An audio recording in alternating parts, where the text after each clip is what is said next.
Dear players, welcome to the era of universal survival. Your sole mission is to endure. Mufan stared blankly at the scene before him. If his memory served him correctly, just a minute ago, he had arranged to meet a wayward girl on a certain platform. Just as he finished his shower and was preparing to discuss assistance with her, he was inexplicably engulfed in darkness, only to find himself here on this desolate, barren road. The dilapidated van before him, the 20-meter-wide road, the desolate Gobi Desert on either side, and the tumbleweeds rolling by, these were all things he could somewhat accept. However, what he could not bear was that he was clad only in a bath towel, wearing a pair of slippers with beads of water still dripping from his hair. Damn it. What the hell? Standing in the middle of the forlorn road, feeling the cold wind brush against him, Mufan shivered as he cautiously opened the van's door and stepped inside. Although the vehicle was in a state of disrepair, it was certainly warmer than the outside. Beep! System notification. The global survival game has now commenced. System rules. 1. Each player will initially receive a random vehicle, which contains a forge for item synthesis and crafting. 2. There are resource points at intervals, where players can gather resources to sustain their lives.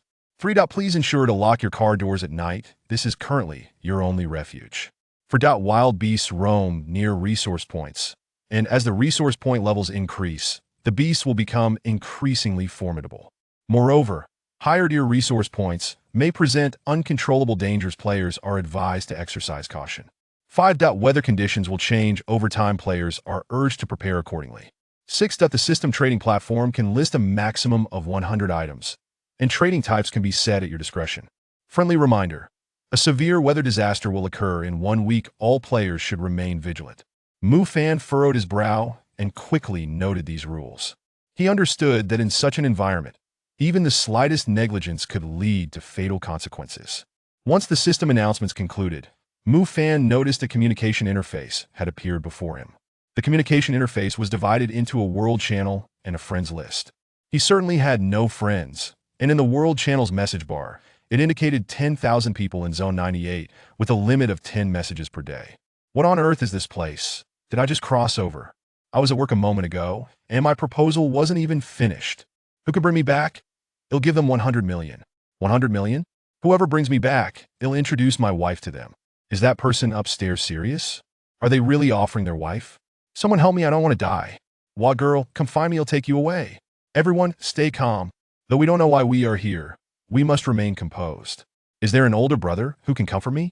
I'm so scared all alone. Mufan shook his head and closed the channel. What was paramount now was to locate resources, not to squander time in the world channel. Faced with the unknown and fear, people instinctively chose to vent their emotions. For Mufan, this was a turning point in his life. He did not wish to dwell in the muddled reality of his existence.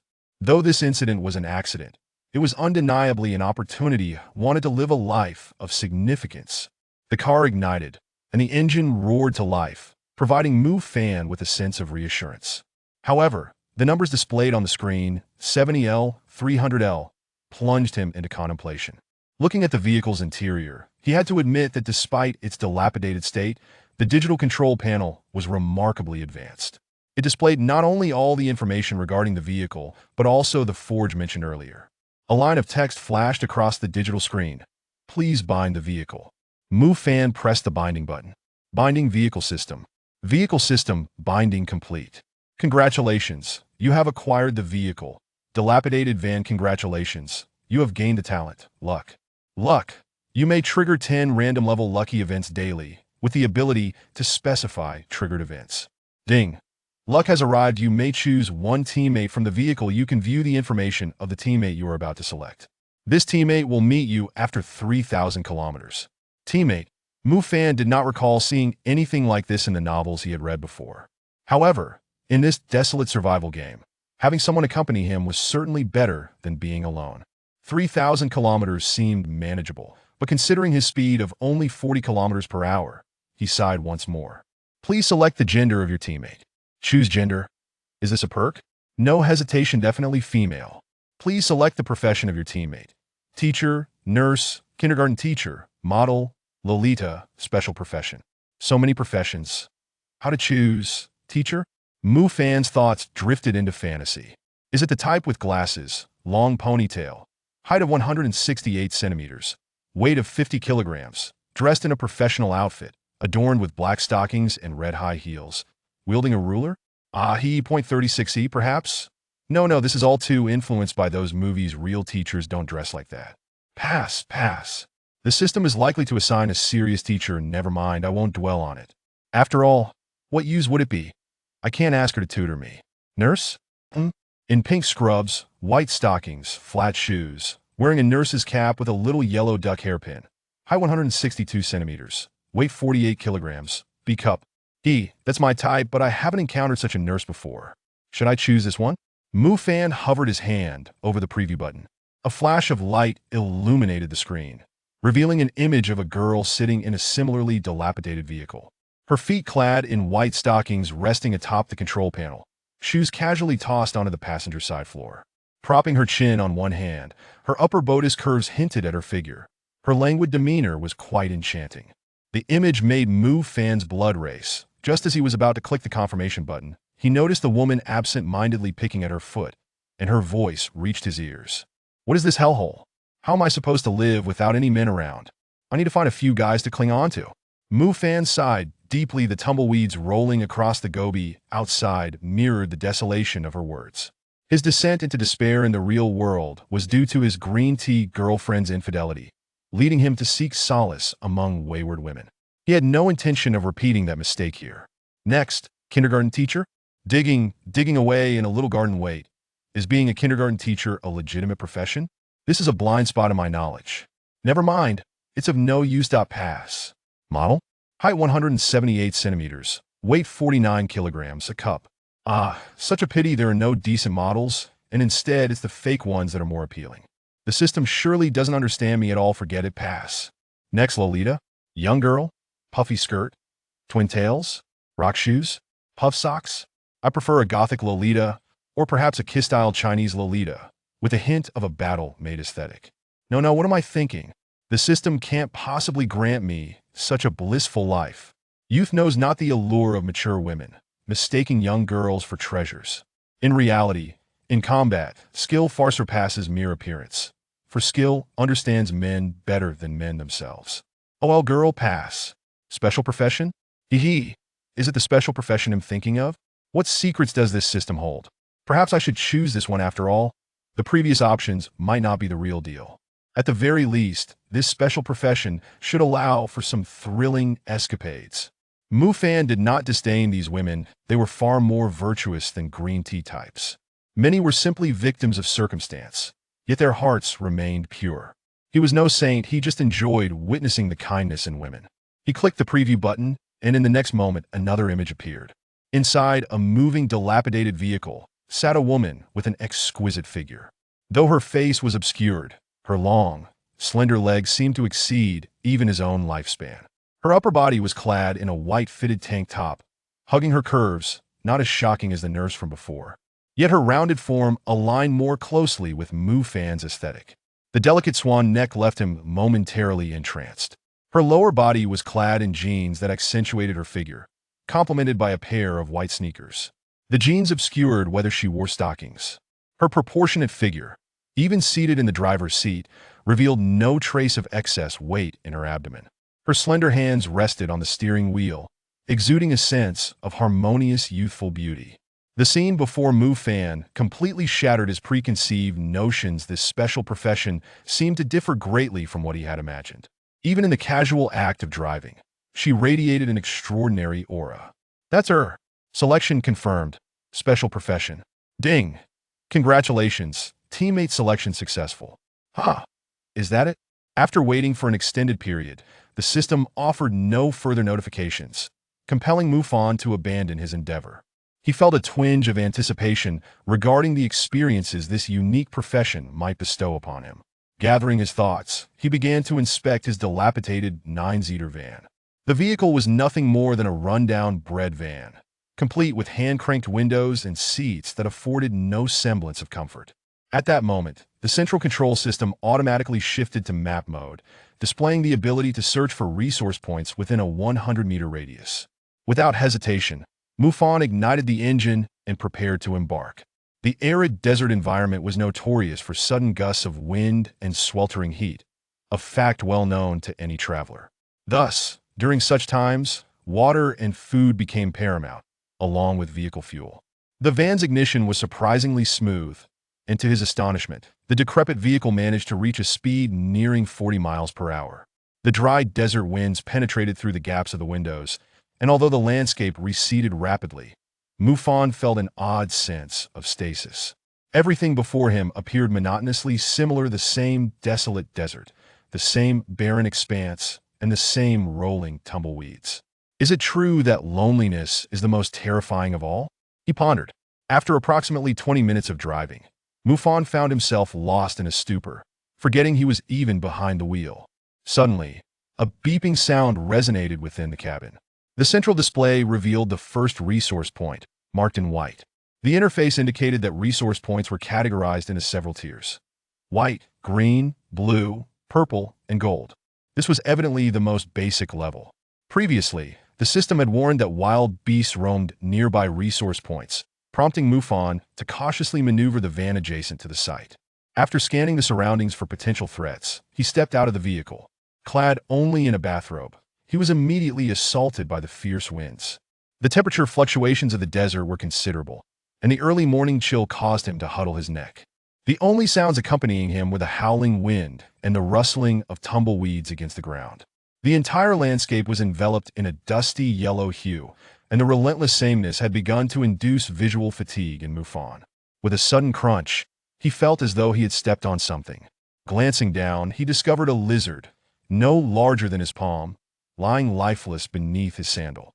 MUFON frowned slightly. This lizard was the first living creature he had encountered since arriving in this world. Although he had inadvertently killed it, its existence at least confirmed that life thrived here. Opening the white resource crate, he received the following notification: "Congratulations! You have obtained 500 milliliters bottled water X3, bread slices X2, wooden stick X1. MUFON felt a twinge of disappointment. The contents of the white resource point were rather meager. Yet anything was better than nothing. Although the supplies were scarce, the wooden stick could serve as a means of defense. Loading the items into the van, he cracked open a bottle of water and swiftly downed half of it. His thirst was becoming unbearable. While seated in the driver's seat, he instinctively reached into his pocket. Perhaps a cigarette would be the perfect companion for this solitary journey. However, he suddenly realized he wasn't wearing any pants. "No, I must find some clothes first." He opened the World Chat channel, inquiring, "Does anyone have water? I'll buy a bottle for $100. Stop joking. $100? Is that even useful here?" Came a response.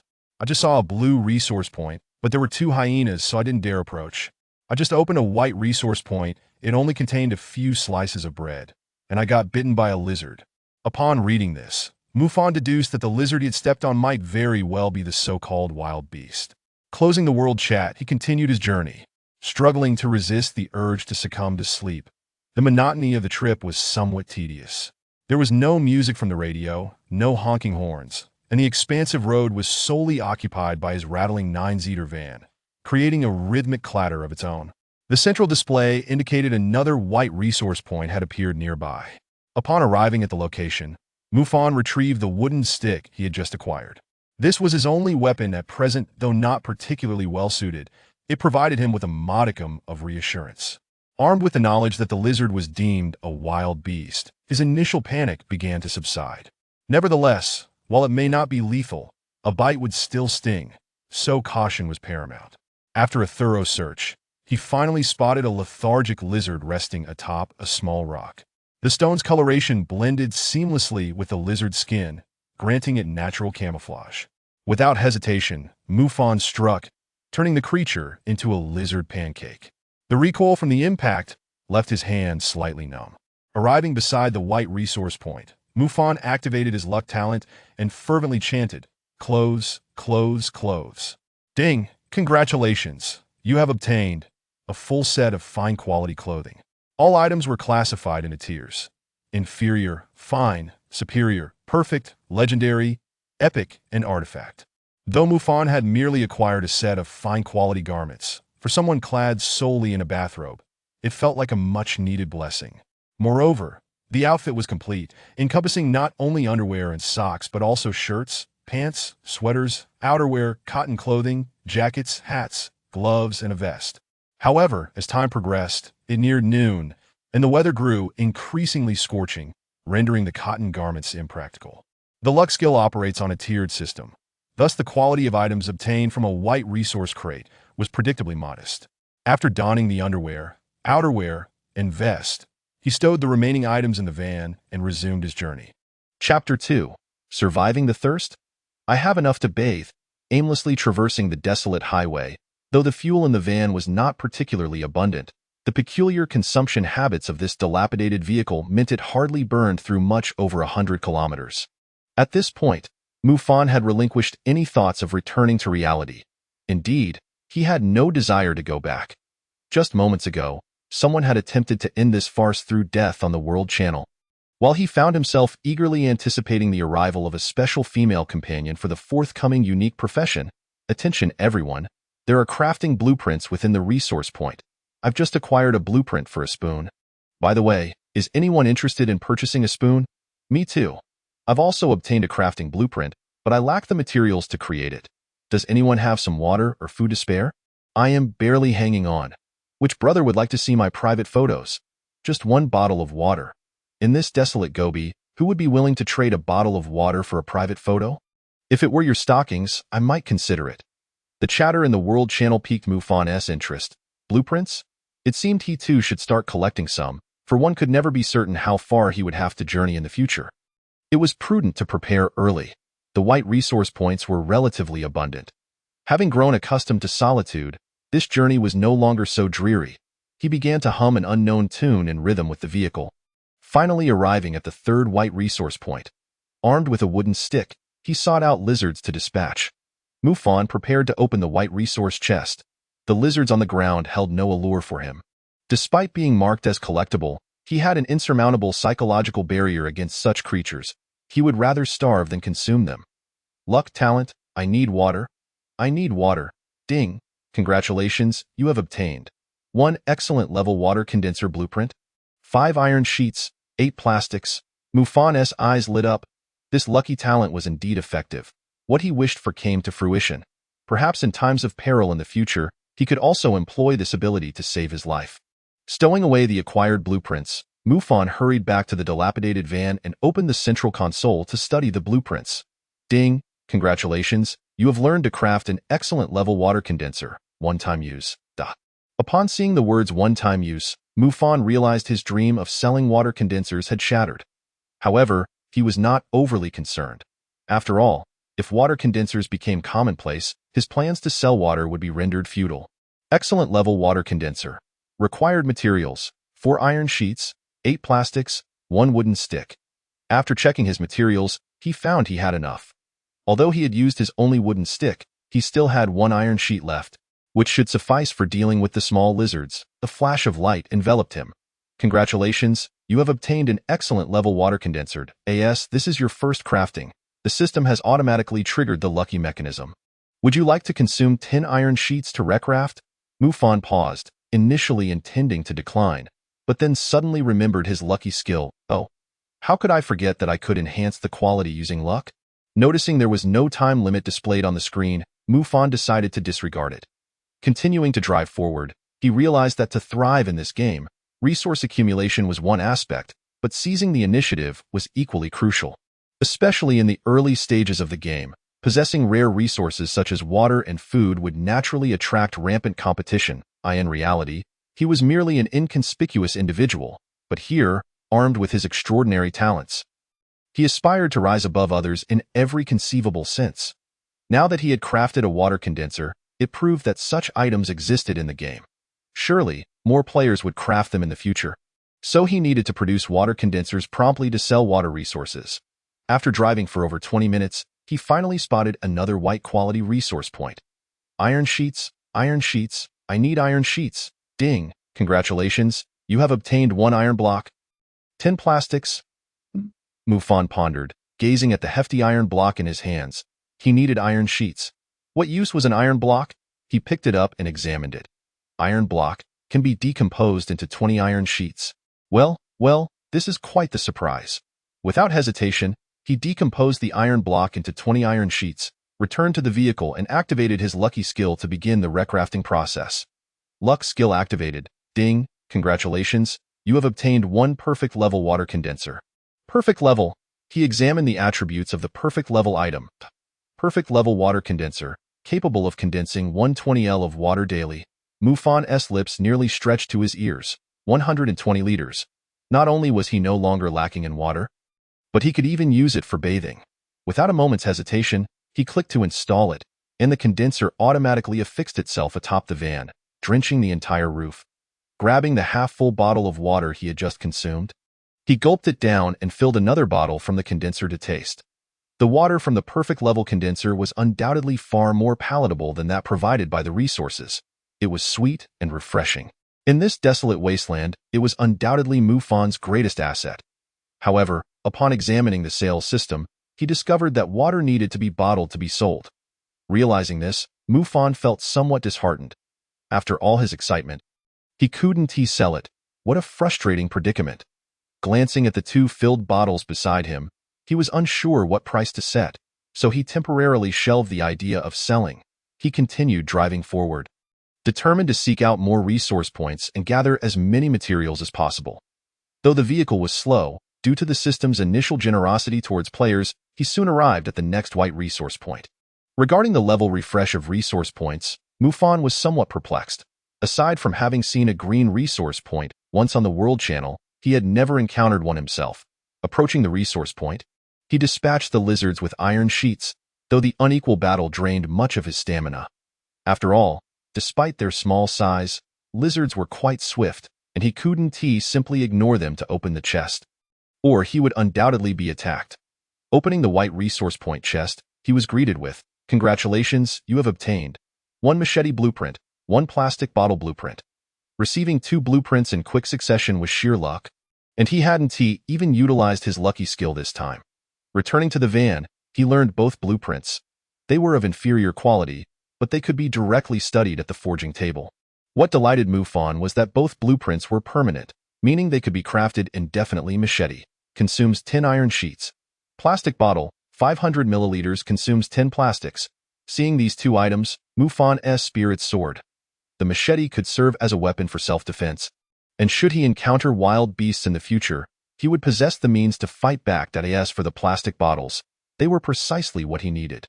Using 10 iron sheets, he crafted an exceptional level machete with his lucky skill, and then fashioned plastic bottles without employing the skill this time, as it hardly seemed worth it. After the flash of white light, Mufan discovered that 10 plastics could produce 100 plastic bottles. This was bound to make him wealthy. Opening the World Channel, he announced, "Does anyone have a bottle of water to sell? I'm on the verge of dying of thirst." "Me too. I still haven't found water. But I've gathered plenty of wooden blocks. Which brother is willing to share some food with this sister?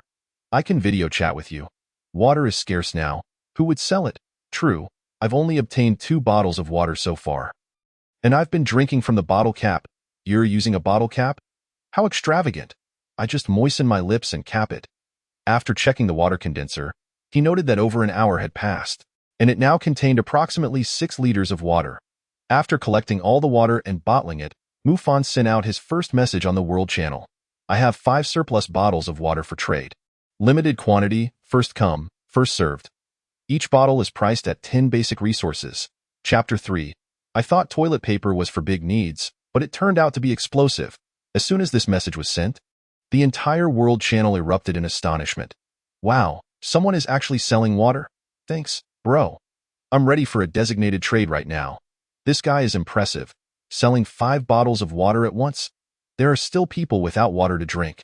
This is foolish. Selling water now means he'll be in trouble when he runs out later. Mind your own business.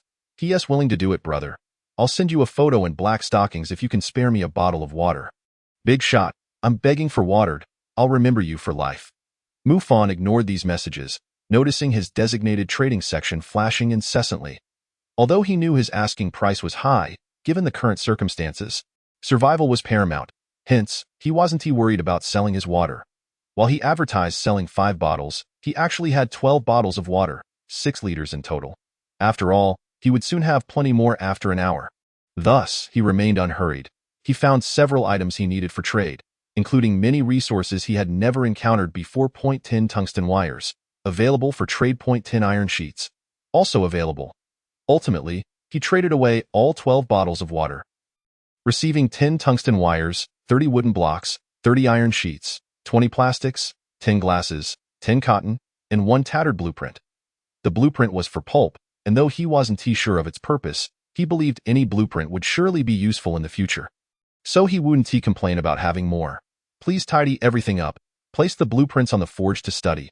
Ding! Congratulations on learning the production of low-quality pulp.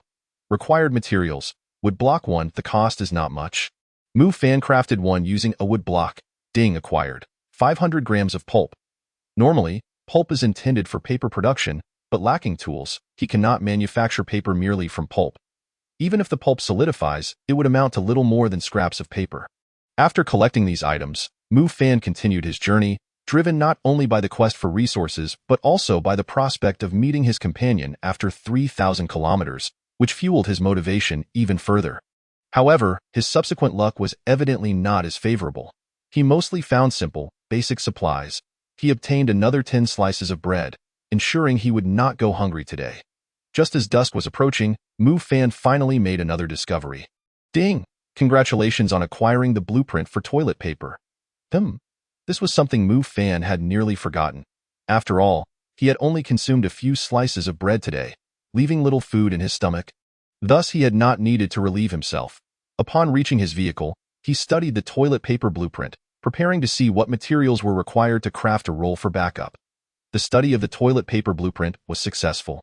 Required materials. Pulp 10 grams. Mu Fan suddenly realized that pulp was indeed used for this purpose. Using 20 grams of pulp, he produced 2 rolls of toilet paper, intending to sell one to see the price. The moment he opened the World Channel, he was greeted by a flood of messages expressing desperation. Which big shot is paper? I'm in dire need. Help. Who has paper? I've been squatting for an hour. Squatting for an hour? Isn't that just asking for trouble? Just stand up. This is the wilderness. Can't you use anything to wipe? Bro, this is a desert. Should I use a hard rock or a thorny tumbleweed? How about using a lizard corpse? No way. Tried that. It's too small.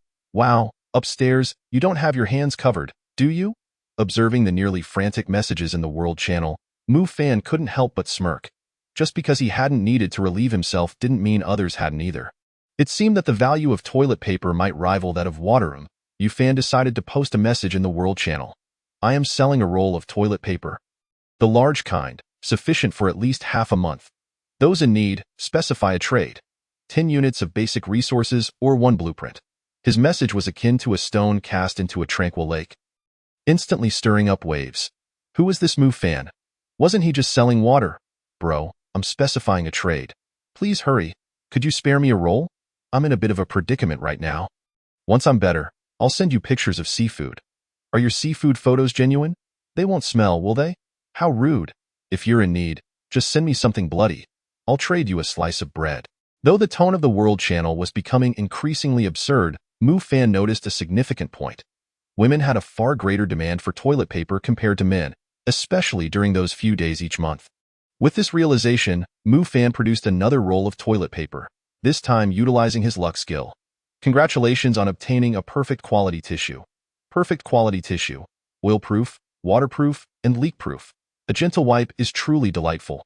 Excellent. This is precisely what I need. As Mu Fan anticipated. In this game, similar items tend to have enhanced functionality upon advancement. Taking out a pack of perfect tissues labeled with 100 sheets, Mu Fan couldn't help but wear a devilish grin. Selling oil-proof, waterproof, leak-proof tissues, each sheet priced at just 5 units of basic resources. Initially, the World Channel was still discussing seafood and other trivial matters, but as Mu Fan's message spread, the World Channel remained unchanged.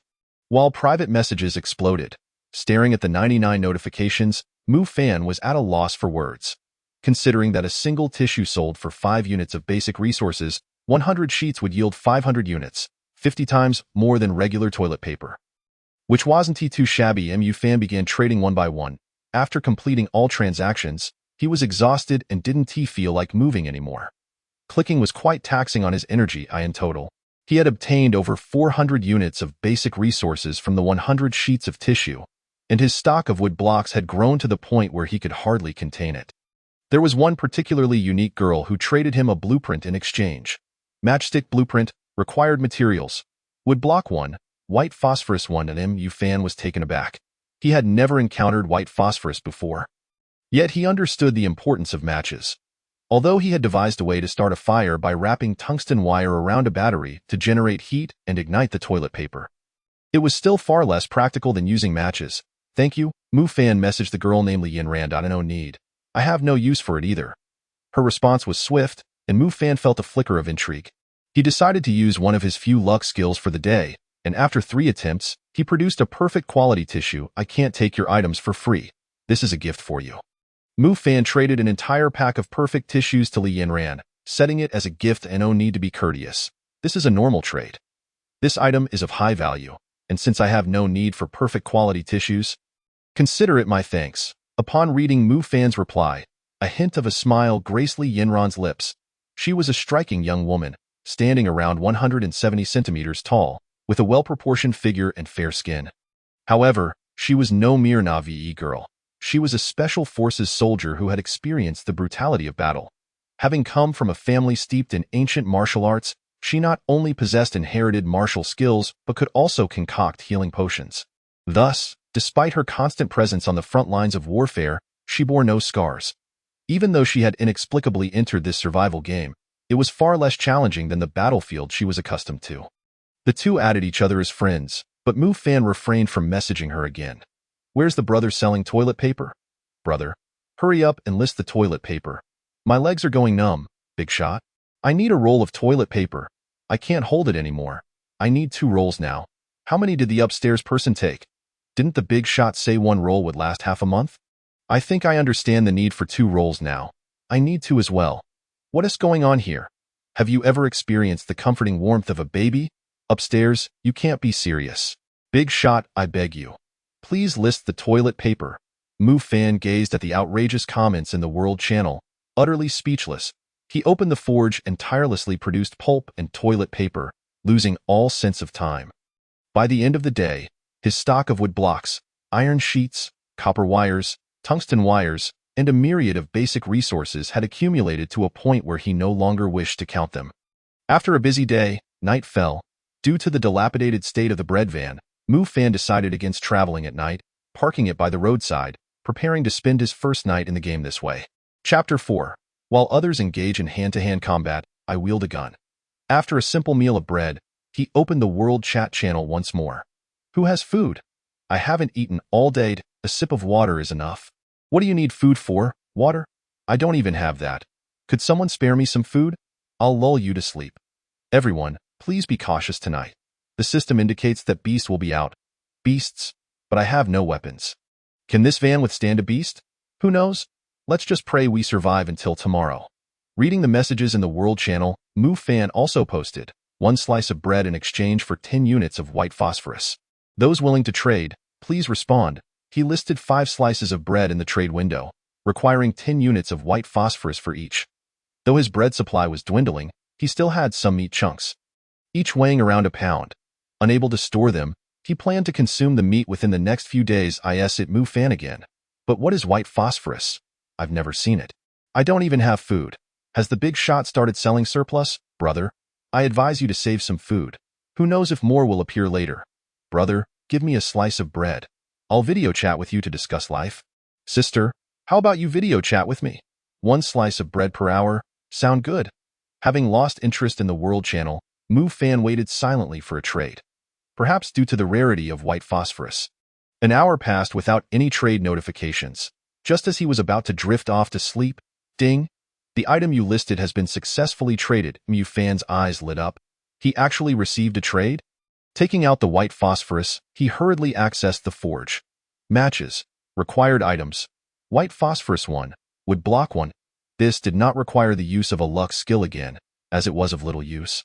And he had already exhausted his 10 attempts for the day. Ding! Acquired 10 boxes of matches. 10 boxes of matches, each containing 50 sticks, a decent yield. Lighting one, a flame quickly flickered to life. The nighttime temperature was somewhat low, around 7 or 8 degrees, and Mu Fan could already feel the chill. Wrapping himself in a down jacket provided a significant warmth, and the thought of soon reuniting with his enchanting companion filled him with joy. Her graceful figure and remarkable demeanor lingered vividly in his memory. As Mu Fan drifted in and out of slumber that evening, he was suddenly jolted awake by a violent shaking of the vehicle. Startled, he cautiously peered outside to assess the situation. A moderately sized wild boar was relentlessly ramming into the car. Surveying his surroundings, despite the enveloping darkness, Mu Fan sensed that apart from this solitary boar, no other beasts lurked nearby. After all, the central control screen indicated only one life sign in the vicinity, his own. Observing the colliding wild boar, he estimated its weight to be over 100 pounds. Realizing it was merely a juvenile, as an adult boar would weigh at least 1,000, nevertheless, the impact from such a weight was considerable, and the vehicle creaked under the strain, producing ominous sounds. This could not continue. The car's integrity was in jeopardy, and if the boar persisted, it would surely be reduced to scrap. Resolutely, Mu Fan retrieved a machete and cautiously exited the vehicle. The night air was biting, and despite multiple layers, he felt a chill. On the opposite side of the car stood the boar, still engaged in its assault. Gripping the machete tightly, he felt a surge of courage from this weapon. Moving stealthily to minimize noise, he was uncertain of the boar's fighting prowess, yet he knew he had to confront it. Better to face the danger than to allow the boar to ruin his vehicle. As he circled to the other side of the car, squinting slightly, it appeared the boar had yet to notice his presence and continued its frantic attacks. Seizing the opportunity, Mu Fan raised the machete and struck decisively. The machete's power exceeded his expectations, cleaving the boar cleanly in two without resistance. The severed halves convulsed on the ground, the wounds remarkably smooth. Staring at the fallen creature, Mu Fan was momentarily stunned. Was it truly this simple? He had heard tales of the thickness of a boar's hide, and to cleave it so effortlessly, even if it was merely a juvenile, testified to the blade's sharpness. Clenching the machete, a smile crept onto his lips. He squatted beside the boar to gather resources, ultimately collecting 20 pieces of boar meat. Loading the meat into his vehicle, he felt assured that he would not lack sustenance in the coming days. However, he noted that the meat would not preserve for long, so he resolved to slice it into strips and dry it into jerky the following morning, extending its shelf life. Opening the global chat, discussions regarding beast attacks had already commenced. My car was hit with tremendous force. It's on the verge of being totaled. Mine is already wrecked. This wild boar is terrifying. Though small, its strength is astonishing. Farewell, everyone. I may not survive until morning, but I'm fine. I have a snake here, but it's not large, and my vehicle's defenses are quite robust. Help! I'm being chased by a wild boar. Didn't the guy above warn you not to exit the vehicle? Why did you? Through these exchanges, Chen Mo discerned that these beasts were likely all juveniles. While they posed danger, they were not exceedingly threatening, provided one did not act recklessly. Ignoring the chaos in the chat, Mu Fan closed his eyes, preparing for sleep. In his dreams, he seemed to envision that special woman, which brought him great comfort. After a night wrapped in his down jacket, Mu Fan awoke the next morning with a sore back. The hardness of the car seat had been quite uncomfortable. Donning his jacket, he stepped outside to face the still biting cold and the wild tumbleweeds. After attending to personal matters, he returned to the vehicle and opened the global chat again. The population in Zone 97 was now 8,322.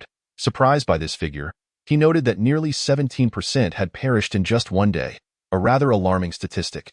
After all, if his suspicions were correct, these beasts were merely younglings. Despite his astonishment, Mu Fan continued on his journey, hoping for better fortunes, for the challenges ahead were still unknown. He had little desire for bread that morning. Instead, he retrieved one of the 20 pieces of meat he had acquired the previous night. The system had automatically cut the meat into uniform portions, each weighing about a pound. Using the machete, he sliced the meat into strips, gathered some wood, and began to kindle a fire. With matches at hand, the task was straightforward. Placing a piece of iron on the flames as a makeshift grill, he commenced cooking breakfast. Although lacking salt, simply having meat was a significant improvement. With a crisp selfie of his grilled meat, he posted it in the global chat, feeling quite pleased with his creation. That grilled meat?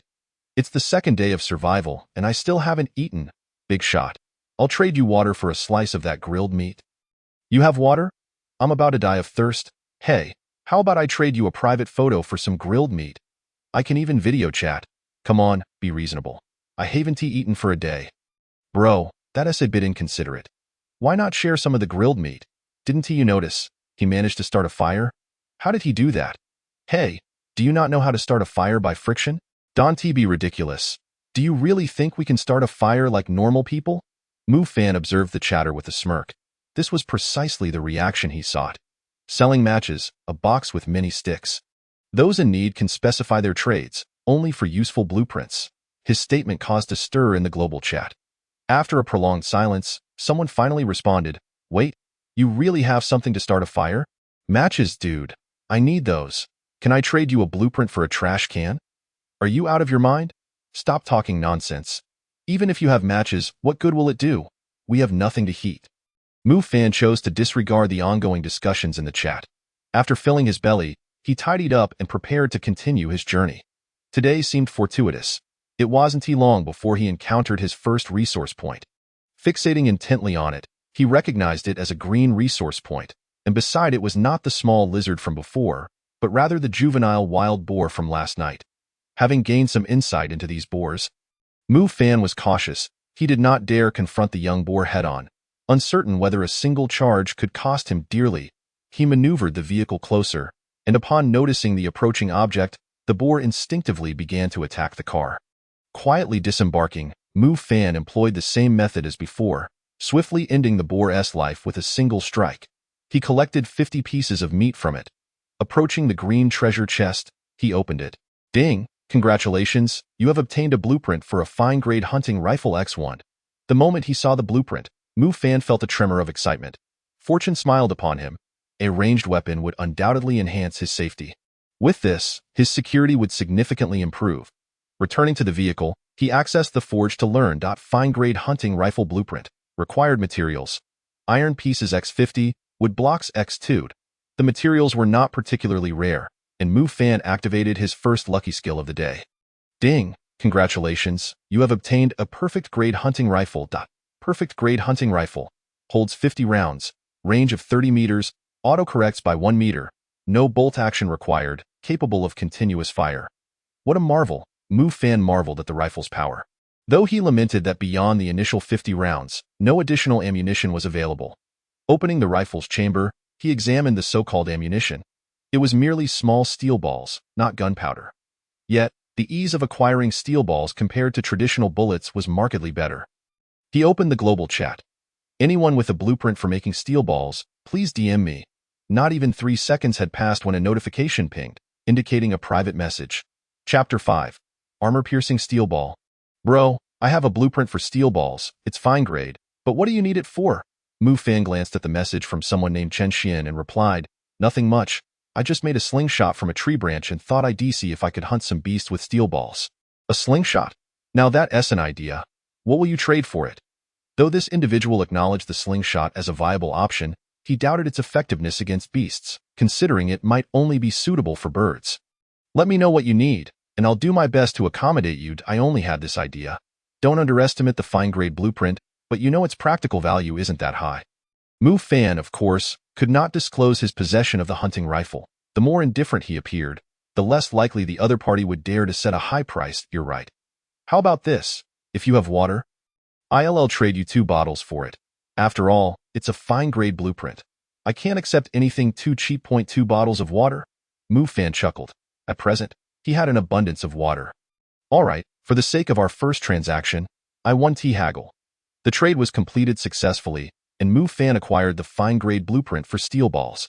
They added each other as friends, and Mu Fan felt satisfied with the transaction, believing this person to be rather decent. Eagerly, he began studying the fine-grade steel ball blueprint at the forge. In truth, the forge station does indeed impose a level restriction on its usage, and currently, the majority of individuals are limited to crafting inferior blueprints. However, after an intense day of creation yesterday, Mu Fan has long since upgraded the forge station. Otherwise, he would not have been able to produce that hunting rifle. Although this detail remains unbeknownst to him, the exquisite grade steel balls require 20 iron sheets, and the materials are quite simple, prompting him to attempt crafting them once. Ding! Congratulations, you have obtained 100 exquisite grade steel balls. Goodness, the quantity is rather astonishing. He never expected to produce 100 steel balls in a single attempt. With this in mind, he decided to activate his luck skill and give it a try. Luck? Ding! Congratulations, you have obtained 100 perfect-grade armor-piercing steel balls. Armor-piercing steel balls? Now, that is impressive. Achieving 2 levels of enhancement has resulted in an armor-piercing effect. Taking one armor-piercing steel ball into his hand, Mufan noticed its shape was unlike that of an ordinary round steel ball. It resembled a bullet head, with an overall conical form. Not rushing to experiment with it, he continued his journey ahead. He had not forgotten the system's warning about the catastrophic weather expected in a week's time. While he did not know what it would entail, he understood the importance of diligently gathering resources. Moreover, the more distance he covered each day, the closer he would be to his companion. Continuing forward, the vehicle's navigation revealed a nearby blue resource point, which left Mufan astounded. Such items were exceedingly rare. Through a day's exploration, he had learned that higher-grade resource points contained superior materials, but conversely, the beasts in the vicinity would also grow increasingly formidable. Upon reaching the edge of the resource point, he beheld a true bison guarding the blue resource point from a distance. This bison appeared to be over 3 meters long, its robust limbs rippling with muscle, and even the shoulders connecting its forelegs were impressively sturdy. A chill ran down Mufan's spine. Should this bison charge his vehicle, he firmly believed that a single assault would obliterate it into smithereens. Mufan maneuvered the vehicle to a distance of 30 meters from the bison, retrieving his hunting rifle and loading it with 50 armor-piercing steel balls. He was uncertain whether the exquisite-grade steel balls would penetrate the bison's defenses. Aiming for the bison's head, he fired 2 rapid shots. The auto-correcting feature of 1 meter ensured the bullets hit their mark without question. The first steel ball brought the bison crashing to the ground, while the second struck a nearby rock. This outcome demonstrated the formidable power of the perfect-grade armor-piercing steel balls. Although the bison had high defenses, it was no match for the prowess of the perfect-grade ammunition. Rushing forward to collect his spoils, he acquired a total of 200 pieces of bison meat, each weighing a pound. Transferring these items to the vehicle proved to be quite a laborious endeavor. After a brief respite, Mufan opened the blue resource chest. Ding! Congratulations, you have obtained a blueprint for an inferior vehicle shell 1, and congratulations, you have obtained a spatial necklace 1. Mufan furrowed his brow at the sight. An inferior vehicle shell blueprint? Why would a blue chest yield a blueprint of such low quality? Although somewhat disappointed, the appearance of the spatial necklace certainly brought him greater joy. Spatial necklace. Contains a space of 10 cubic units. Requires blood binding. The spatial dimensions approximate 100 square meters at a meter in height, which is not particularly large, but still ample for Mufan's needs. Had he known, he would have opened the resource chest first instead of laboriously hauling over 200 pounds of meat. He took a metal sheet, nicked his finger, and let a drop of blood fall onto the necklace. Mufan was unsure if this was the correct procedure, but since blood binding was required, it was likely the right course of action. Moments later, he donned the necklace around his neck, feeling the space within. With merely a thought, items within a 3-meter radius would be drawn into the necklace. Without hesitation, he stored the materials and meat within the spatial necklace, alleviating any concerns about spoilage and providing a place to store his resources. Presently, it seemed his foundational resources would suffice for a time. What remained was the need to upgrade his equipment and vehicle. He learned the blueprint for the inferior vehicle shell. Inferior vehicle shell blueprint. 1 time use 50 iron sheets, 10 plastic. The materials remained straightforward, as iron sheets and plastic were his most abundant resources. Without hesitation, he activated his luck skill for crafting. Ding! Congratulations, you have obtained an extraordinary vehicle shell. How is it extraordinary? At present, when Mufan employs his luck skill, he typically achieves a maximum of 2 levels of enhancement, and he has yet to witness a 3-level increase, leading him to feel somewhat dissatisfied.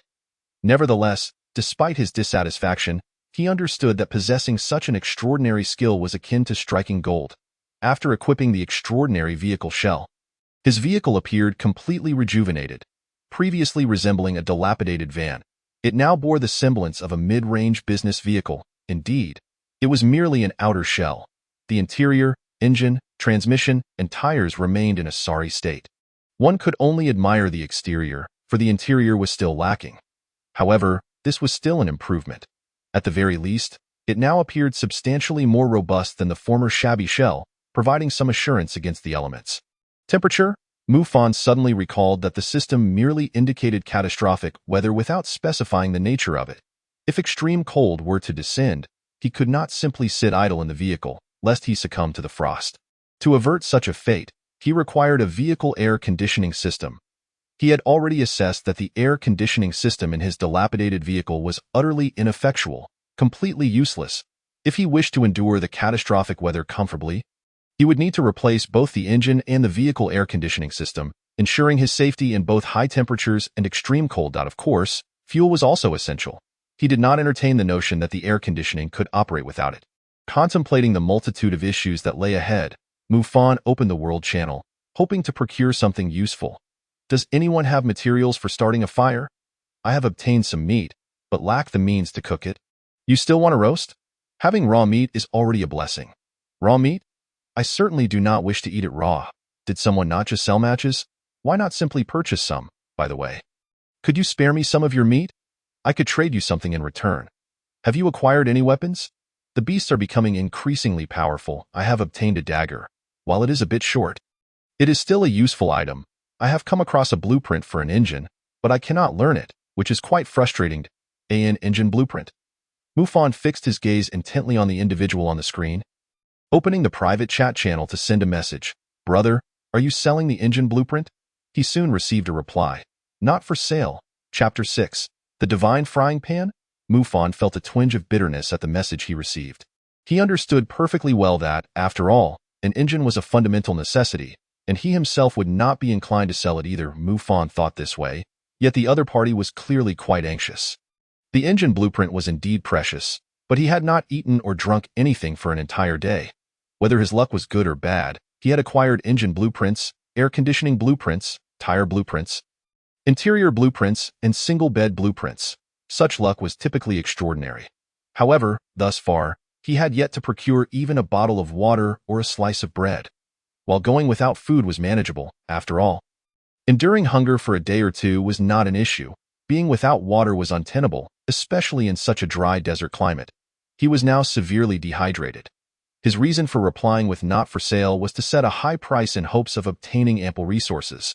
After all, he was aware that the individual had just posted pictures of roasted meat that morning, so he sought to acquire as many resources as possible. Upon seeing the response of not for sale, Mu Fan chose not to reply further. After all, if the other party had stated they were not selling, there was no need to press the issue. He would simply wait to see if anyone else had items for sale. Continuing to call out in the World Channel, he sought engine, air conditioning, and all automobile blueprints. Although the World Channel buzzed with activity, such items were indeed rare commodities, with hardly anyone possessing them. Even those who did were reluctant to part with them. After more than 2 hours, Mu Fan suddenly received a private message. Brother, I am reconsidering selling. What price can you offer? This was the same individual who had previously stated they were not selling, and Mu Fan felt puzzled. Had their attitude not been quite resolute before? I am not particularly in need of this blueprint. If the opportunity arises, I will collect it. If not, then so be it. Mu Fan's tone was nonchalant, and he spoke the truth. With 9 days remaining until the catastrophic weather, he was confident he could gather these items in that time. After all, as time progressed, more individuals would be opening treasure chests, leading to a greater availability of such blueprints.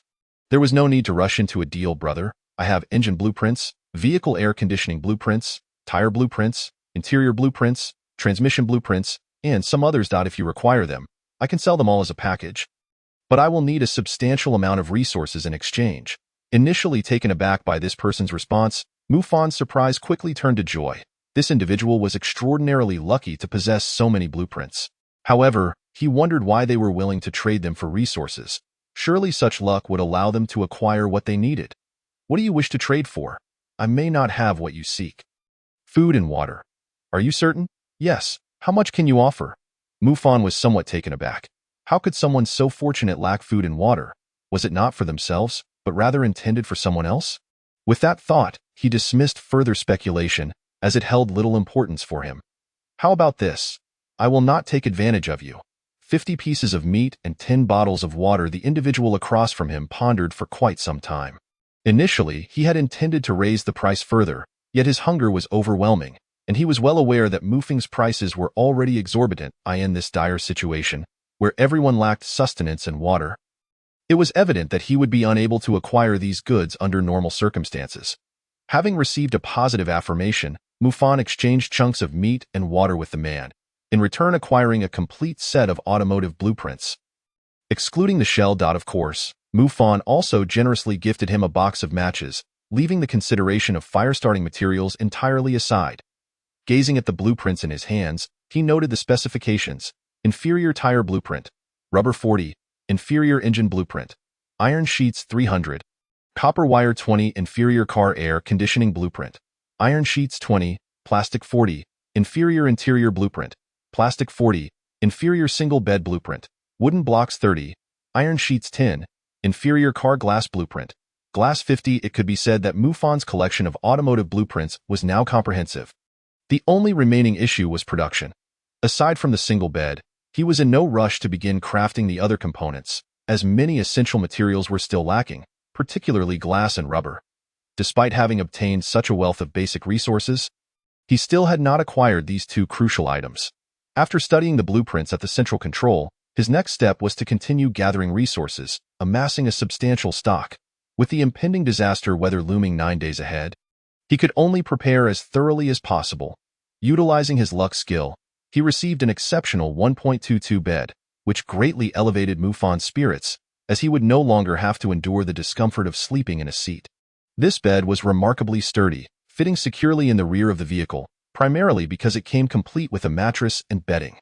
The van, aside from the driver's and passenger's seats, had ample space for placement, proving to be no issue at all. Truly, it was worthy of its exceptional classification. Ding, a message from his friendly Yanran appeared. Hello, do you still have plenty of water? I have a blueprint I'd like to trade for some. Mufang recognized this as the girl who had previously provided him with the match's blueprint. He held a favorable impression of her. Her manner of speaking and negotiating was refreshing, as she never resorted to using her femininity to gain an advantage, but instead sought to ensure fairness in their exchanges. Intrigued, Mufang inquired, how much water do you need? Li Yanran was momentarily taken aback by his response. Typically, one would expect a question about the contents of her blueprints. You should take a look first. I have half a bottle of water, which is insufficient. I was hoping to trade for some of yours with this blueprint. In truth, even without the blueprint, Mufang would have agreed to her request. Given his abundant water resources and his favorable impression of her, he truly did not regard the water as a significant concern. Very well, send it over for me to examine. Ding, your friendly Yanran has gifted you a blueprint. Do you accept? Mufang was momentarily stunned. Was the girl truly so careless as to directly gift it to him? Was she not concerned that he might refuse her water? Without hesitation, he clicked cancel. Did you send this by mistake? You should have initiated a trade. I did not make a mistake. Just take a look. If it's useful, you can give me some water. If not, you can return it. Are you not worried that I might take the blueprint and block you? I don't think you would. Your actions thus far have already indicated as much. Mufang shook his head, pondering whether this girl was merely naive or exceptionally trusting. However, Li Yanran was no fool. Her background as a special forces soldier had equipped her with a profound understanding of psychology and human nature. The reason for her approach was twofold. Firstly, Mufang's initial generosity had shown him to be a fair individual, unlikely to exploit others. Secondly, she sought to gauge his character. If he remained unmoved by a free blueprint, it would reveal much about him, paving the way for further interaction in the future. This is a blueprint for a fine-quality frying pan. I wonder if you could find it useful. A fine-quality frying pan blueprint? To be honest, this item holds little value for Mufang, as he currently had no use for a frying pan, especially not a flat one. All right, I'll take it. How much water do you want? I understand this blueprint may not be of great worth, but I thought it might assist you in grilling meat, making things a bit more convenient. How about 1 bottle of water? If that's too much, half a bottle would suffice. This price was not insignificant, considering that the blueprint had no practical application at present, and 1 bottle of water had skyrocketed to a premium of 20 basic resources. If you don't want to trade, I can offer you some basic resources as well. Seeing Mufang's prolonged silence, Li Yanran felt a tinge of disappointment. Of course, I'll trade. Why wouldn't I? This will make my meals much easier. Opening the trade interface, Li Yanran listed the blueprint, while Mufang placed 2 bottles of water in the trade column. Without hesitation, Li Yanran clicked cancel. That's too much. This item isn't worth that value. I don't want to owe you a favor. The girl spoke candidly, prompting Mufan to smile. No worries. I have plenty of water. I genuinely don't mind parting with these 2 bottles. How about this? If you have something good in the future that you wish to discard, sell it to me first. Is that agreeable? After a lengthy silence, she finally reopened the trade. 2 bottles of water were exchanged for a fine-quality frying pan manufacturing blueprint. After studying it at the forge, Mufan realized that while it wasn't an essential item, it would nonetheless prove beneficial, making meal preparation simpler. Fine-quality frying pan, unique iron sheets, tin, wooden blocks too. Just as Mufan was about to click produce, a sudden impulse led him to use his luck skill. He was curious to see how superior a high-quality frying pan could be, wondering if it might even become a non-stick version. Ding! Congratulations, you have obtained a legendary frying pan. Mufan was rendered speechless. He had not anticipated that his first level 3 lucky draw would yield a frying pan. Legendary frying pan. An unremarkable, indestructible non-stick pan. Mufan felt somewhat helpless, having used the luck skill only once. Yet achieving a level 3 result that produced something so ordinary. Wait a moment. Indestructible? Chapter 7. Is this kid cheating? Mufan's emotions were conflicted, and he struggled to articulate them. The system was not prone to making baseless claims. If its description stated that the frying pan was indestructible, did that not imply it possessed an almost absolute defensive capability? To test his hypothesis, Mufan parked the vehicle by the roadside. The arid Gobi Desert was periodically beset by gusts of wind, which did little to alleviate the oppressive heat, only exacerbating his thirst. He set the frying pan upright on a nearby rock, then retreated to a distance of roughly 10 meters. Without hesitation, he loaded the armor-piercing steel pellets into his shotgun. Bang! As the sound of the shotgun echoed, the frying pan spun through the air before landing on the ground. Mufan rushed over to inspect it, and indeed, it was just as he had envisioned. Not a single scratch marred its surface, while a nearby rock bore a deep bullet hole. Is it really that formidable? Mufan felt he had stumbled upon a treasure. It appeared that the blueprint Li Yanran had provided was far more powerful than she had initially perceived. Completely contrary to her belief that it was useless, he stowed the frying pan in his storage necklace and climbed back into the vehicle. Mufan opened the communication interface with Li Yanran. Are you free? What's up? Thank you. You've given me a treasure. What? Without responding further to Li Yanran, Mufan initiated a trade, offering 20 bottles of water, 50 chunks of meat, and a box of matches. Unsurprisingly, his offer was promptly declined. Why are you suddenly giving me so much? In truth, when Li Yanran saw the resources offered, she was genuinely tempted, but she was not one to accrue debts easily and ultimately chose to refuse. Regardless, your frying pan has proven immensely useful. Consider this my humble gesture of gratitude. Mufan, too, wished not to owe her too much, yet the frying pan was simply extraordinary. It was nothing short of a divine artifact. I don't need it. I'm not sure how that frying pan will assist you, but to me, it's just a pan. Even if listed in the trade channel, it holds little value. I am glad it can help you, but in my possession, it's not a precious item. Mufan fell silent, remaining in a daze for quite some time. This girl truly was a gem. He wondered if his future partner in that special profession would be as considerate as she was. Shaking his head, Mufan decided against further discussion. If you ever need anything in the future, just let me know. I'll be happy to assist. After sending that message, he ceased communication. Some matters did not require excessive words, especially in a survival game where anyone could meet their end at any moment. There was only so much he could do. With the frying pan in hand, Mufan could not resist the urge to showcase it in the World Channel. Despite having just finished breakfast a mere 3 hours prior, he exited the vehicle once more to kindle a fire, unveiling the pristine frying pan. He sliced the meat into strips and placed them atop the pan, roasting them continuously. Snap! He shared what he believed to be a flawless selfie in the World Chat channel. Seriously, can you act like a human? Didn't you just eat breakfast? Are you a pig? This kid must be cheating. He was grilling charred meat on a stick this morning, and now he has a frying pan. Hey, upstairs, are you really that clueless? This is a survival game. If you could cheat, you'd be the king, brother. I have some freshly made lingerie photos. Would you like to see? Just give me some grilled meat, and I'll fulfill all your requests in the future, my esteemed friend. I implore you to spare me. I am left with but a solitary bottle of water, and should I fail to procure sustenance soon, I shall surely perish from hunger, though those residing above. Do you truly still lack provisions? Most individuals have likely slain beasts and obtained their share of meat by now. Pray, do not indulge in absurdities. While there are indeed numerous wild creatures, I, as of yet, possess no weapon with which to defend myself. Shall I engage in barehanded combat? The global chat is particularly lively, yet Mu Fan discerns some troubling issues. Although some individuals have gradually begun to feast upon meat, there remains a significant number who endure hunger. He understands the principle that the strong grow stronger. Those without weapons are inherently deprived of food, and with genuine beasts now guarding resources rated green and above, their chances of obtaining nourishment are further diminished. This creates a vicious cycle. It is likely that many of these individuals will soon succumb to starvation. That thought, Mu Fan suddenly recalls a certain person. My dear lady, do you possess any weapons on your end? This message was, of course, directed to Li Yinran, for the blueprint she had provided him on 2 occasions were of immense significance. Thus he held this treasure of a girl in high regard. No, came her reply, prompting Mu Fan to furrow his brow.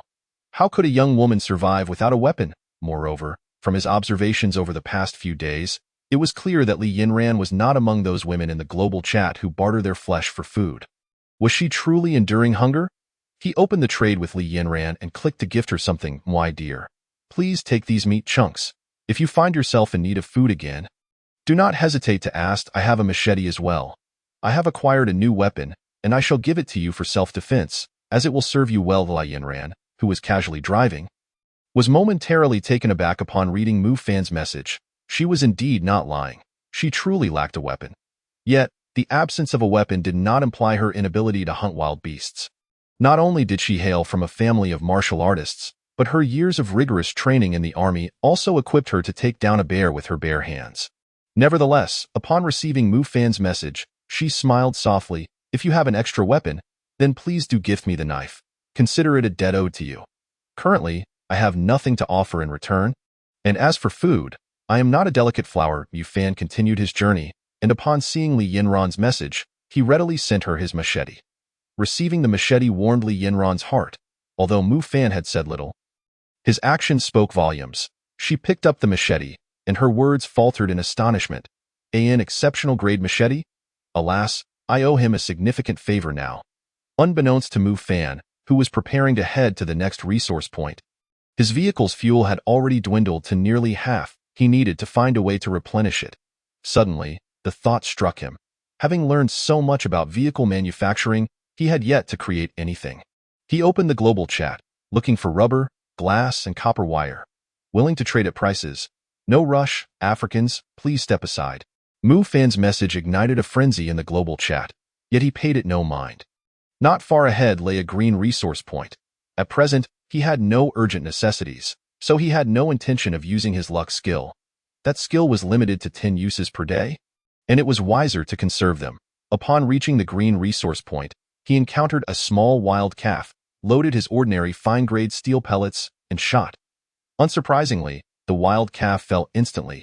He collected 30 chunks of meat and opened the green resource chest. Congratulations, you have obtained inferior grade portable stove blueprint 1, a portable stove. Mu Fan pondered over the blueprint in his hands. While he longed to prepare a pot of stew, the lack of seasoning posed a significant challenge. Although grilled meat appeared enticing, it merely sufficed to sate hunger, falling far short of deliciousness. It seemed he would need to acquire some spices, but given the neighboring desert, it was unlikely any resource chests would contain such items. After tidying up, he returned to his vehicle and placed the inferior-grade portable stove blueprint on the forge to study it. Inferior-grade portable stove, single-use iron plates 25. The materials were exceedingly simple, and he activated his luck skill to manufacture it. Congratulations, you have obtained a superior-grade portable stove. Superior-grade portable stove can be used once any combustible material is ignited. Smoke-free emissions, safe, and eco-friendly. The heat of the stove can be adjusted according to personal needs. A smile graced Mu Fan's lips. This was a splendid acquisition. Even if it were not used for cooking, it would serve well for warmth, far more economical than running the air conditioning in his vehicle. He placed the portable stove in the trunk and continued his drive. Brothers, does anyone have gasoline? My vehicle is out of fuel. Goodness, mate, you really go through it quickly. I still have over 20 liters left. But it won't be enough. In this place, without gasoline, you're just waiting to die. Exactly, has anyone claimed to have encountered gasoline? Don't be ridiculous. Even if someone did find gasoline, who would tell you? High prices for gasoline. Interested parties, please negotiate. Save your breath. Who in their right mind would sell gasoline at a time like this? If they did, they'd be courting death. Fan frowned at the messages in the global chat. Indeed, under such circumstances, no one would be foolish enough to sell gasoline, as doing so would be tantamount to signing their own death warrant. However, his own gasoline supply was dwindling. He had roughly 20 liters remaining and surmised that it would not be long before he faced the same predicament. It seemed he needed to devise a strategy in advance. He did not believe that this game would present such insurmountable challenges, as that would effectively condemn all players to death. Ding! A purple resource point detected ahead. As the vehicle's navigation system announced this, Mufan's expression shifted with surprise. A purple resource point. This was something he had never encountered before. Typically, blue resource points were already quite rare. To stumble upon a purple one today was astonishing. Upon nearing the resource point, Mufan spotted two massive lions lounging around the purple treasure chest. These lions were beyond his comprehension. Even at rest, their imposing figures stood nearly 2 meters tall. What kind of monstrosity was this? Their appearance was akin to that of ordinary lions, yet their size was overwhelmingly colossal. Mufan had no intention of testing fate. He drew his hunting rifle, loaded with 50 armor-piercing steel pellets, and fired several shots in quick succession. From a distance, the two lions, taken by surprise, fell victim to the penetrating bullets, their demise gruesome. Thank goodness for the power of my weapon. Otherwise, I would have missed this purple chest. Even the average person would likely lack the courage to confront such beasts. Approaching the chest, he collected 400 chunks of lion meat, a type he had never encountered before. Leaving him curious about its taste, he opened the resource chest. Ding! Congratulations! You have obtained superior grade fuel 50L, superior grade internal combustion engine blueprint, 1.2 items of superior quality. Yet the appearance of fuel brought Mufan a sense of relief. However, this also indicated one crucial point. Since this item appeared in a purple chest, it could only mean that fuel was not obtainable from treasure chests rated below purple. A moment of silence for all players was warranted. Glancing at the internal combustion engine blueprint, Mufan felt somewhat perplexed. This device could undoubtedly replace an engine, but therein lay the flaw. He was merely operating a car. Had he been driving a train? He would have been exceedingly pleased. This engine boasted immense power and did not require gasoline. It could be powered by coal or wood. Yet, its requirements were exceedingly stringent, necessitating extremely sturdy components to accompany it. While theoretically, he could install the internal combustion engine in his vehicle, Mufan had no doubt that it would be utterly destroyed upon starting. The engine's overwhelming power would far exceed what the car's parts could withstand. Akin to attempting to stop a crane with a wooden chopstick, completely incompatible. Returning to his vehicle, he refueled it and then studied the internal combustion engine blueprint at the forge. Superior grade internal combustion engine blueprint. Steel 1200. Copper wire 200. Observing the required materials, Mufan could only chuckle wryly. He had yet to encounter steel, and the quantity of copper wire was beyond his current capabilities. Even if he had a surplus of basic materials, his copper wire supply barely exceeded 5, as such resources were typically found only in green or blue chests.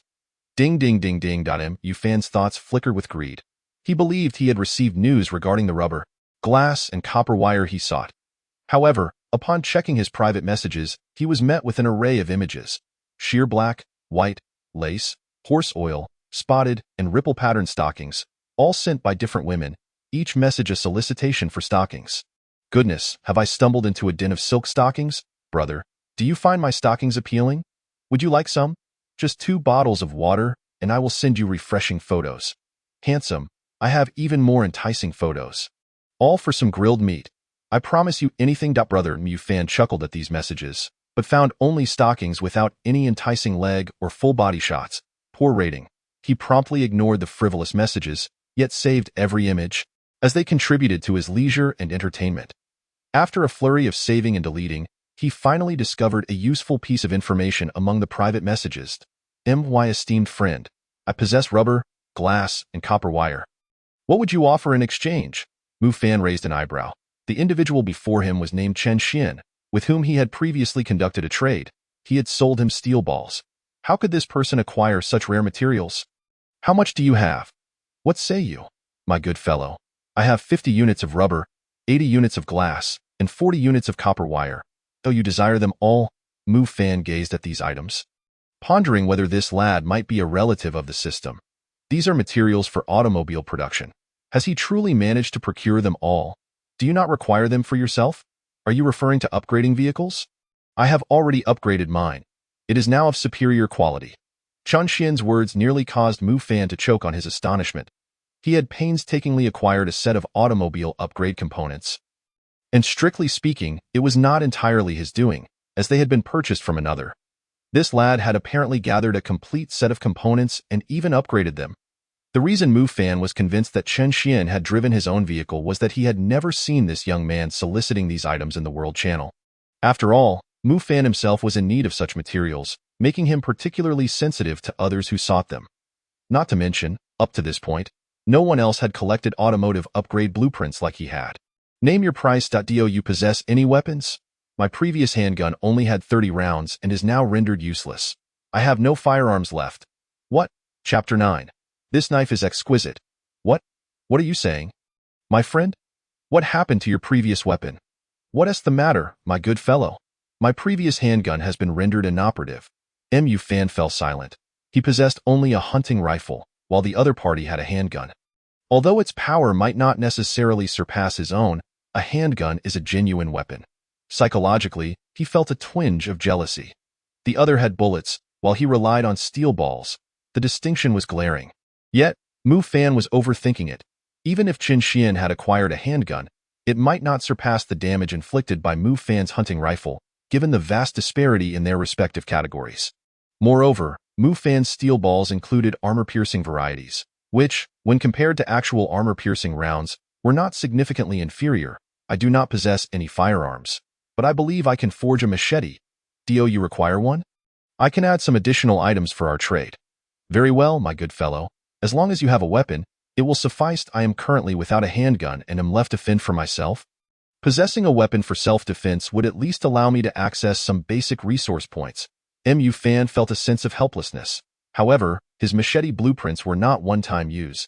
He had previously crafted a rather commendable one. And this time he decided to employ his luck to create another. Please hold on. Approaching the workbench, he inserted 10 iron sheets. The luck skill activated. Ding! Do you wish to invest 10 wooden blocks and 10 plastic units to create machete components? Machete components? What are those? They had never appeared before. As a substantial resource holder, he did not regard this quantity of materials with any concern. Ding! Congratulations, you have obtained a perfect grade machete. Mu Fan stared in awe at the machete before him. Despite being labeled a machete, it bore an uncanny resemblance to a tang knife. The blade measured 74.5 cm, with a handle length of 14.9 cm, and it even came with a sheath. This item was simply breathtaking. However, now that he possessed a hunting rifle, this machete seemed superfluous. He initially intended to trade it to Chen Xian but reconsidered and instead contacted Li Yanran. The machete he had previously given her was a conventional one, akin to those wielded by ancient heroes, entirely unsuitable for a lady. This tang knife, being of such high caliber and lightweight, would be far more appropriate for her. Yanran, are you there? What is it? Mu Fan was taken aback by how quickly Li Yanran responded. The machete you gave me last time. I would like to exchange it for another. Upon sending the message, he received a trade request from Li Yanran a second later. Your friendly Yanran is offering you a machete. Do you accept? Clicking accept, he proceeded to trade the newly crafted tang knife. Your friend Mu Fan is offering you a machete. Do you accept? Li Yanran, without much thought, clicked accept. When this perfect grade tang knife arrived in her possession, she hit the brakes abruptly, nearly leaping out of her vehicle. Mu Fan, are you out of your mind? You gave me a perfect grade tang knife? Upon receiving Li Yanran's message, Mu Fan smiled slightly. This is lightweight and suitable for a lady. I must now proceed to trade the large machete to someone else. Although unsure of Mu Fan's motivations, Li Yanran felt a warmth in her heart. She had never experienced such affection from a boy before. Comradeship was one thing, but this warmth was entirely different. Unbeknownst to her, she had begun to harbor genuine feelings for this man named Mu Fan. The surface of the elegant tang knife gleamed with a chilling brilliance. She had already tested the previous machete, and even beasts from the purple resource points were easily dispatched with it. That knife was extraordinarily sharp. This perfect-grade Tang knife would undoubtedly be even more formidable. And it was perfectly suited to her capabilities, especially since she was versed in ancient martial arts. At this moment, Mu Fan was oblivious to the fact that he seemed overly concerned about this girl named Li Yinran. Meanwhile, he had completed the trade with Chen Xian, who did not request anything else. After all, that machete was of exceptional quality, far superior to his own inferior firearm. Thank you immensely. Should you ever require anything, please do not hesitate to reach out. If I possess it, I shall gladly provide it. Mu Fan nodded slightly. This young man was rather decent. However, given that both times he had sought items, they had been provided by this lad. Mu Fan began to seriously suspect a clandestine connection between the system and him. Opening the forge, he was finally able to upgrade his new vehicle to inferior grade tire blueprint, rubber 40 inferior grade engine blueprint, iron sheets 300, copper wire 20 inferior grade car air conditioning blueprint, iron sheets 20, plastic 40 inferior grade interior blueprint, plastic 40 inferior grade single bed blueprint, wooden blocks 30, iron sheets 10 inferior grade car glass blueprint, glass 50 1x1. He placed the required materials into the forge. Ding, congratulations, you have obtained 4 exceptional grade tires. Ding, congratulations, you have obtained 1 exceptional grade engine. Ding, congratulations, you have obtained 1 exceptional grade air conditioning unit. Ding, congratulations, you have obtained 1 exceptional grade interior. Ding, congratulations, you have obtained 5 exceptional grade car glass units. All exceptional grade items. Not a single lucky tier upgrade occurred, and Mu Fan felt a tinge of disappointment. However, he had begun to discern a pattern. It seemed that the higher the grade of the items, the greater the likelihood of skipping tiers. After replacing all the components, the vehicle appeared completely rejuvenated, a far cry from the previous dilapidated van. Now it resembled a proper business vehicle at a van. Indeed, it still appeared to be a van. Mu Fan was perplexed. Despite upgrading every component of the vehicle, why did it still seem merely improved in materials, while everything else remained unchanged? Approaching the central console, he checked the vehicle's information. Inferior grade van? Only 1 automobile core away from upgrading to a superior grade vehicle. What the hell? What is an automobile core? He had never encountered such a term before, and his understanding had solely stemmed from the information gleaned from the World Channel. Collecting automobile cores? There are private messages. Mu Fan sent out a message, and the World Channel erupted once more. It is the esteemed Mu Fan. But what is an automobile core? I have never heard of it. Indeed, Mu Fan, what is an automobile core? While you are all preoccupied with automobile cores, do you not realize that you should be hastening to gather resources? The calamity is drawing nearer. Do not mention it. I am nearly starving to death. How is it that in such dire times, there are still those who cannot secure a meal? Didn't I just say, I lack weapons? Right? Observing that no one in the World Channel knew what an automobile core was, Mu Fan was left with no choice but to abandon that line of inquiry. However, upon seeing the mention of weapons, he suddenly conceived a brilliant idea. I am selling inferior grade machetes, limited quantity, first come, first served, in exchange for rare items. This statement sent the World Channel into a frenzy. My esteemed friend, I wish to trade. I have memory metal. Let us exchange. I possess black gold. I am willing to trade. Mu Fan is truly a generous soul, offering weapons to everyone. Oh, not jest. He is merely in it for profit. Do not portray him as selfless, oh the one above, standing there with no pain in your waist. At least he can produce items, can you? Enough said. I must express gratitude on behalf of everyone for Mu Fan's generosity. I, Zhao Anchuan, thank you on behalf of all. The World Channel buzzed with praise and criticism. But none of that mattered to Mu Fan. He was solely interested in those rare items, as they were all unfamiliar to him and might prove useful someday. Mu Fan approached the forge to begin crafting ordinary machetes. This was a mass production, and he could not utilize the luck skill for it. Achieving this much was already quite generous. He placed the machetes on the shelf, patiently awaiting his returns. Ding! Li Yinran has gifted you a blueprint for a superior grade revolver. Do you accept? Chapter 10. Perfect grade? Mu Fan stared at the superior grade revolver blueprint that Li Yinran had traded him, momentarily lost in thought. He naturally appreciated this blueprint. Regardless of its power, merely possessing such an item was enough to captivate any man. Struggling to calm his excited heart, he ultimately clicked the cancel button. I possess the weapon. This item holds greater significance for you. Yu Fan sent a private message to Li Yanran. I don't need it. I prefer cold weapons. Upon reading Li Yanran's response, Mu Fan found himself at a loss for words. He was eager to discern what kind of woman the girl on the other side truly was. Through their brief exchanges over the past 2 days, he had already developed a fondness for this treasure of a girl he had never met. Lost in thought, he realized that the image of this treasure girl coincided with a picture in his mind. Shaking his head in self-deprecation, Mu Fan mused, how could such a remarkable girl possibly be engaged in a special profession? Now, he was torn. He both wished for the arrival of a companion from a special profession and hoped it wouldn't come too soon. Largely because of Li Yanran. Ding, ding, ding. Your friend Li Yanran has gifted you a blueprint for a refined revolver. Will you accept it? The system's repeated reminders finally pulled Mu Fan from his reverie. Except, in the next moment, the blueprint for the refined revolver appeared before him. Thank you. No. I should be the one thanking you. The Tangdao you gave me is quite useful, Li Yanran replied with a smile. This blueprint had dropped from a purple resource point, guarded by 2 giant tigers. However, due to his own formidable combat strength and the assistance of the Tangdao, he had managed to dispatch the 2 tigers with relative ease. From the purple treasure chest, he had obtained 2 items. The refined revolver blueprint and, rather awkwardly, 5 perfect-grade Hahuan powders. Li Yanran blushed as she tucked the item away. She knew precisely what it was for. But she couldn't grasp why such an item would drop here. Any perfect-grade item would typically bring her joy, but this one left her feeling less than thrilled. She didn't discard it outright. After all, it was a perfect-grade item, and it might prove useful in the future, so she decided to keep it. However, she had grown somewhat helpless in recent days. The time until extreme weather approached was drawing near. Yet her supplies, aside from meat and water, consisted only of some basic provisions. While she could bear the cold of the night for now, she was acutely aware that if she didn't upgrade her vehicle soon, she might be completely wiped out when the extreme weather struck. Meanwhile, Mu Fan, having acquired the refined revolver blueprint, wasted no time in commencing his studies at the forge. Ding, refined revolver, steel 5, rubber 1.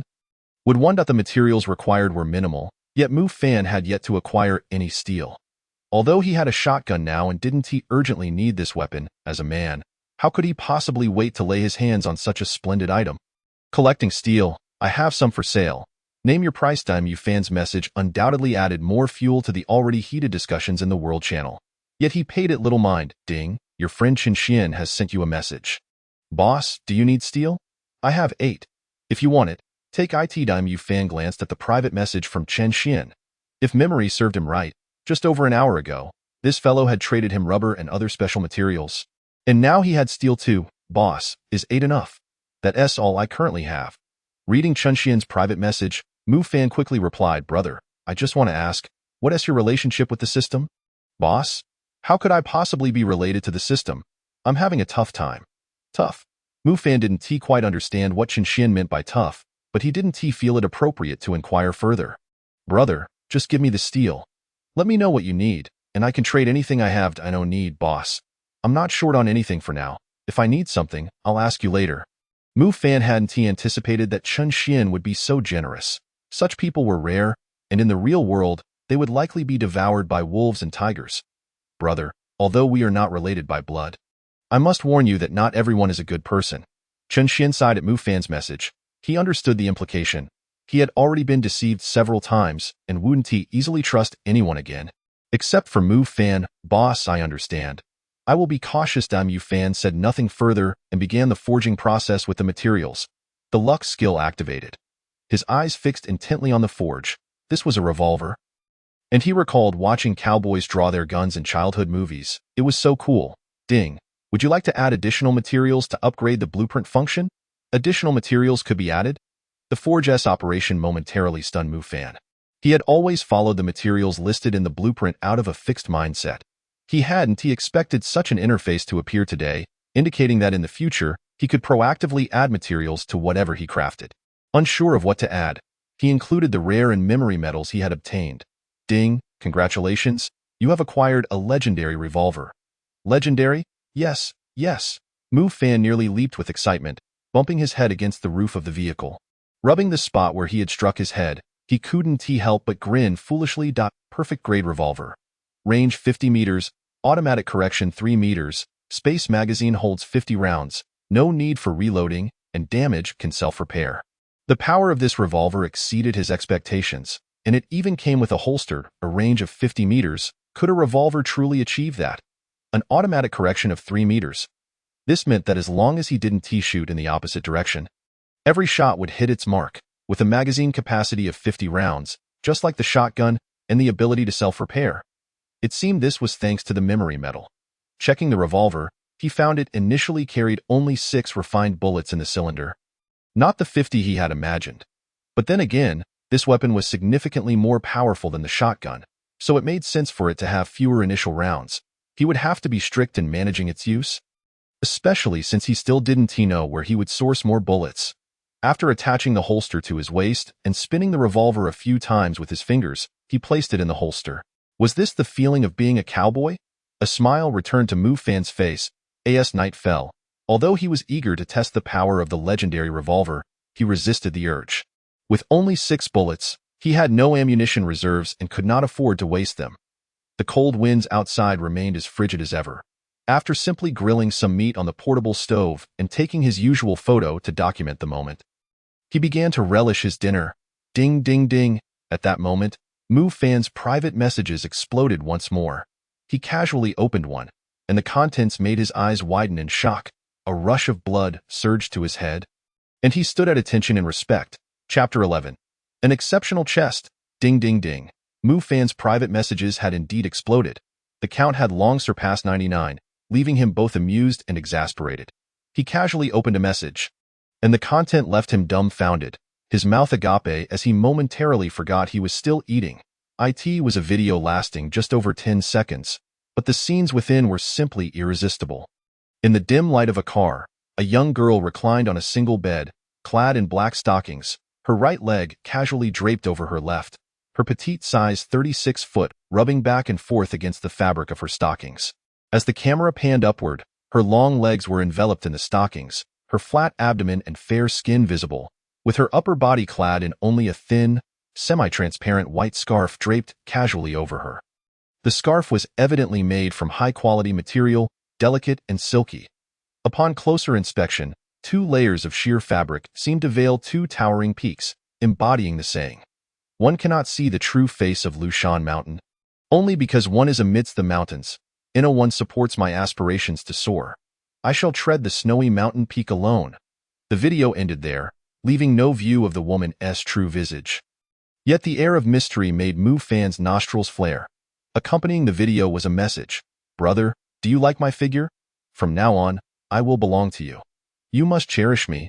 Okay, Mu Fan wore an impish grin, saving the video before decisively blocking her. What a temptress, I wonder how she looks on the other side. Qin Mei glared at the notification of being blocked, her molars nearly crushed. While she had sent her sultry photos to countless men, those were merely various stocking shots. However, this particular one had cost her dearly. She had hoped to reel in something substantial, only to be blocked outright. In reality, Qin Mei was a body streamer. Her looks were quite appealing. Considered rather exquisite, yet she despised showing her face, relying solely on her figure to attract her audience. Since the start of this survival game, she hadn't posted much in the World Channel, but she was well aware of the big shots within it. Given these circumstances, those big shots were all her potential big brothers. Since the game began, other than the first day when she opened a white resource treasure chest, she hadn't opened another. Nonetheless, she still had a fair amount of basic supplies in her vehicle. Although limited in food and drink, she at least wouldn't starve or thirst to death. The substantial investment made in Mu Fan was driven by her simple desire to relish the exquisite roasted meat. Moreover, based on her observations over the past couple of days, it became evident that this individual named Mu Fan was indeed a formidable figure. The quality of his life likely surpassed her own in reality. Qin Mei gritted her teeth.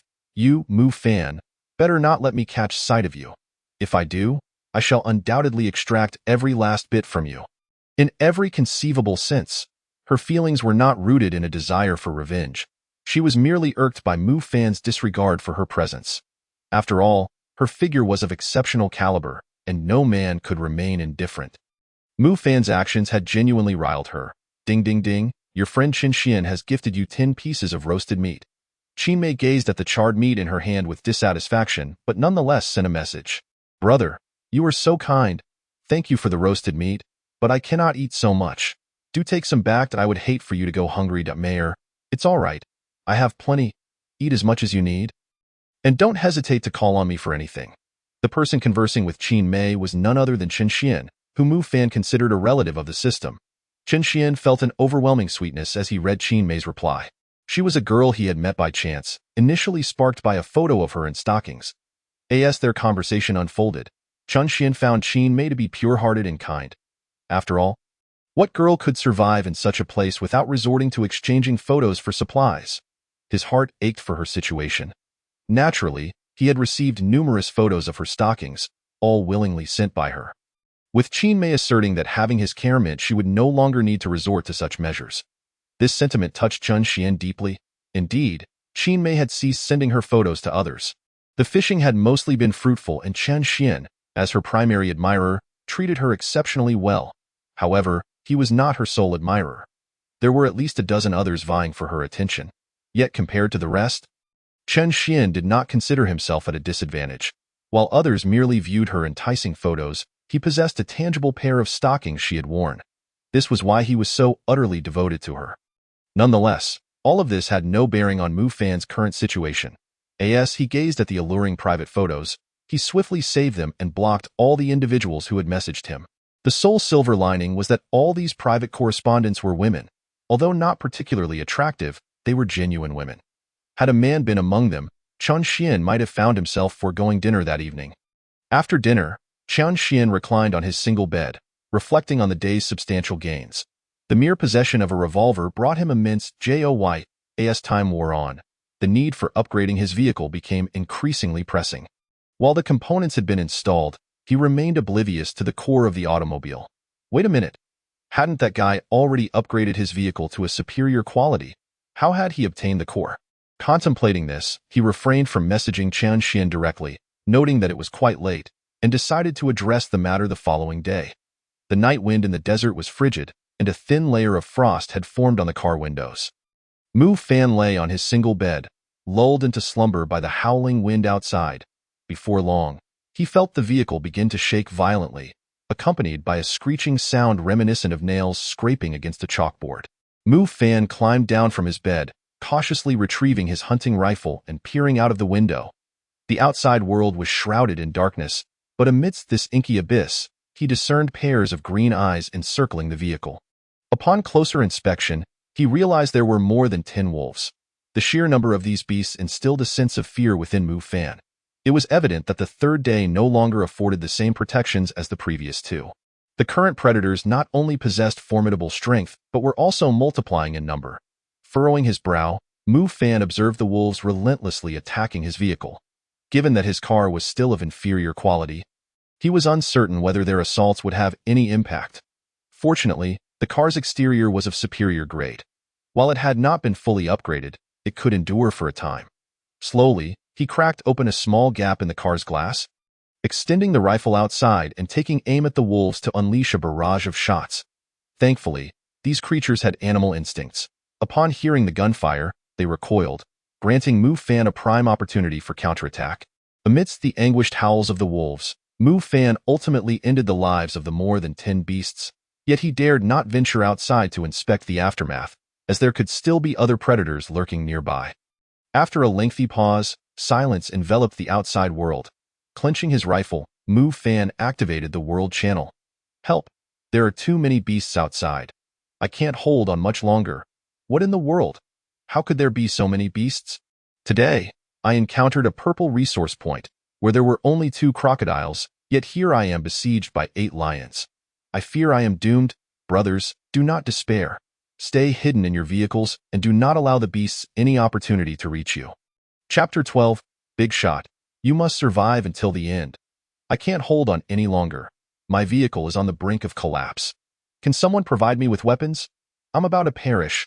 I remember that guy named Mu Fan who previously sold machetes. Mu Fan, please lend the brothers some weapons. We are about to succumb.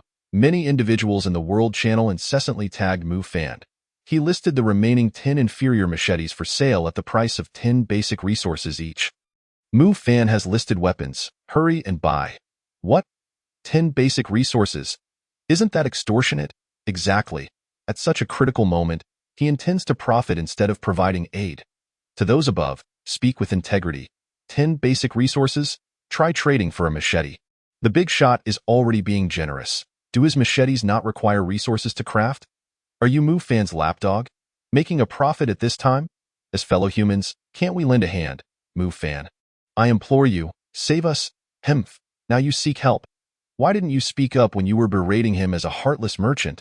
Exactly. Mu Fan isn't a philanthropist. Why should he give you anything for free? You heartless individuals, can't you exhibit a shred of humanity? Mu Fan's gaze bore into the world channel, his expression frigid. He clenched his fists, knuckles whitening. I am not your savior, nor am I your father. If you want weapons, trade for them with resources. After sending this message, Mu Fan adjusted the pricing of the machetes to require rare resources or blueprints for trade before shutting the world channel. Ding! Your friendly Yinran has sent you a message. Mu Fan opened the message. Do not be upset. Human nature is inherently flawed, and you have done well. Mu Fan felt a warmth in his heart. He recognized that this was Li Yinran responding to the discussions in the world channel. I don't mind. Some people simply deserve their fate. The incident had indeed infuriated Mu Fan, as he had intended to assist them out of goodwill, only to find himself in a situation akin to the farmer and the snake. Anyone would have felt angered. How are things on your end? If you are in danger, I can send you my gun. Li Yinran smiled sweetly at Mu Fan's message. It's all right. I merely encountered 5 cheetahs, which weren't particularly challenging, and I've already dealt with them. 5 cheetahs? Mu Fan was somewhat astonished, if it had been him. Armed with only a knife, he would have struggled to take down even one. Yet Li Yinran had dispatched 5. Were you injured? Rest assured, with such a number, they cannot harm me. Li Yinran's words left Mu Fan even more astonished. Who exactly was this woman? Her capabilities were remarkable. After exchanging a few more words, Mu Fan closed the chat and prepared for sleep. Following the beast attack, the latter half of the night was notably tranquil, and it was not until the following morning that Mu Fan awoke leisurely. Ding, Lu Chaofan has sent you a series of resources. Do you accept? Lu Chaofan? Who is this person? Mu Fan did not click to refuse, but instead opened private chat to inquire about this individual. Before he could send his message, he discovered that Lu Chaofan had already messaged him the previous night. Big shot, thank you for the machete, but ultimately, I was unable to hold on. My vehicle is now beyond repair. Though I managed to eliminate all the beasts while hiding in my car, my injuries are severe. Thank you for your assistance in my time of peril. I understand you did not act purely for profit. 10 basic resources likely cannot even produce a single machete. What I am sending you is all the resources I have left. I hope it can aid you. Once again, thank you for your kindness. However, I did not survive. I hope the big shot can make it to the end. Hee, you are the big shot, so surely you will endure until the end, right? Below the message was a blurry photo of Lu Chaofan slumped against a broken car seat. Blood staining his chest, yet a hint of a relieved smile graced his lips. The message concluded there, and Mu Fan read it over and over again, tears unconsciously streaming down his cheeks. Though he did not know this Lu Chaofan, he realized that after he had listed the machetes for 10 basic resources, 6 had sold, one of which had been purchased by him. The message had been sent shortly after 3 in the morning, and now it was past 7. Had he truly not survived? Mu Fan clicked the button to receive the gifted items, and a row of supplies materialized before his eyes. Ding! You have received 500 milliliters of mineral water X3. Ding! You have received a slice of bread X1. Ding! You have received a wooden block. Ding! You have received a low-quality automobile core X1. Ding! You have received .as. He gazed at the stream of refreshing text. Tears welled up in Mu Fan's eyes. This was the trust of a stranger, a relic left behind by someone unknown. He reopened the private chat with Lu Chaofan, and the vivid crimson color next to the player's name signified the unfortunate truth of their demise. Mu Fan's fingers trembled slightly, a tear splashing onto the screen. Ignoring the scarlet name, he typed a message instead. Brother, rest assured, I will carry your belongings to the very end. Closing the private chat interface, Mu Fan leaned against the driver's seat, feeling somewhat despondent. A crack in the car window allowed the fierce winds of the Gobi Desert to howl mercilessly. Despite the early morning chill, Mu Fan remained motionless. Lost in thought, ding, Li Yinran sent a message. Good morning, Mu Fan. Did you sleep well last night? Her message jolted Mu Fan from his melancholy. He forcefully patted his cheeks and replied with a greeting. Yinran, we will persist until the very end, won't we? What's wrong? Li Yinran sensed the sorrow in Mu Fan's words and promptly halted the car to initiate a voice call. Ding ding, your friendly Yinran has requested a call. Mu Fan was taken aback. He had not anticipated Li Yinran would take the initiative to contact him. This feature had always existed, not to mention the availability of video calls. However, few people utilized these functions in this harsh environment. As the depths of one's heart remained concealed, a trial of life and death. Many preferred to avoid revealing their true selves, though exceptions existed, such as using video calls to barter for resources.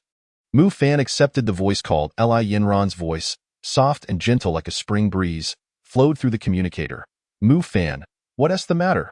Taken aback, Mu Fan's throat felt constricted. I'm fine. Her voice carried a note of concern.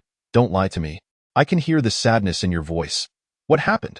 Her melodious tone seemed to melt Mu Fan's heart, providing an unexpected sense of solace. This voice was so sweet, devoid of any pretense. Mu Fan could discern that this was indeed Li Yinran's true voice, surpassing even the most exquisite melodies he had ever heard. No, it's nothing. His voice, slightly hoarse, betrayed that he had recently wept. After explaining the situation, Li Yinran hurriedly offered him comfort. They conversed for roughly an hour. And Mu Fan's stomach began to grumble. You must be hungry. Hurry up and find something to eat. Do you have any food? Li Yinran inquired softly. Yes, I still have plenty of meat. If you lack food and water, remember to let me know. MHM? Li Yinran replied gently. After ending the call, Mu Fan leaned back in his seat, staring blankly at the car ceiling. Li Yinran's tenderness stirred his heart, yet in just 2 days, a companion of a unique profession would arrive. He chuckled bitterly and shook his head. What is this? A romantic game in the apocalypse? Outside the car window, the Gobi remained desolate, with tumbleweeds rolling in the ferocious wind like lost souls. Mu Fan gazed at the distant horizon, feeling an emptiness within. Chapter 13. Now this is a car. Mu Fan was not one to dwell on sadness, yet this incident had profoundly affected him. Steeling himself, he meticulously examined Lu Chaofan's belongings. The basic supplies were scant, with only 2 rare items. 1 titanium alloy and 1 black gold. He already possessed a piece of black gold, unsure of its purpose, but had kept it nonetheless. As he reached the final item, his jaw nearly dropped in astonishment. A low-quality automobile core. This was akin to finding treasure after a long search. This fellow named Lu Chaofan had indeed left him a significant gift. Though Mu Fan remained oblivious to how Lu Chaofan had acquired this item, its presence meant he could upgrade his car. Upgrade the car? Wait, I wonder if the luck skill can be applied to upgrades? Mu Fan activated the luck skill. Ding, congratulations, your car has successfully upgraded to excellent grade automobile. Please select an upgrade direction. The system's voice was like a celestial melody, dispelling all his gloom. Although he lacked a level 3 luck skill, an excellent grade automobile was more than sufficient. The system prompted him to choose an upgrade direction, and Mu Fan reviewed the options. Upgrade directions for the automobile: all-terrain combat vehicle or multifunctional RV. All-terrain combat vehicle, a powerful vehicle combining defense and exploration capabilities. Multifunctional RV, an amphibious vehicle prioritizing comfort. Without hesitation, Mu Fan opted for the multifunctional RV. In such a tedious survival game, one must indulge oneself a little. A dazzling light flashed, and Mu Fan's van began to tremble violently, as if reshaped by a mysterious force. The metallic exterior gradually became smooth as a mirror, the tires automatically inflated, and the chassis lifted slowly. Inside, the worn-out seats were replaced by luxurious business-class seating, and the central console glimmered with high-tech blue lights. The entire vehicle transformed into a massive RV, measuring 9 meters in length and 2.3 meters in width, with a qualitative leap in comfort. A single bed automatically connected to the vehicle, expanding into a spacious 1.82-meter bed, while a mobile stove was embedded on one side. Easily accessible from the outside, a dining table and restroom were also included. The water tank encircling the top of the vehicle had transformed into a sleek black metal structure capable of regulating the indoor temperature based on the water tank's temperature. The central roof was supported by iron frames, designed to be electrically adjustable. When raised to the highest point, it became an observation lounge surrounded by railings. Remarkably, with the car's upgrade, fuel consumption not only did not increase but rather plummeted. Now requiring only 4 units of fuel per 100 kilometers, Mu Fan was baffled by this principle, perhaps owing to the engine and transmission being of excellent quality. Although the vehicle measured only 9 meters, it sported 6 tires, 2 at the front and 4 at the rear. Mu Fan exited the car, circling around it several times, his fingers gliding over the car's metallic sheen, a smile creeping onto his lips. Now, this is a car. The previous dilapidated van was nothing short of a joke. All his unhappiness had dissipated, and the next order of business was to procure some food, as he was truly starving. The new mobile stove featured a grilling function, alleviating the need to use his trusty frying pan. After grilling the meat, he noticed it seemed to possess a newfound flavor.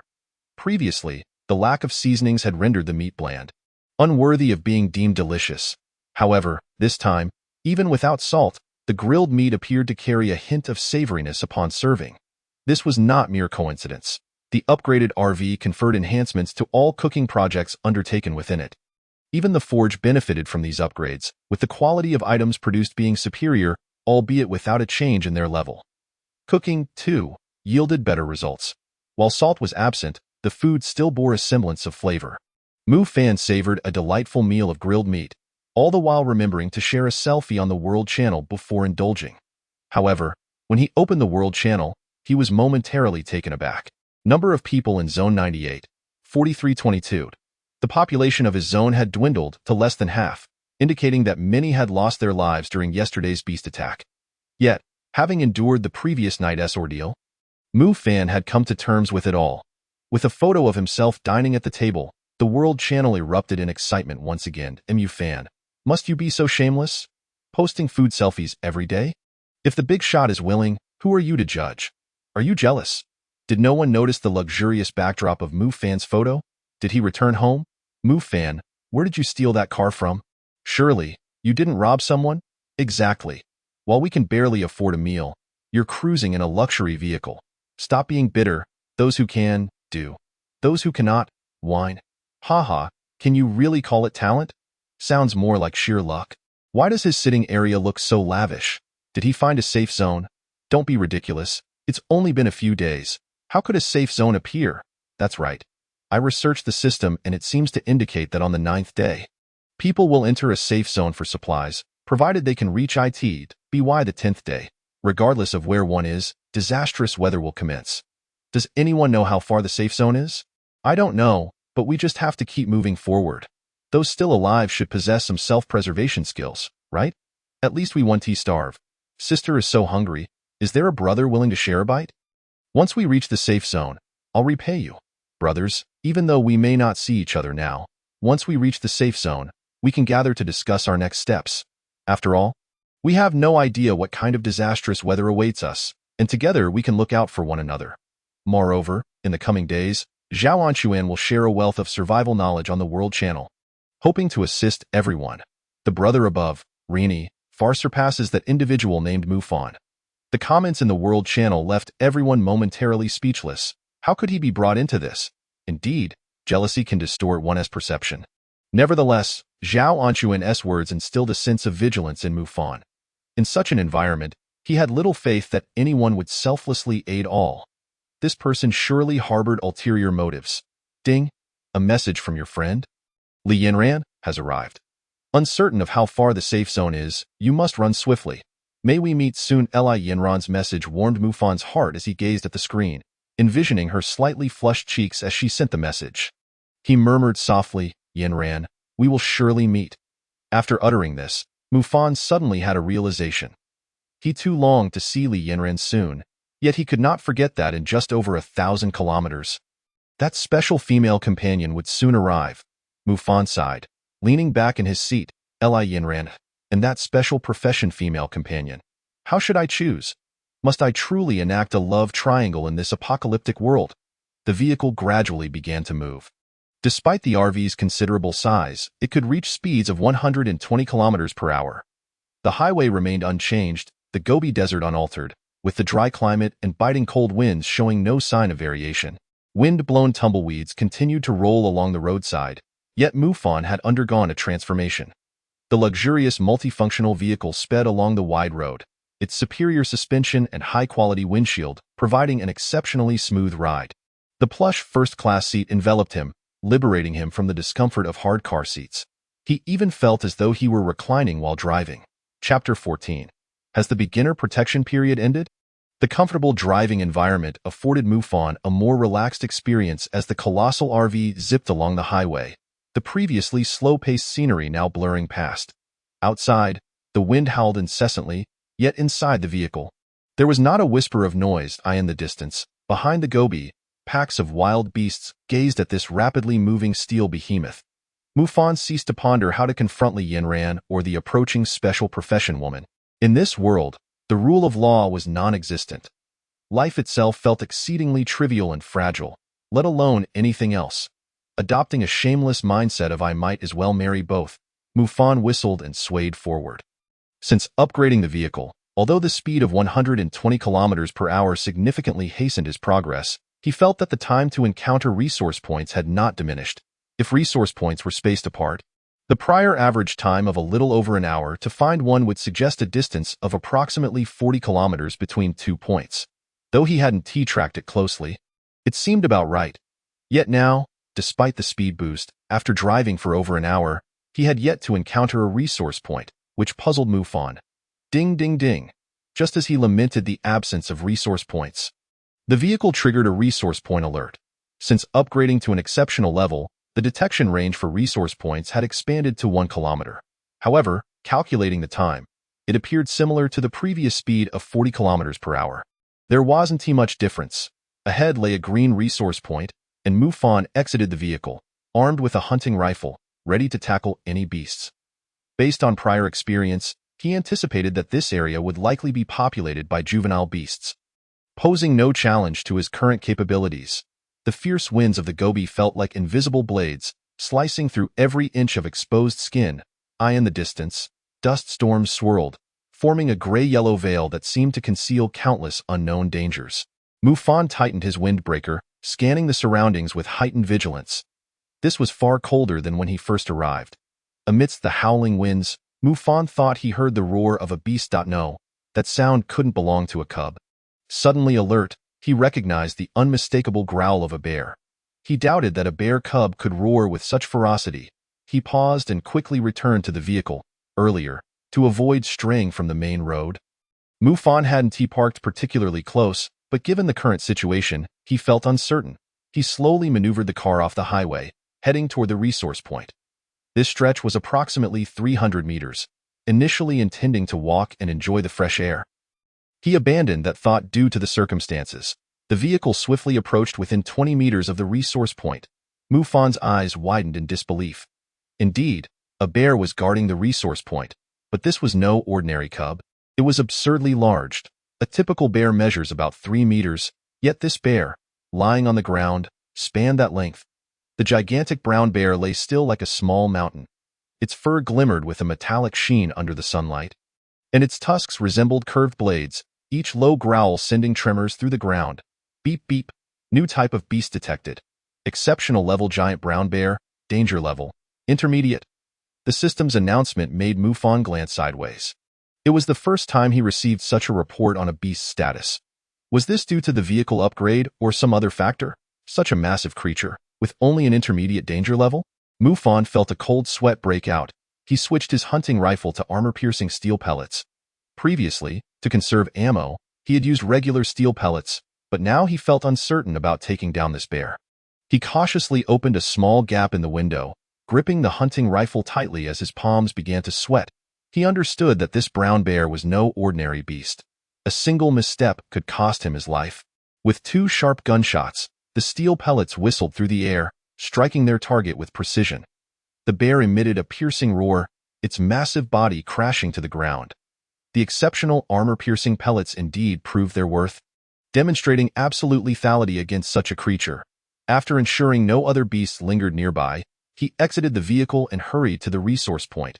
Ding! Congratulations, you have obtained exceptional level brown bear meat X200. Congratulations, you have received a poor quality honor medal X1. Mufan paused for a moment, pondering the purpose of this honor medal. Poor quality honor medal can be exchanged for supplies at specific locations. It seemed this was the universal currency within this survival game. Reflecting on this, he glanced at the newly acquired meat. Previously, Beast meat was simply labeled as meat, with no indication of quality or type. Yet this bear had a clear classification and level designation. Was this due to the system or the progression of the game? Taking out a piece of bear meat, he examined it closely. Each piece weighed around 1 pound. But what was different was that this bear meat came with a description. Exceptional level brown bear meat. Rich in energy, consuming it can slightly enhance one's physique. Enhanced physique? Had functional food already appeared? Mufan was not entirely surprised. After all, this was a survival game. Given the existence of rules, the emergence of such items was entirely within the realm of possibility. After all, they already had storage necklaces. Why not functional food? Opening the green quality resource chest, he received Watermelon X1, Black Gold X1. Fruits. Mufan felt a surge of excitement. He had not anticipated that in such a harsh Gobi environment, a resource point could yield fruit. What a delightful surprise. He stored both the watermelon and black gold in his space necklace. Undoubtedly, black gold was a rare metal, having never encountered it in the world channel. After organizing all his gains, Mufan returned to the vehicle. He did not rush to continue forward, but instead opened the world channel. He sensed that everything he had encountered today was far from ordinary. It seemed to signify something. I just faced an exceptional level wild wolf and nearly lost my life. Is this game deliberately trying to kill us? Are you all right up there? It's worse on my end. The white resource point has over a dozen beasts, and I dare not approach. What's so surprising about encountering a wild wolf at a green resource point? But is it true that the white resource point has over 10 beasts? Bro, let me finish. That wild wolf was exceptional level. It stood over 2 meters tall and nearly 3 meters long. Scary, right? Is that for real? Why are the beasts at resource points so powerful? But seriously, have you all encountered resource points so quickly? I've been driving for over 4 hours and still haven't seen one. Usually, it's just over an hour and I'm about the same. I've been driving for over 3 hours, which only suggests that the distance between resource points has increased. No way. The distance between resource points has increased? The beasts have levels. Could this mean our beginner protection period has ended? You're likely onto something. Which kind-hearted brother can spare some food for me? I haven't seen a resource point in ages, and there are beasts out there. I dare not exit the vehicle. Everyone, this is Zhao Anchuan. If you encounter large beasts, be sure to avoid direct melee combat. We can first ram them with vehicles and then exit to finish them off. Do not put yourself in unnecessary danger. Mufan's brows furrowed deeper as he observed the messages in the world channel. Beasts are growing stronger, and resource points are becoming more distant. It appeared that the game's difficulty was gradually escalating. Henceforth, he must exercise even greater caution. Chapter 15. The Perfect Scorpion. As Mufan deactivated the world channel and ignited the engine of his vehicle, it was evident that although it was already the 3rd day of the game, the true trials had only just begun. Iran, be cautious. The beasts at the resource points have become significantly stronger. Should you encounter any insurmountable danger, remember to contact me. I will send you a firearm. Mufan sent a message to Li Iran, and within a mere 2 seconds, her reply came through. Rest assured. It's no trouble at all. These beasts pose no threat to me. I just secured a blue resource point. Upon reading Li Iran's response, Mufan felt a wave of relief wash over him. Though he was astonished to realize that despite his high estimation of her abilities, he had still somewhat underestimated her. After ending the communication, Li Iran exhaled deeply. While she had claimed everything was fine, securing a blue resource point was not as simple as facing a single beast. She had encountered 5 giant crocodiles, all of exceptional quality. Even with her perfect grade Tang Dao, she had sustained a few minor injuries. After hastily bandaging her wounds with a strip of cloth, her complexion appeared somewhat pale. Though her injuries were not severe, the blood loss from fighting while wounded had taken its toll, yet she considered it a minor issue. After organizing her supplies, she realized her resources were modest, but sufficient for sustenance. However, she could not upgrade her vehicle like Mufan and Chen Xian. Meanwhile, Mufan continued driving, gradually entering an area beset by a sandstorm. Before long, he noticed the vehicle swaying from side to side. Glancing at the speedometer, he saw a reading of 120 kilometers per hour. The speed was normal, so why was the vehicle shaking so? Slowing down, he noticed the swaying of the RV had diminished significantly. That shouldn't be the case. After the upgrade, the RV's weight was at least 5 tons. How could it start to feel unstable at 120 kilometers? He cracked open a window, only to be met with a fierce gust that stung his face. Quickly shutting the window, he realized the wind outside was ferociously strong, likely around level 5 or 6. Reducing his speed to 60 kilometers per hour, Mu Fan pressed on. The sky gradually darkened, and a glance at the dashboard clock revealed it was only 1:23 p.m. Why was it becoming so dark already?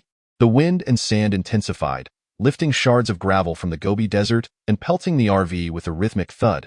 Mu Fan was unconcerned about possible vehicle damage, as the exceptional-grade RV could withstand encounters with large beasts without issue. Let alone this mere sandstorm. Visibility ahead decreased sharply, dwindling to about 10 meters. Mu Fan felt a pang of worry. He was traversing the Gobi after all, and encountering a tornado would spell disaster. As if to confirm his fears, the yellow sand in the sky thickened, obscuring the sun entirely from view. He flipped on the headlights, knowing he had no choice but to continue moving forward. Outside, the wind grew increasingly violent, beginning to swirl ominously. Countless pebbles and tumbleweeds danced in the air, creating an atmosphere reminiscent of the apocalypse. Mu Fan was uncertain whether his RV could withstand a tornado's assault.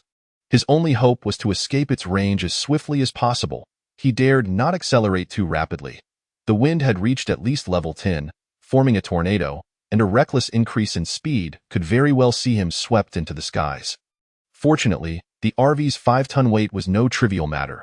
As he slowed his speed, the vehicle became remarkably stable, granting Mu Fan a measure of reassurance. The sky had descended into complete darkness, with small stones incessantly striking the RV's windshield. Yet Mu Fan remained relatively calm, knowing this level of impact was within tolerable limits. After driving for over an hour, he finally spotted a glimmer of light ahead. Just as a smile spread across his face at the prospect of breaking free from the tornado's grasp, an unexpected turn of events unfolded. Before him lay a myriad of purple entities densely blocking the road. Ding. Beast detected. Excellent grade Scorpion. Danger level moderate. Ding. Beast detected. Exceptional grade Scorpion. Danger level moderate. Ding. Beast detected. Perfect grade Scorpion. Danger level high. The series of notifications left Mu Fan momentarily stunned. The excellent and exceptional grade Scorpions were manageable, but the perfect grade was an entirely different beast. Was the system intentionally targeting him for his seemingly comfortable existence? Although he had escaped the tornado's range, Mu Fan was not foolish enough to charge headlong into the blockade of Scorpions. He did not fear the excellent or exceptional grades, but the perfect grade was a formidable opponent. He parked the vehicle a good distance away from the Scorpions, over 10 meters, and cautiously peered out the window. There appeared to be around 30 to 40 Scorpions on the ground, but he could not discern which were excellent and which were exceptional. However, he felt a surge of optimism as he noted their considerable sizes, the smallest measuring over half a meter in length. Their bulk gave Mu Fan confidence in his ability to strike a target. Yet, behind the throng of Scorpions loomed a colossal creature, over 10 meters long. Without a doubt, it was the perfect grade Scorpion. Mu Fan understood the gravity of the situation. He retrieved his hunting rifle and began firing relentlessly. Fortunately, the armor-piercing rounds packed immense power, and thanks to his luck-enhancing skills, he had amassed a substantial stockpile of ammunition. One by one, the Scorpions fell before him. Within moments, over 20 had been dispatched before they could even react.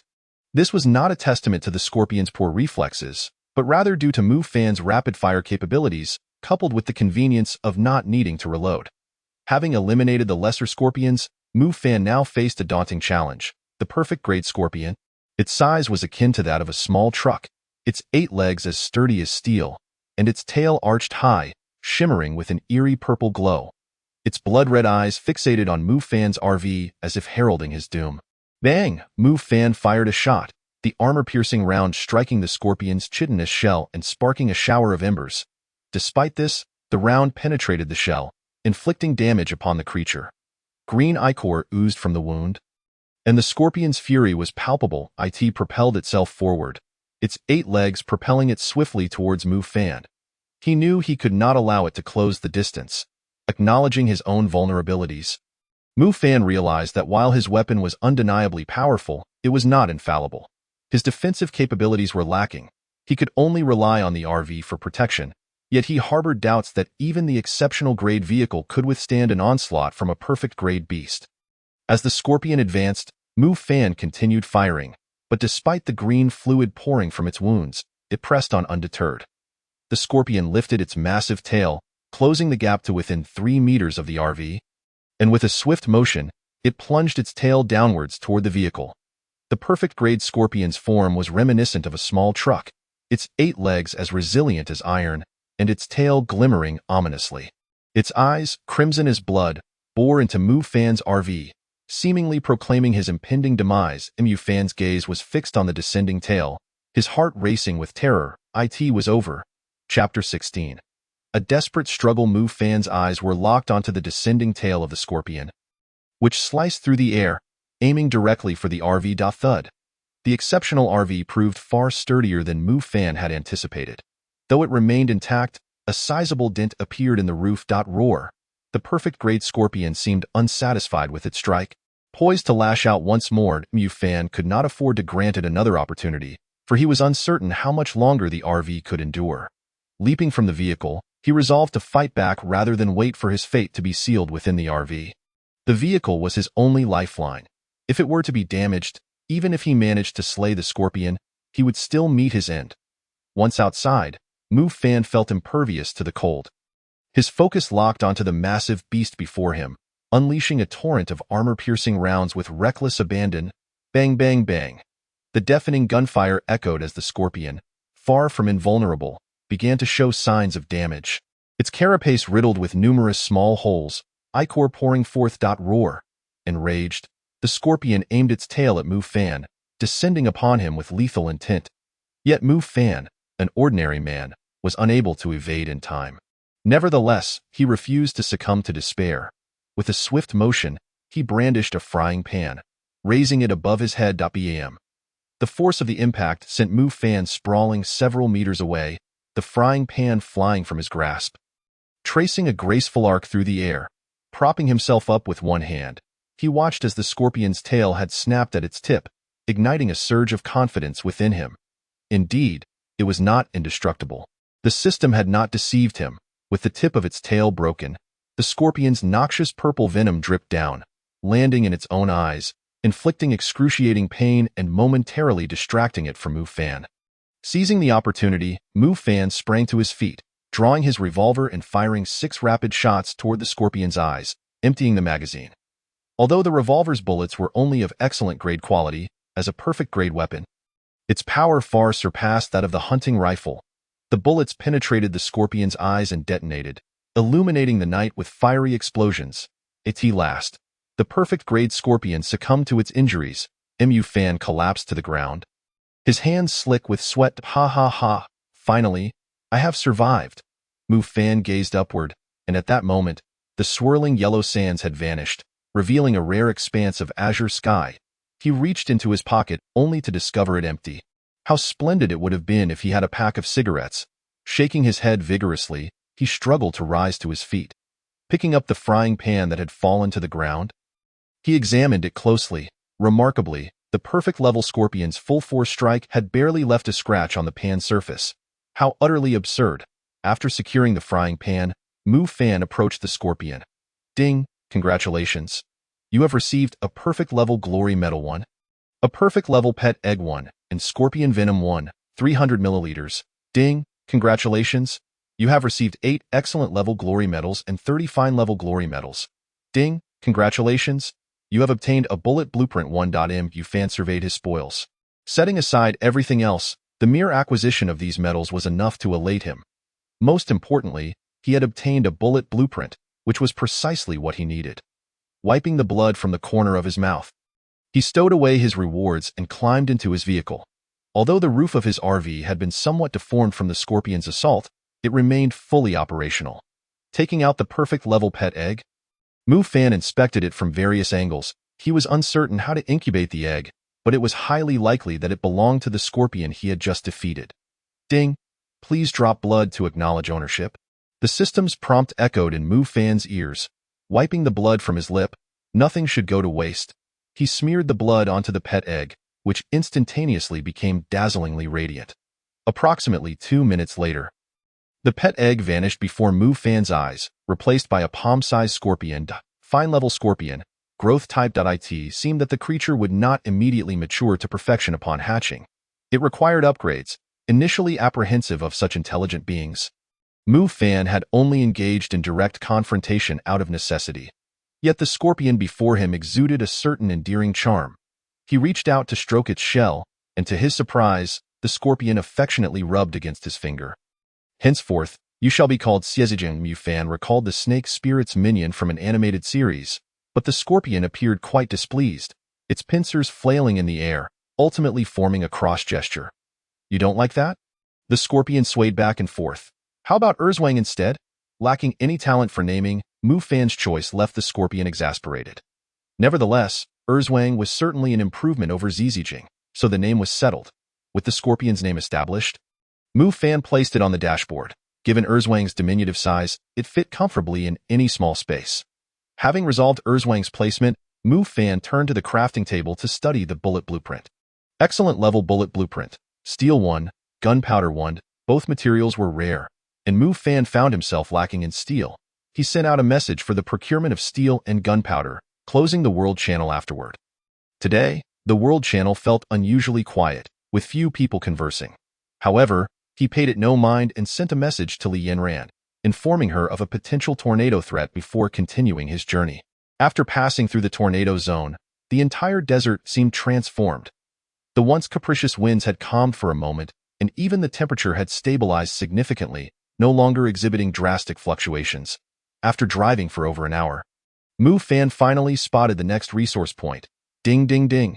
The vehicle's navigation displayed a blue resource point, and the previously slumbering Erzwang suddenly awoke, alerting Mu Fan to the presence of 8 beasts ahead. Mu Fan was not particularly surprised that Erzwang could communicate.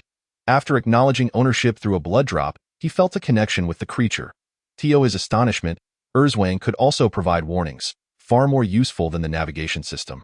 The upgraded central navigation system could identify the types and levels of beasts within a limited range, approximately 20 meters. In contrast, Erzwang's alerts had a range of about a kilometer, undoubtedly enhancing Mu Fan's safety during future travels.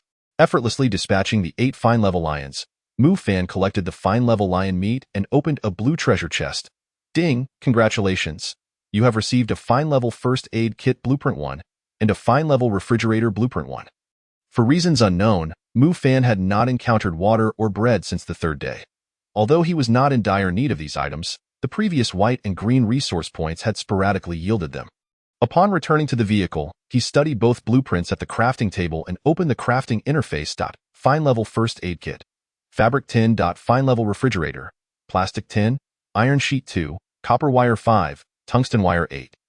All these materials were basic resources, and Mu Fan had plenty on hand. He decided to activate his luck skill to begin crafting the first aid kit. Ding. Would you like to add additional materials for crafting? Once again, the option to add materials appeared. Mu Fan recalled the last time it had been Li Yanran's Tang Dao, but it had been nearly an hour since he sent her a message, and she typically responded quickly. Why the delay? Anxious thoughts clouded his mind, and he randomly tossed in some fine-level bear meat. Ding! Congratulations! You have obtained 10 perfect level first aid kits. Perfect level first aid kit contains adrenaline 5. Perfect level bandages 2M, antidote 1. Adrenaline. A single injection can activate the body's instinct, forcibly elevating those on the brink of death to a normal state for a duration of 5 minutes. Perfect level bandages, capable of healing wounds, promoting rapid healing of any damaged skin and organs. Antidote. Can neutralize all poisons below perfect level and generate a 6-hour antibody. Chapter 17. Perfect level explosive fireball. This perfect level first aid kit was akin to a second life. In such extreme circumstances, one could never predict the dangers that lay ahead, and with this first aid kit, at least he need not worry about injuries. He again employed his luck skill to produce the refrigerator. Perfect level refrigerator, capacity 200L, adjustable temperature, rapid cooling. For Mu Fan, the refrigerator held little practical use at present, especially since he possessed a spatial necklace that could maintain the vitality of items, preventing spoilage. Nonetheless, having an additional refrigerator made the RV resemble a cozy little home. Continuing his drive, he finally received a response from Li Yanran half an hour later. I'm here. Mu Fan slammed on the brakes, bringing the vehicle to a halt. What happened? Why the long silence? Did something occur? I'm fine. Mu Fan quickly activated the voice call. Yanran? Hearing Li Yanran's faint voice sent a jolt of concern through Mu Fan's heart. Yanran, what is wrong? Don't hide it from me. Li Yinran hesitated for a few seconds before softly replying, I'm all right, just sustained a minor injury. Mu Fan clenched his fists, his nails nearly digging into his palms. Minor injury? Your voice sounds so weak. How can you call it minor? Tell me what happened. Li Yinran felt a twinge of guilt at Mu Fan's urgency, yet she weakly recounted the events. I just encountered over 30 excellent-level giant leopards. Mu Fan's gaze sharpened. Although Li Yinran had merely faced excellent-level beasts, she lacked ranged weaponry, and surviving was already a stroke of luck. While individual excellent-level monsters posed little threat to her, facing over 30 of them was a different matter altogether. Even someone as strong as Li Yinran could suffer severe injuries under such circumstances. Ding, your friend Mu Fan has gifted you 5 perfect-level medical kits. Do you accept? Li Yinran hesitated for a long moment before finally clicking to accept the items Mu Fan had sent. Using the bandages from the perfect-level medical kit, she felt the bleeding from her wounds had ceased, and her injuries were healing rapidly to Mu Fan. This must be quite precious to you. What will you do if you encounter danger in the future? Noticing that Li Yinran's voice had regained some strength, Mu Fan quickly replied, I still have a few left, so don't worry. Just tell me if you encounter danger, and I'll give you my gun. Why are you so reckless? Li Yinran detected the concern in Mu Fan's voice and smiled gently. After 2 minutes, her wounds had nearly healed, leaving her merely feeling a bit weak. The warmth enveloped her heart as she softly reassured him. I'm really fine now. Your first aid kit worked wonders, and my wounds are healing. Thank you. Mu Fan released a breath of relief, though his tone remained serious. Next time, don't push yourself if you encounter danger.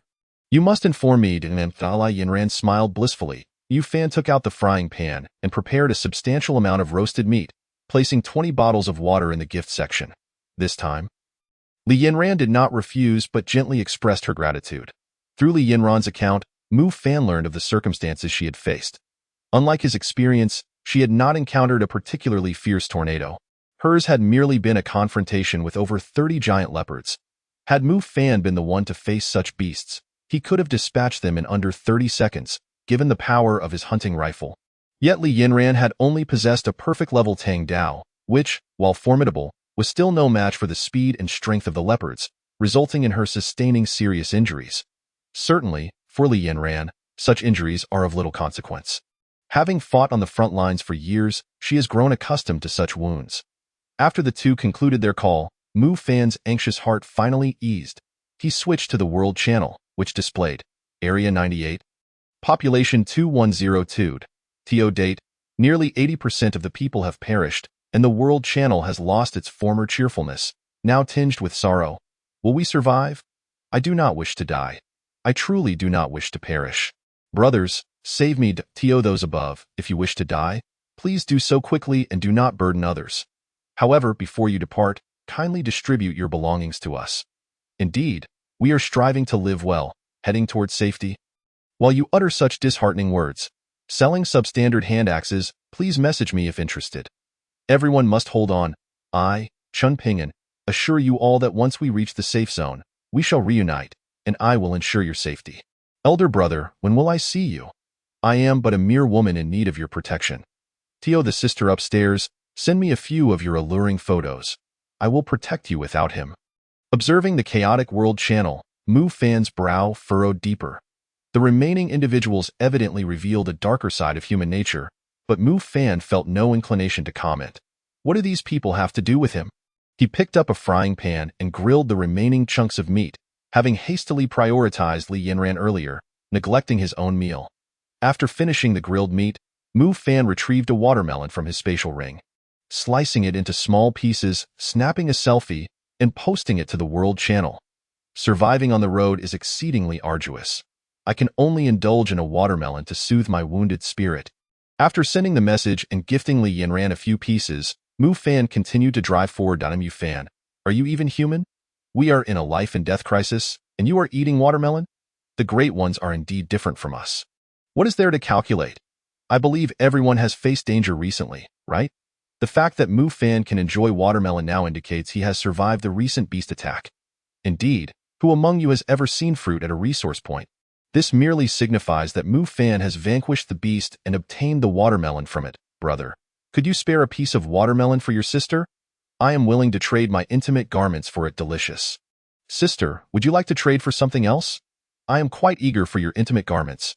Mu Fan, of course, paid no heed to the World Channel's discussions. However, his private messages began to chime. Mu Fan, are you there? Upon seeing this, he recognized it was the system relative, Chen Xian. What is it, brother? Chen Xian stared at the trading interface, his palms slick with cold sweat. He knew that watermelon was an exceedingly precious resource in this environment.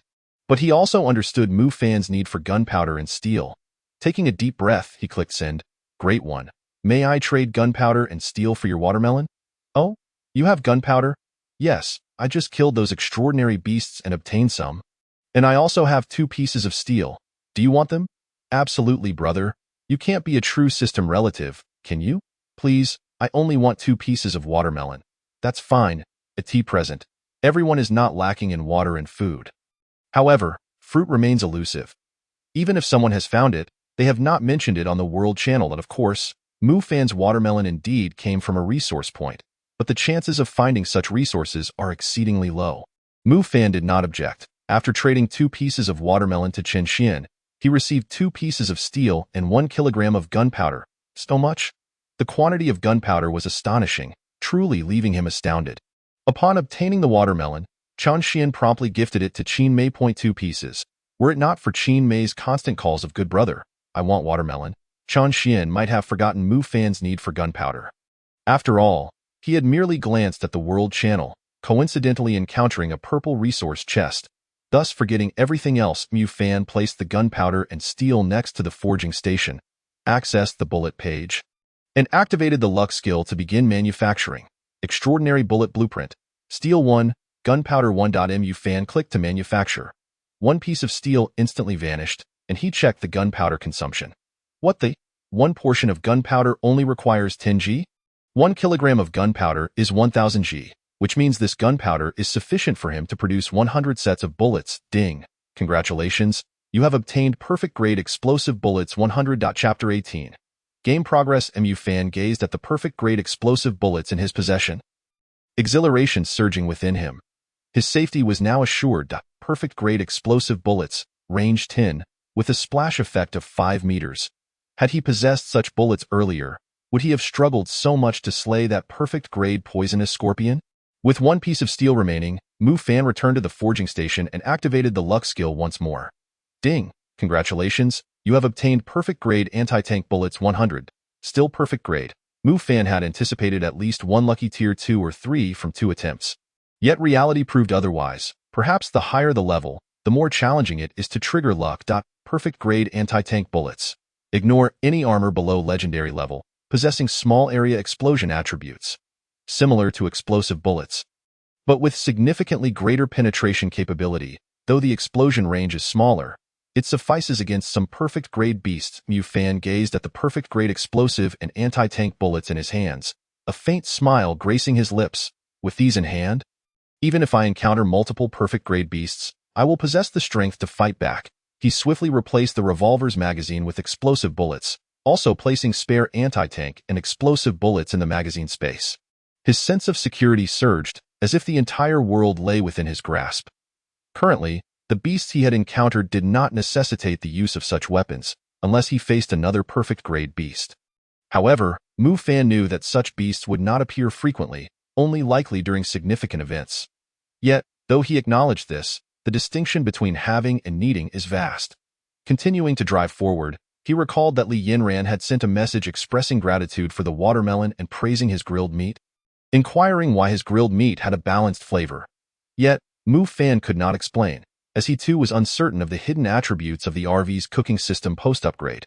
Having passed through the recent sandstorm, Mu Fan noticed a semblance of vitality along the roadside, no longer the uniform earthy yellow. It seemed that near the edge of the desert, a vibrant green had sprouted. In high spirits, he whistled while driving with one hand, not forgetting the dent on his car's roof, though he currently had no effective means to remedy it.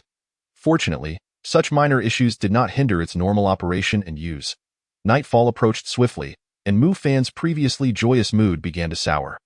Having driven for over 3 hours that afternoon without encountering a single resource point left him perplexed. The recent sandstorm seemed to act as a barrier. Once crossed, the entire survival game felt markedly different. He checked the World Channel, But there was no discussion regarding this matter, adding to his confusion. Contacting Li Yinran, she too had no discernible insights. Could it be that he was the only one experiencing this? Uncertain of the exact cause but lacking any immediate concern since he was not in want, he pressed on. During dinner, having grown weary of grilled meat, he fetched some water and used the mobile cooking station to stew a pot of bear meat. He placed the meat in the pot to simmer gently while he indulged in a refreshing shower in the restroom. Although he had no shortage of water, the rush of recent days had left him little time for such luxuries. Now, uncertain of the distance to the next resource point, he felt no urgency. After bathing, he posted a selfie to the World Channel, once again inciting a wave of envy to Mu Fan. Can you behave like a person? Though we are not lacking in water, we must still conserve it. How can you take a shower? Indeed, the joy of the great ones is something we small fry can never comprehend. Brother, will I be able to shower once we reach the safe zone? It has been ages since I last bathed, to those above. Are you not hoping to take a bath with Mu Fan? Hee, if I had that opportunity, I too could invite a sister to bathe together. Does Mu Fan truly have such an abundance of water that he can afford a shower? In such an environment, taking a shower? Just wait to fall ill. The temperature has already dropped below zero at night. Do not speak sourly of grapes just because you cannot have them. With Mu Fan's luxurious vehicle interior, do you think he lacks air conditioning? Observing the various comments on the World Channel, Mu Fan chuckled. He certainly did not wish to flaunt. He understood the wisdom of not displaying wealth. His intention was to establish a reputation for the uncertain future, making future endeavors easier. Not to mention, among the remaining 2,000 individuals, none are unfamiliar with him. The bear meat was now ready. Mu Fan tasted it, finding it somewhat bland, yet as a soup, it was quite commendable, fashioning several large bowls from wood. He filled one to the brim for Li Yinran before starting to savor his meal in small bites. Naturally, he did not forget to snap another selfie before posting it to the World Channel. After organizing the information from the World Channel, it appears that the contents therein differ significantly from his current experience. While those individuals remain on the desolate Gobi roads, enduring stark temperature fluctuations between day and night, his own environment, albeit still a Gobi, has normalized to comfortable conditions, with midday temperatures exceeding 20 degrees and nighttime lows in the teens. Moreover, verdant plants have begun to emerge around him, whereas those individuals remain ensconced in a barren landscape. Could this disparity be attributed to the progression of the game? Although the progress of those in the World Channel appears uniform, both Li Yinran and Chen Xian share his current status. What could account for such a phenomenon? Unable to fathom the situation further, Mu Fan resolved not to squander any more mental energy and resumed sipping his meat soup. The high-quality beast meat indeed had some fortifying effects, and Mu Fan could feel his physical condition improving. His once emaciated frame had grown stronger, and he noticed a more harmonious physique. As he glanced down, he saw Erzwang spinning excitedly at his feet. "Are you hungry?" Mu Fan inquired, and Erzwang wagged his tail in response. Mu Fan offered a piece of bear meat, but Erzwang refused it with a pinch of his claws. "Then what would you like to eat?" Mu Fan presented a raw piece of bear meat. And this time, Erzwang eagerly devoured it. The little creature was endearing. Not only did it possess its own consciousness, but it could also engage in simple communication with Mu Fan. As evening descended, Mu Fan lay down in bed. Preparing for slumber, Erzwang, observing his master settle down, climbed onto the dashboard of the vehicle and curled up to sleep. He enjoyed a deep slumber, awakening well past 8 in the morning. Oddly, there had been no beast attacks throughout the night. After a quick wash, Mu Fan approached the front of the vehicle, finding Erzwang still asleep, but upon closer inspection, he noticed the creature was smeared with a crimson liquid. Frowning, he gently touched it, and a strong metallic scent assaulted his senses. "Erzwang, what did you get up to last night?" Chapter 19. Are we nearing the safe zone? Mu Fan lifted Erzwang and rinsed him with water, which cleaned him up considerably. After placing Erzwang back on the dashboard, Mu Fan stepped out of the vehicle to breathe in the fresh air. However, the scene that greeted him was startling. The ground was strewn with the carcasses of enormous wild boars. Numbering around 10, their bodies displaying an eerie purplish hue. They lay rigidly on the ground. Approaching closer, the system indicated a collection option. Collect.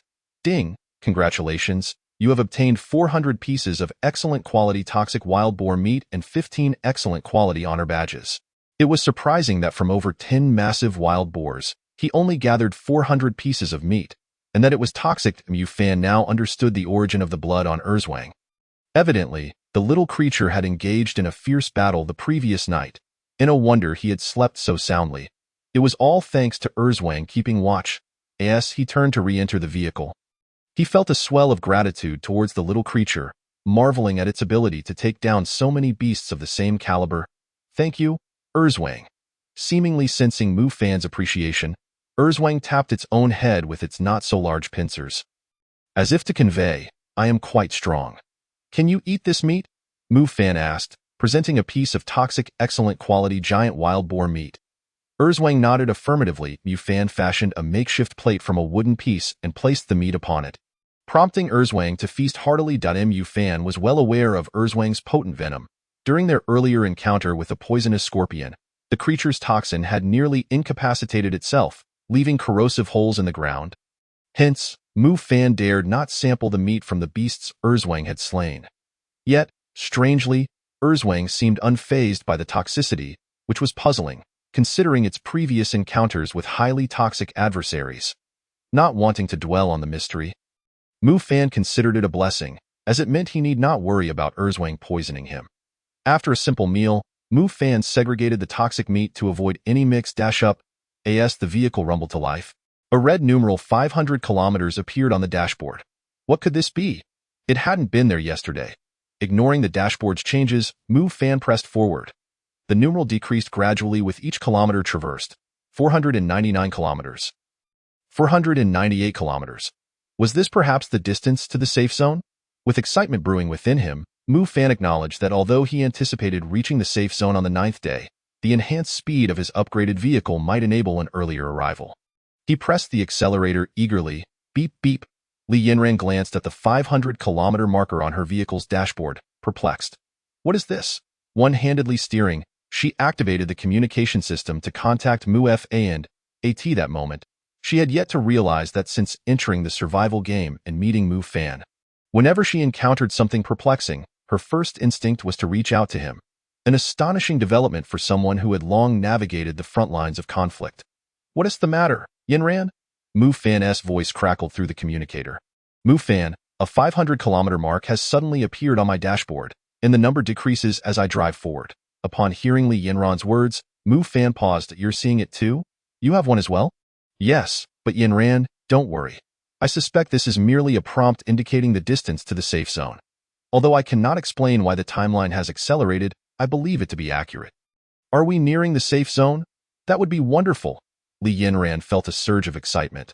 After so many days, despite her outward composure, she yearned for cleanliness. Reaching the safe zone would allow her to take a proper bath. And even if the safe zone lacked facilities, Mu Fan's place would suffice. Surely, given their relationship, he wouldn't refuse such a request. A blush crept onto her cheeks at the thought. Li Yinran's words only heightened Mu Fan's anticipation. Was he finally to meet Yinran? He had envisioned her countless times in his mind. Her sweet voice and presumably pleasing appearance. Wait a moment, a shiver ran down his spine as he recalled that many sweet-voiced girls in the real world often left much to be desired in terms of looks. Shaking his head vigorously, Mu Fan admonished himself, "What are you thinking? You mustn't question Yinran's appearance." Yet, the thought of her single-handedly dispatching over a dozen extraordinary giant leopards made him tense up again. Surely not. She couldn't possibly be a muscle-bound brute. Images of a finely featured Neza with a muscular physique flashed in his mind. Thump, thump. He struck his head a few times in frustration. Mu Fan? Stop daydreaming. Erzwang gazed up at its master, perplexed by the rapid shifts between laughter and contemplation, its green eyes wide with confusion. Was its master perhaps a bit deranged? The vehicle continued its journey, and after 2 hours, Mu Fan finally discovered the latest resource point. 5 hours. This resource point is approximately 600 kilometers away. Looking at the verdant resource point ahead, Mu Fan felt a mix of disbelief and amusement. Grasping his hunting rifle, Erzwang had already clambered onto Mu Fan's shoulder. Thanks to Erzwang's earlier warnings, he was aware of 2 excellent quality giant tigers lurking nearby. The rifle's power remained unmatched at this stage, allowing Mu Fan to effortlessly eliminate both beasts and collect 400 pieces of tiger meat. It seemed the wild beasts from the previous night had suffered from Erzwang's potent venom. explaining why he had gathered the same quantity of meat today from merely 2 tigers compared to the 10 from before. Arriving at the green resource chest, Mu Fan opened it. Ding! Triggered toxic mist trapped. As the system announced the event, a purple mist erupted from the resource chest. Oh no! Mu Fan instinctively stepped back, but Erzwang had already leapt into the chest. The purple mist visibly dissipated as Erzwang absorbed it through its tail. In no time, the mist was entirely gone. Erzwang, you are incredible. Mu Fan felt a surge of joy. While he was not afraid of these toxins, thanks to the antidotes in his first aid kit, Erzwang's capabilities were truly eye-opening. This pet was worth its weight in gold. The toxic intensity within the green resource chest was limited. Using a perfect antidote would be akin to using a missile to swat a fly. Once Erzwang had absorbed all the toxins, Mu Fan peered into the chest. Ding! Congratulations! You have obtained a blueprint for a low-quality seasoning combination, 1 in 5 cabbage seeds. Seasoning? Mu Fan felt a rush of exhilaration. With this, he would no longer have to endure tasteless food. While the vehicle's built-in features provided some flavor, it paled compared to proper seasonings. With that thought, he scooped up Erzwang and hurried back to the vehicle. Ding! Congratulations, you have learned to create a low-quality seasoning combination, one-time use, Chapter 20. Chun Xian in danger? Well, I suppose this means I'm on the path to a better life. Finally, I won't have to endure those bland meat chunks any longer. With that thought, Mu Fan prepared to use his luck skill for the crafting process, feeling that such an endeavor deserved the honor. He opened the crafting page to check the required materials. A voice requesting a call echoed through the communicator. Upon clicking the communication page, I initially assumed that Li Yinran had some urgent matter to discuss. However, the name displayed on the screen was not that of Li Yinran, but rather Qin Xian. What's the matter, brother? Mu Fan inquired with curiosity to Mu Fan. Do you happen to have any formidable weapons? I've encountered a pack of leopards, and my hand crossbow is proving insufficient against them. Mu Fan was taken aback. Within just 2 days, this lad had already acquired a ranged weapon? Yet, recalling that Qin Xian had procured a handgun earlier, he was not overly surprised. After all, this young man had been regarded by Mu Fan as someone closely affiliated with the system. Weren't you the one who traded a machete for me last time? Isn't he that capable of bypassing their defenses? Not quite, boss. I didn't dare to try. There are more than 10 beasts. And I currently cannot exit the vehicle. Mayer, do not leave the car. Hold on for a moment. I'll be there shortly. Mu Fan was momentarily startled by Chun Xian's words. Mayer? Has he encountered someone? However, he didn't dwell on it. Chun Xian was a decent fellow, not one to forget his principles in pursuit of profit. Just as he was about to lend his hunting rifle, a trade notification appeared on his screen. Your friend Qin Xian wishes to trade with you. Mu Fan clicked to open it, revealing a blueprint of superior quality. He promptly clicked cancel and directly gifted the hunting rifle to Qin Xian. At such a moment, Chun Xian did not hesitate and immediately clicked accept. Bang bang. The communication device remained active as Qin Xian, with no time to express his gratitude, dashed out of the vehicle, continuously firing Mu Fan's hunting rifle. A mere dozen superior beasts were swiftly dispatched within seconds under the onslaught of the rifle. As the gunfire ceased, Mu Fan heard hurried footsteps followed by the sound of a woman weeping. Qin Xian, I'm so scared. Mu Fan was not particularly interested in the woman on the other end of the call, but he was astonished that someone had already encountered another soul. Up until now, he had yet to meet anyone himself, aside from Li Yinran, whom he had no desire to encounter. Before long, he heard 2 sets of footsteps approaching Chun Xian's vehicle. Mayer, you stay here and rest for a bit. I'll return the gun to the boss. Qin Xian, this gun is so powerful. Can't we keep it? Hearing this, Chun Xian paused, while a smile curled at the corners of Mu Fan's lips. He was not at all concerned about Qin Xian keeping the hunting rifle. After all, he still possessed a handgun, a highly lethal weapon. Even if Qin Xian decided to retain it, Mu Fan could easily reclaim it upon their next meeting. It was hardly a challenge. I hope you refrain from saying such things, Mayer. The woman named Mayer stared blankly at Chun Xian. In her mind, Qin Xian was merely her number 1 admirer. While she had many suitors, within just a few days, they either perished or ceased to pay her any attention. After all, at this stage, survival was arduous enough. Who would assist someone they couldn't even touch or see? This woman was Qin Mei, the goddess of Qin Xian, who had once sent Mu Fan a video of herself in a vacuum silk scarf. As she gazed at Qin Xian, a complex expression flickered in her eyes. She had never anticipated that the man she once regarded as her devoted admirer would, without hesitation, protect her in a moment of peril. Chun Xian, are you truly returning the gun? We could keep it. It would be safer that way, Qin Mei said softly, her tone laced with a hint of trepidation. Chun Xian shook his head, his voice resolute. Mei Er, this gun was lent to me by the boss. I cannot betray his trust. Qin Mei lowered her gaze, her heart a tumult of emotions.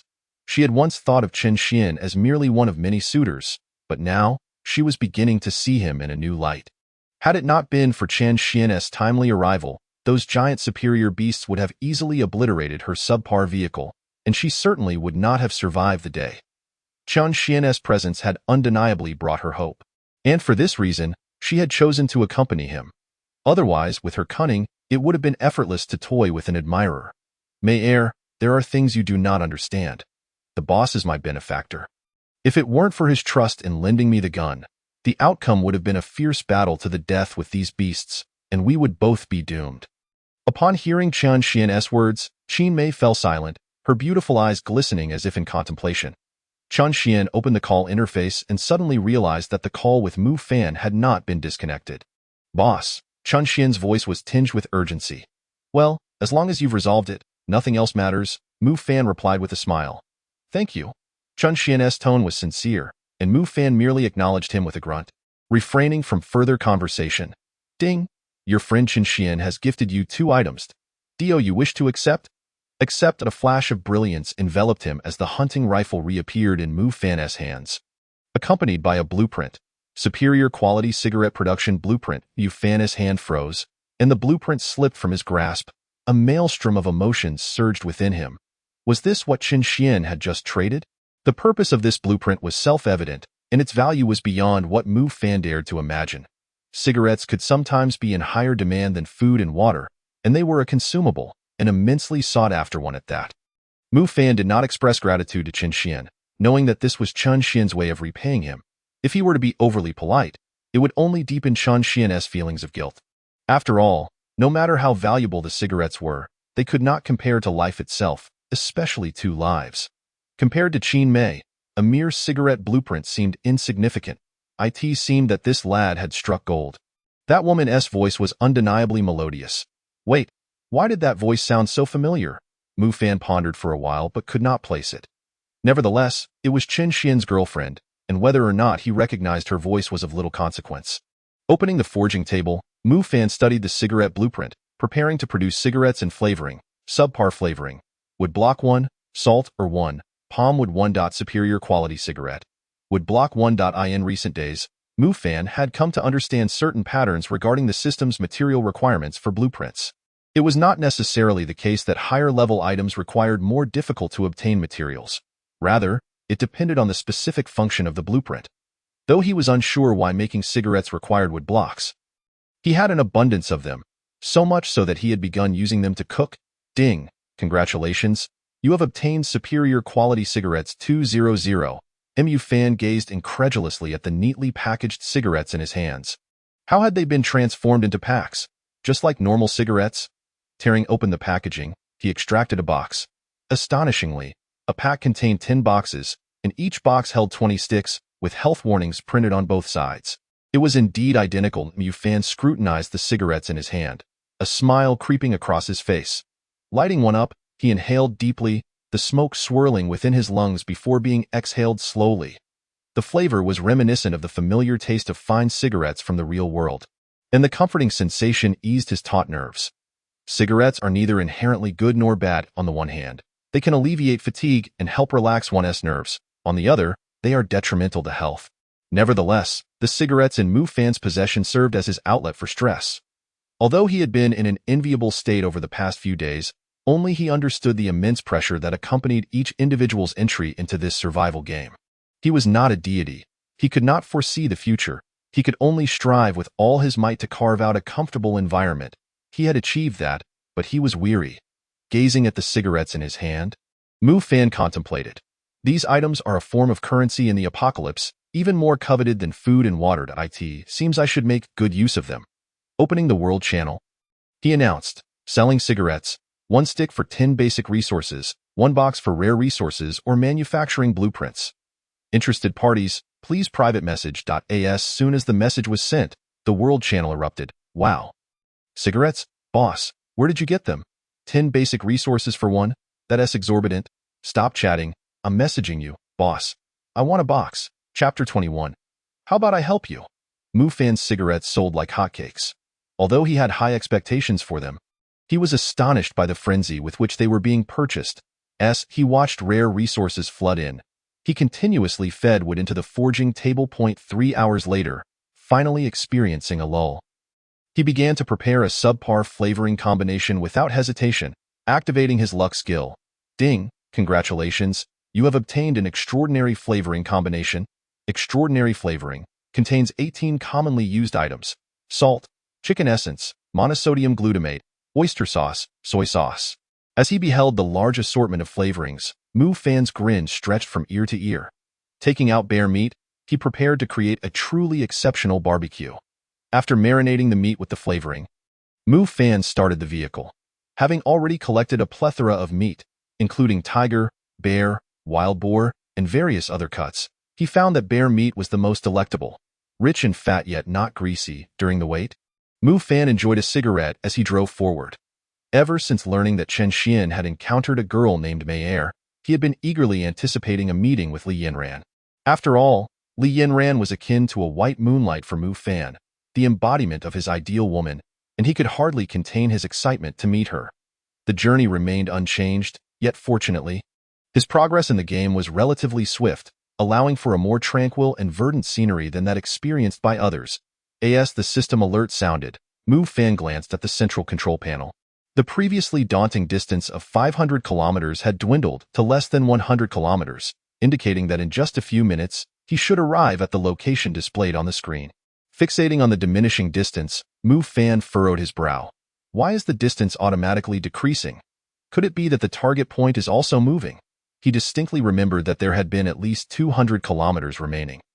Why was it now less than 100? Yinran, how far does your navigation indicate? Mufan sent a message to Li Yinran. I still have over 80 kilometers. Over 80 kilometers? Mufan felt puzzled that it was reasonable for him to be traveling quickly, given that his vehicle could reach a maximum speed of 120 kilometers per hour. However, Yinran's speed was rather astonishing. Has your vehicle been upgraded? No, it hasn't. Then how could you be moving so fast? I have no idea. It seems this isn't a distance display. I was definitely stationary just now, yet the distance on the central control panel continues to shrink. Ah? Mufan was intrigued. This situation exceeded his understanding. The vehicle remained still, yet the target point's distance diminished. What is going on? Yinran, I'm giving you my gun. If you encounter any trouble, do not act impulsively. Li Yinran understood Mufan's concern, that 500 kilometers might not represent the remaining distance to a safe zone. At this moment, Mufan's earlier good humor had dissipated. In this survival game, the unknown was the most terrifying aspect. While the two continued their journey, Chen Xian's situation appeared to be rather idyllic. Qin Mei trembled slightly, while Chen Xian's face flushed crimson. Although Chen Xian's car had reached a superior level of quality, it could not compare to Mufan's exceptional mobile home in terms of space. The interior and exterior were certainly far superior to typical inferior vehicles, but they were merely relatively newer. Qin Mei sat cross-legged on Chen Xian's 1-meter-wide single bed, her snow-white feet concealed beneath her tender calves. Her attire was somewhat disheveled, as she wore a white shirt that was evidently a man's. This shirt belonged to Chen Xian, unmistakably a summer style, with a silky texture that subtly displayed brown floral patterns on either side of the third button. Chen Xian hunched over in the driver's seat, afraid to speak, his neck already turning a shade of deep purple, while his hands pressed firmly against his groin, which was pressing against the steering wheel. Chen Xian, how about I help you? Qin Mei's voice was as faint as a whisper.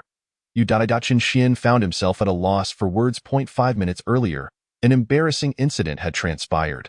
After narrowly escaping danger, the two had gathered the supplies dropped by the colossal leopard, and Qin Mei suggested that Chen Xian grill some meat for lunch. Naturally, Chen Xian was overjoyed, as he had dreamt countless times of sharing a meal with Qin Mei. To provide her with a delectable feast, Chen Xian took out his most prized ingredients, a perfect grade chunk of giant snake meat and a piece of meat from a colossal gorilla. These two perfect grade beasts had not been slain by him but had fallen during a fierce battle where both sides were injured and ultimately fled without gaining any advantage. Chen Xian was certainly not brave enough to pursue them. Fully aware of his own capabilities, yet he could not resist collecting the free, perfect-grade ingredients. Initially, there was no issue with either type of meat, and the efficacy of perfect-grade ingredients was incomparable to that of ordinary superior-grade meat. However, what Chen Xian did not realize was that both the snake and the gorilla had inherently lustful tendencies. Consuming either meat alone posed no problem, but Chen Xian, in his genuine desire to treat Qin Mei, had unwittingly combined both types in the grill. The grilled meat was exceptionally delicious, and the two enjoyed it thoroughly, but the aftermath brought about an awkward situation. There was no single bed in Qin Mei's vehicle. She had been sleeping in an inferior van for days. After finishing their meal, she wished to rest in Chen Xian's car for a while. Chen Xian was more than willing to oblige, allowing Qin Mei to lie down on his bed while he remained in the driver's seat. Watching her, it must be said that Qin Mei's figure was truly stunning, and her beauty was equally captivating. Leaving Chen Xian momentarily entranced, at that moment, the side effects of the two types of meat began to manifest. In her slumber, Qin Mei felt an unbearable heat enveloping her body, causing her clothes and pants to become drenched in sweat. Having been utterly exhausted in recent days, she momentarily forgot that she was in Chen Xian's vehicle. With her eyes closed, her little feet instinctively rubbed against each other, causing her shoes to deftly slip off, revealing her jade-like legs. A wave of intoxicating fragrance wafted through the air as her damp outer garment landed atop Chen Xian's head. The delightful aroma left Chen Xian breathless with happiness. Simultaneously, the energy within him began to surge uncontrollably. Qin Mei instinctively turned over, feeling the heat radiating from her body. The actions of Qin Mei ignited a fervor within Chen Xian, causing blood to rush to his face and two streams of blood to escape his nostrils. This scene was undeniably exhilarating. At that moment, Chen Xian inexplicably coughed, uncertain if it was intentional or an involuntary reaction. Qin Mei's hand froze mid-air, her mind momentarily blank. She had been in such a deep sleep that she completely forgot she was in Chen Xian's vehicle. Her eyelashes fluttered, and her entire body flushed crimson. Now, feeling somewhat anxious, she mentally berated Chen Xian 100 times, as the saying goes. If one is not embarrassed, then the embarrassment falls upon others. Qin Mei anticipated that Chen Xian would leap toward her due to her actions. Yet she was mistaken. Though Chen Xian was ablaze with desire, his final shred of rationality prevented him from crossing any lines. Disappointment flickered within Qin Mei, yet she also felt a sense of joy. She remembered all the kindness Chen Xian had shown her. Despite the many suitors who had pursued her, it was only Chen Xian who risked everything to rescue her in times of crisis. Even when he gained nothing in return, he continued to treat her with unwavering kindness. It could be said that 90% of the supplies in Qin Mei's vehicle were provided by Chen Xian. Reflecting on this, her eyelashes fluttered once more, as her cheeks seemed to redden further. Such a man, in any context, was as rare as finding a lantern in the dark. With that thought, she decided to indulge him today. A smile graced Qin Mei's lips as she felt a sense of mischievous pride regarding the audacious act she was about to undertake. She slyly narrowed her eyes, finding amusement in Chen Xian's flushed face. Slowly closing her eyes, her hands began to explore her own body. Chen Xian, rendered dazed, found the air thick with an intoxicating atmosphere that left both of them feeling disoriented. At this moment, Chen Xian felt tense. The combined effects of consuming the two types of wild meat were overwhelmingly potent. Even though he yearned to unleash his desires like Qin Mei, he restrained himself, mindful of her presence. Meanwhile, Qin Mei had unlocked her own inhibitions. Feeling drenched in fragrant sweat, seemingly pleased with herself, this experience stirred emotions within her that were difficult to articulate. Previously, she had only dared to indulge in such feelings in the privacy of her bed, never allowing anyone to witness her vulnerability. Yet now, confronted by Chen Xian, she felt an indescribable sense of liberation, not due to any wantonness, but because she had already chosen him, as long as he remained true to her. She would never leave his side. Gently caressing her own exquisite form, she regarded Chen Xian's expression, which was reminiscent of a fool. Text omitted here.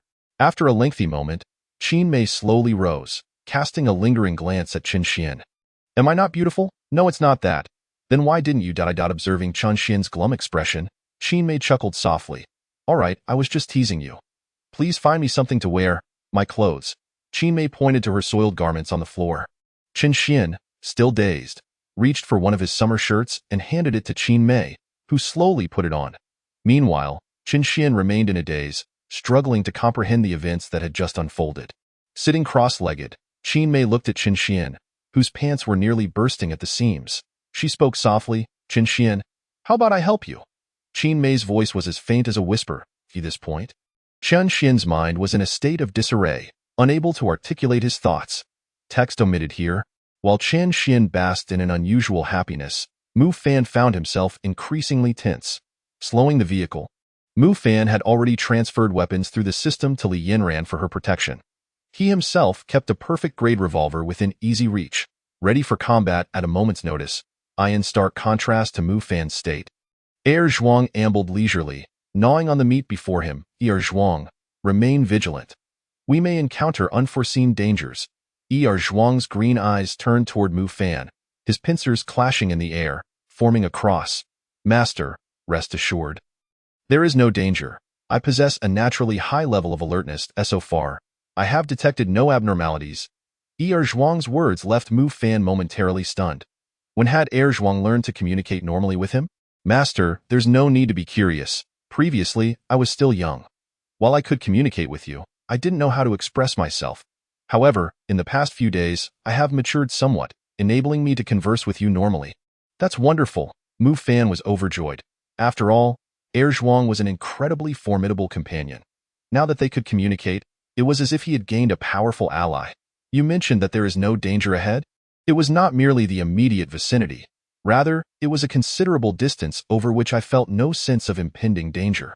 Our kind possesses an extraordinary instinct for detecting peril, far beyond your imagination. If I feel at ease, then it follows that your concerns, dear master, are unwarranted. Zhuang's words undoubtedly served as a balm for Mu Fan's anxious heart, dissipating the previously tense atmosphere into one of relaxation. However, despite Zhuang's reassurances, Mu Fan remained vigilant, albeit less neurotic than before. As the vehicle gradually accelerated, Mu Fan found himself increasingly curious about what lay ahead after 500 kilometers. The digital display indicated a decreasing distance.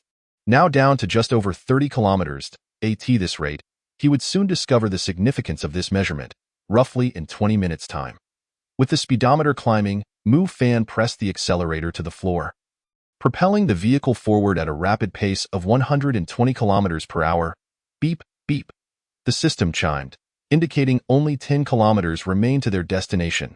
Mu Fan's palms grew clammy with tension, his curiosity overshadowing any lingering fear. Since entering this survival game, he had not encountered any significant threats, yet today, the unknown stirred within him a thrilling anxiety. A man ought to be fearless in the face of danger, he thought, as he observed the decreasing mileage on the dashboard with a sense of exhilaration. 9 kilometers, 8 kilometers, 7 kilometers, 0.2 kilometers, 1 kilometer. Just a few hundred meters ahead, he perceived an intersection shrouded in mist, and his heartbeat quickened.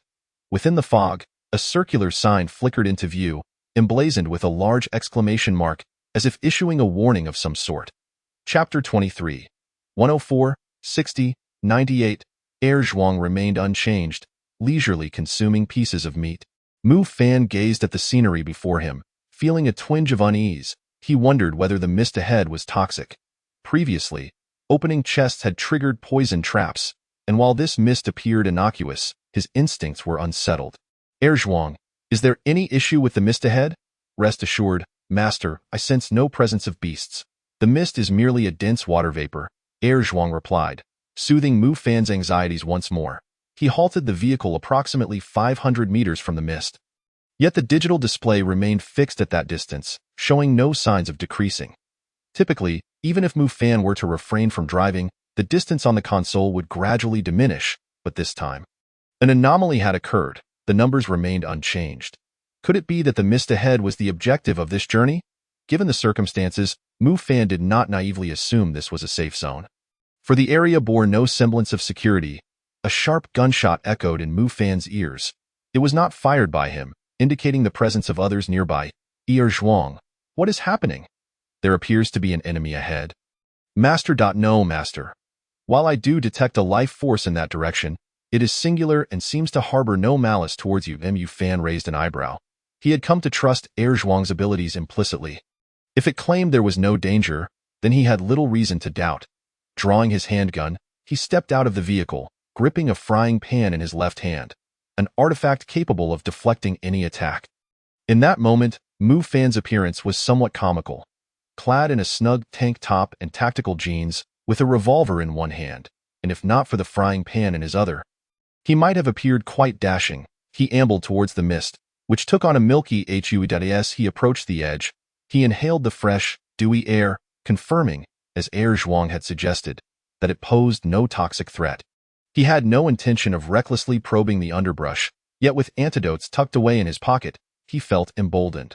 Proceeding deeper into the mist, Mu Fan remained alert. Zhuang had already ventured into the depths. Begrudgingly complying with Mu Fan's command, at last, Mu Fan arrived beneath the warning sign he had previously spotted. The sign stood resolutely beside the broad road, adorned with a triangular symbol and a vivid red exclamation mark. Ordinarily, this sign merely served to indicate caution at the intersection, yet Mu Fan felt an ominous portent emanating from it. Suddenly, a whistling sound pierced the air, prompting Mu Fan to raise the frying pan high. A loud clash reverberated as metal met metal, sending a jolt through his left hand. Zhuang, you've betrayed me. That was Mu Fan's singular thought at that moment. Though uncertain of Zhuang's whereabouts, he had narrowly escaped death in that instant. Just as he prepared to raise his revolver, he found himself frozen in place. Hello there, Mu Fan greeted the individual who had just attacked him, feeling rather awkward.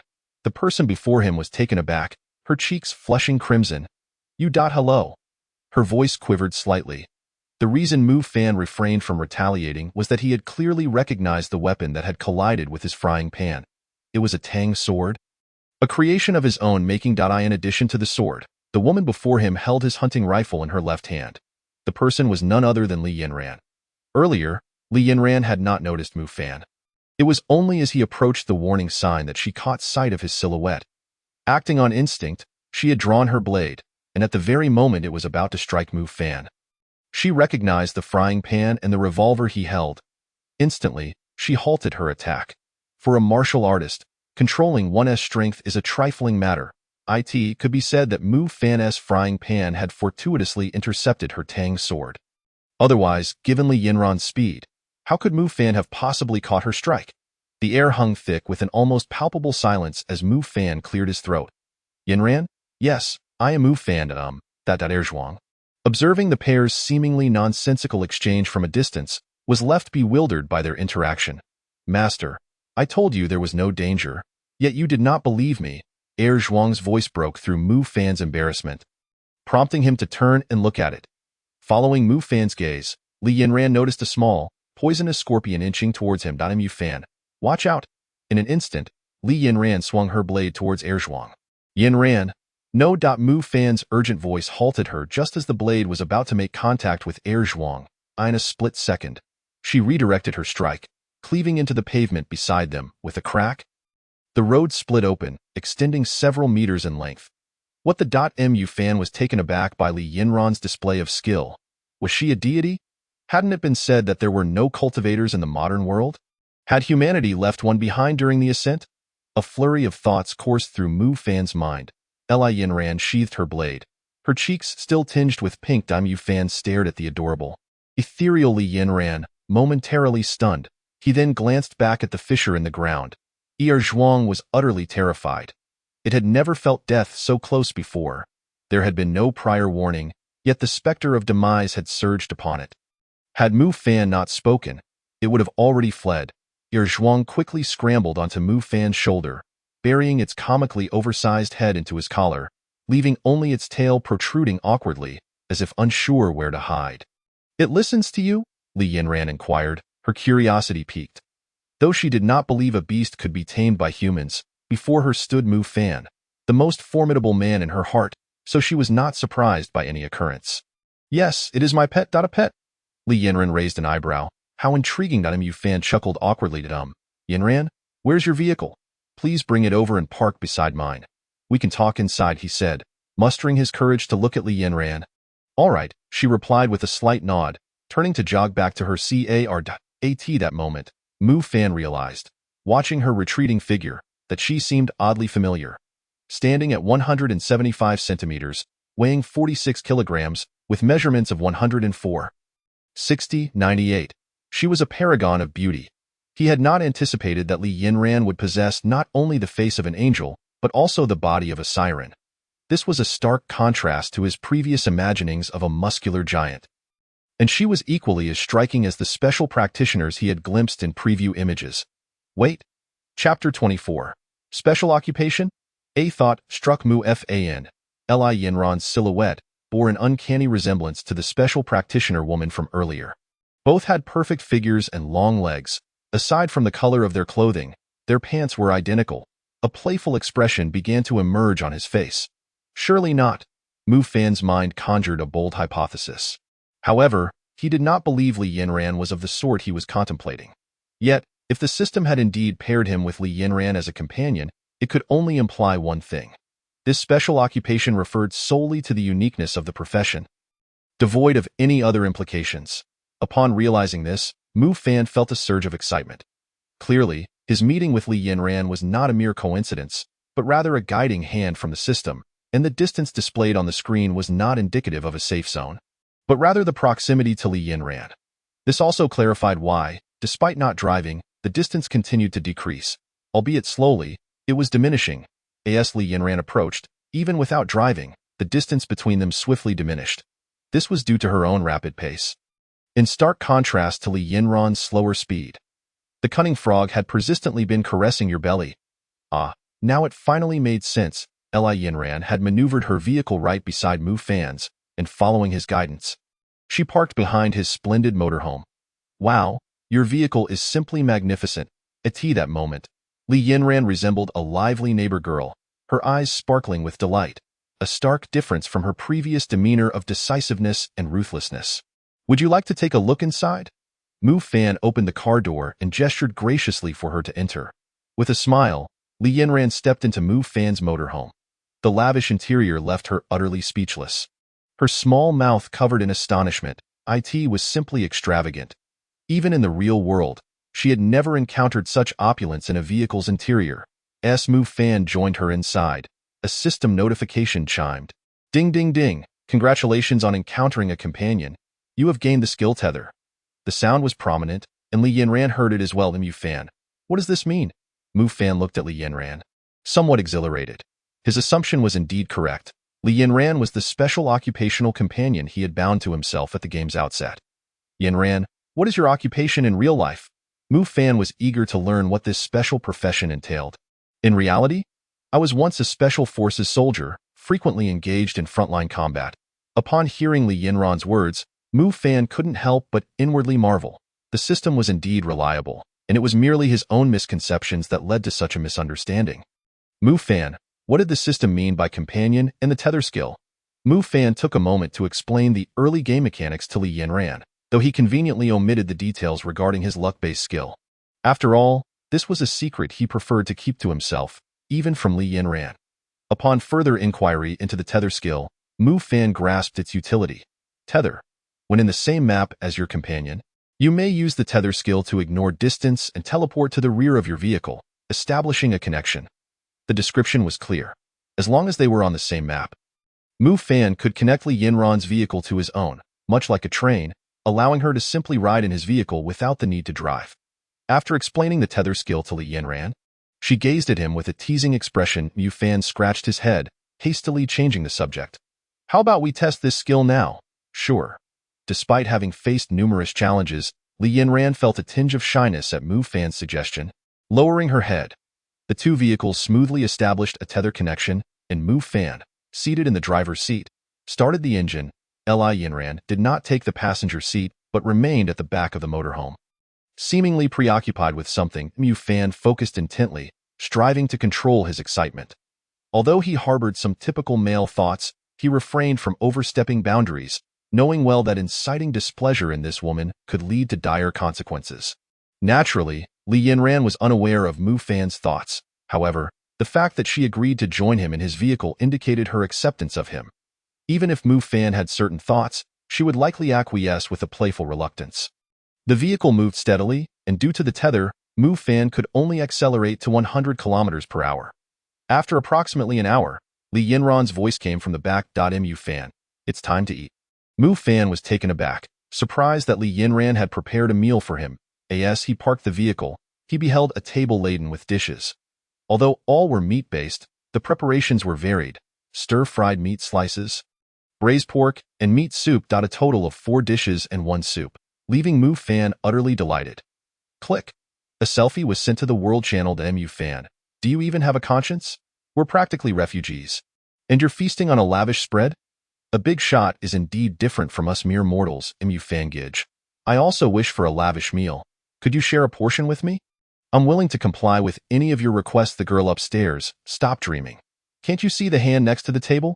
That is definitely not the hand of the esteemed Mu Fan. Esteemed one, I am willing to trade rare resources for a bowl of meat soup. I beg of you. Mu Fan, are you even human? With so many resources, you don't think to share with your brothers?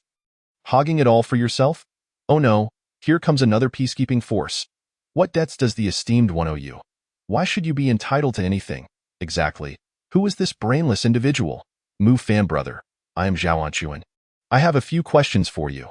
I've sent you a private message. Of course, Mu Fan was oblivious to the chatter in the World Channel. After sending the photo, he began to enjoy lunch with Li Yinran. As for Zhao Anchuan's private message, Mu Fan was equally unaware, considering he received countless messages daily. However, one detail did catch Mu Fan's attention. Upon opening the World Channel, he noticed that the original Zone 98 had transformed into Zone 1123. With the population swelling from 2,000 to 10,000 in Ran, it seems like the zones have merged. Yes, I've noticed as well. The population has returned to 10,000. Both fell into silence. Although they were unsure when the merge occurred, it was evident that the game's death toll had surpassed the system's threshold. Otherwise, the merge would not have happened so inconspicuously. I suspect that in addition to encountering beasts, we shall soon meet other players. So we must exercise caution and refrain from impulsive actions. Through his observations over the past few days, Mu Fan had learned that Li Yinran favored close combat. He was already aware that Chun Xian possessed a gun, which had since been rendered useless, but now there was a hand crossbow, indicating that ranged weapons were not solely his domain. After the merge, those who survived would not be weaklings. Thus, even if there were ranged weapons, it was entirely plausible. Given Li Yinran's personality, she did not particularly favor ranged weapons, which left Mu Fan feeling uneasy. Chapter 25. The Blueprint for Underwear? Sitting at the dining table, Mu Fan gazed contentedly at the dishes prepared by Li Yinran. Although he knew the future would bring escalating dangers, having a beautiful companion alleviated much of his anxiety. After lunch, Mu Fan continued driving forward, while Li Yinran, like a little kitten, sat obediently in the passenger seat. Attempting to engage in conversation with Zhuang, Zhuang, spin around. Reluctantly, Zhuang swiveled on the spot with his 8 legs. It wasn't that Zhuang was aware of Li Yinran's newfound status as the prospective mistress. It was simply because this woman was exceedingly formidable, nearly turning him into a puzzle during their first encounter, her intimidation factor off the charts. Beep beep beep. As the system's prompt sounded, the central control screen in the vehicle displayed a detected purple resource point ahead. Yinran, please wait in the car. I'll be right back. I want to go with you. Seeing the serious expression on Li Yinran's face, Mu Fan felt somewhat helpless. The two exited the vehicle, and Mu Fan retrieved his hunting rifle. By the time they met, Li Yinran had already returned the rifle to him. The beast at the purple resource point was unlike any they had encountered before. Only a massive python lay coiled nearby. Its length indeterminate, but with a girth of nearly half a meter, signaling to Mu Fan that it would not be an easy foe. The vehicle was not close to the resource point, so the system could not ascertain the python's level. The two approached to within approximately 30 meters, and Mu Fan raised his hunting rifle. Bang! The gunshot rang out, and Mu Fan narrowed his eyes. The steel shot struck the python's scales, sparking a shower of sparks. To his astonishment, the once infallible armor-piercing shot failed to breach the python's defenses. The giant python, awakened by the noise, seemed unfazed, slowly lifting its head and casting a disdainful glance at the two from afar, its tongue flicking in and out as it returned to its previous position. Did this snake just look down on me? Mu Fan felt somewhat speechless, unable to comprehend that this beast not only showed no fear of the armor-piercing shots that could slay beasts as if they were mere chickens, but was also not even moved enough to register pain. I'll handle this. Before Mu Fan could react, Li Yanran had already unsheathed her tang knife and leapt into action. In that instant, the python sensed a threat and immediately assumed a defensive posture. As it elongated its body, Mu Fan finally grasped the scale of the situation. This creature was absurdly large. The upright portion of its body was at least 7 meters long, meaning the entire snake must exceed 10 meters in length. Coupled with its formidable defenses, Mu Fan feared for Li Yanran's safety. 30 meters might not seem far to Mu Fan, but to Li Yanran, it was merely 2 breaths away. After all, with her own skills and the techniques learned from her family, she covered the distance in the blink of an eye, reaching the python's front. The python, taken aback by the audacity of such a diminutive human, opened its massive jaws, its sharp fangs lunging toward Li Yanran. With a serious expression, Li Yanran deftly sidestepped, evading the python's strike with grace, her form like lightning, the tang knife in her hand transforming into a glimmering arc. The python's attack appeared to her as if in slow motion. With a gentle leap, the blade grazed the python's scales, sending forth a spray of blood. Blood erupted forth, and the python writhed in excruciating pain, thrashing violently on the ground, attempting to ensnare the tiny ant before it. Li Yanran would not grant it that opportunity. Leaping high, she thrust her knife forcefully toward the python's vulnerable spot. Poof! The tang dao plunged effortlessly to its hilt, causing the serpent's body to stiffen momentarily before it collapsed to the ground with a resounding thud. Mu Fan gazed in awe at Li Yanran's fluid movements, his mouth agape. This woman was not only strikingly beautiful but also extraordinarily powerful, truly a goddess of death. He found no disdain for Li Yanran's bloodshed. In fact, he admired her decisive nature. Yet, witnessing her in such a state left him with concerns about his future. After all, when he initially chose a partner, he was filled with fantasies of a blissful life. Otherwise, he would not have opted for such an unconventional profession. Now, while the unique career was established, the choice of companion was somewhat troubling. Alas, dear brother, I owe you an apology.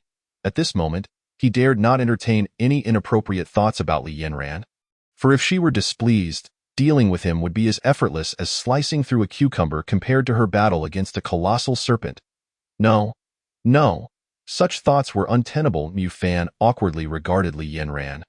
Forcing a smile at the corners of his mouth, Li Yanran sheathed her tang dao, her speed so remarkable that not a speck of dust clung to her garments.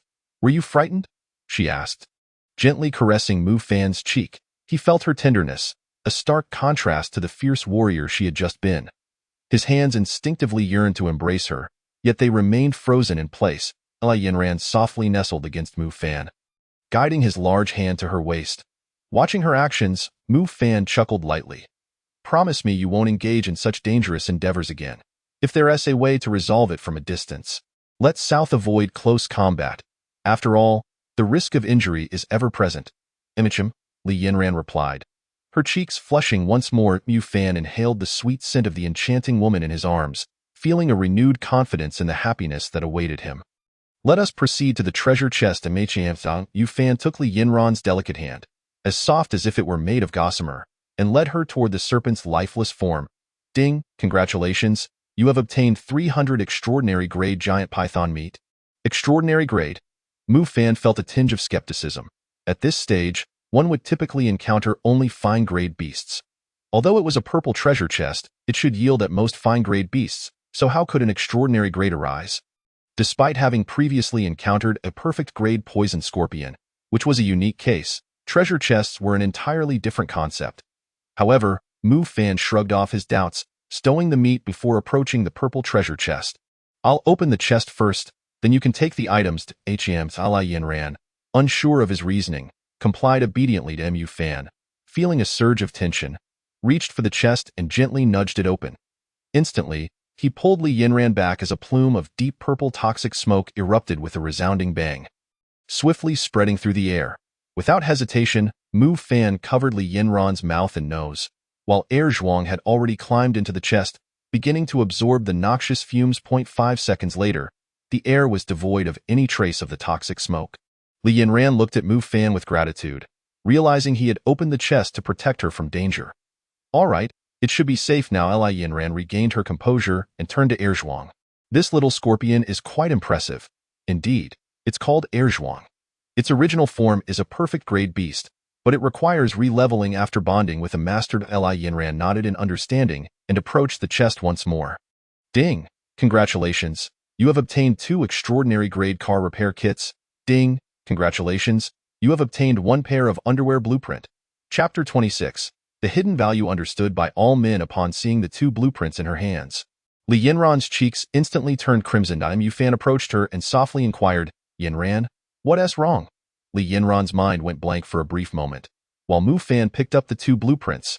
Upon recognizing the items depicted, he felt a surge of excitement at a car repair kit. He had not forgotten the dent on his car roof.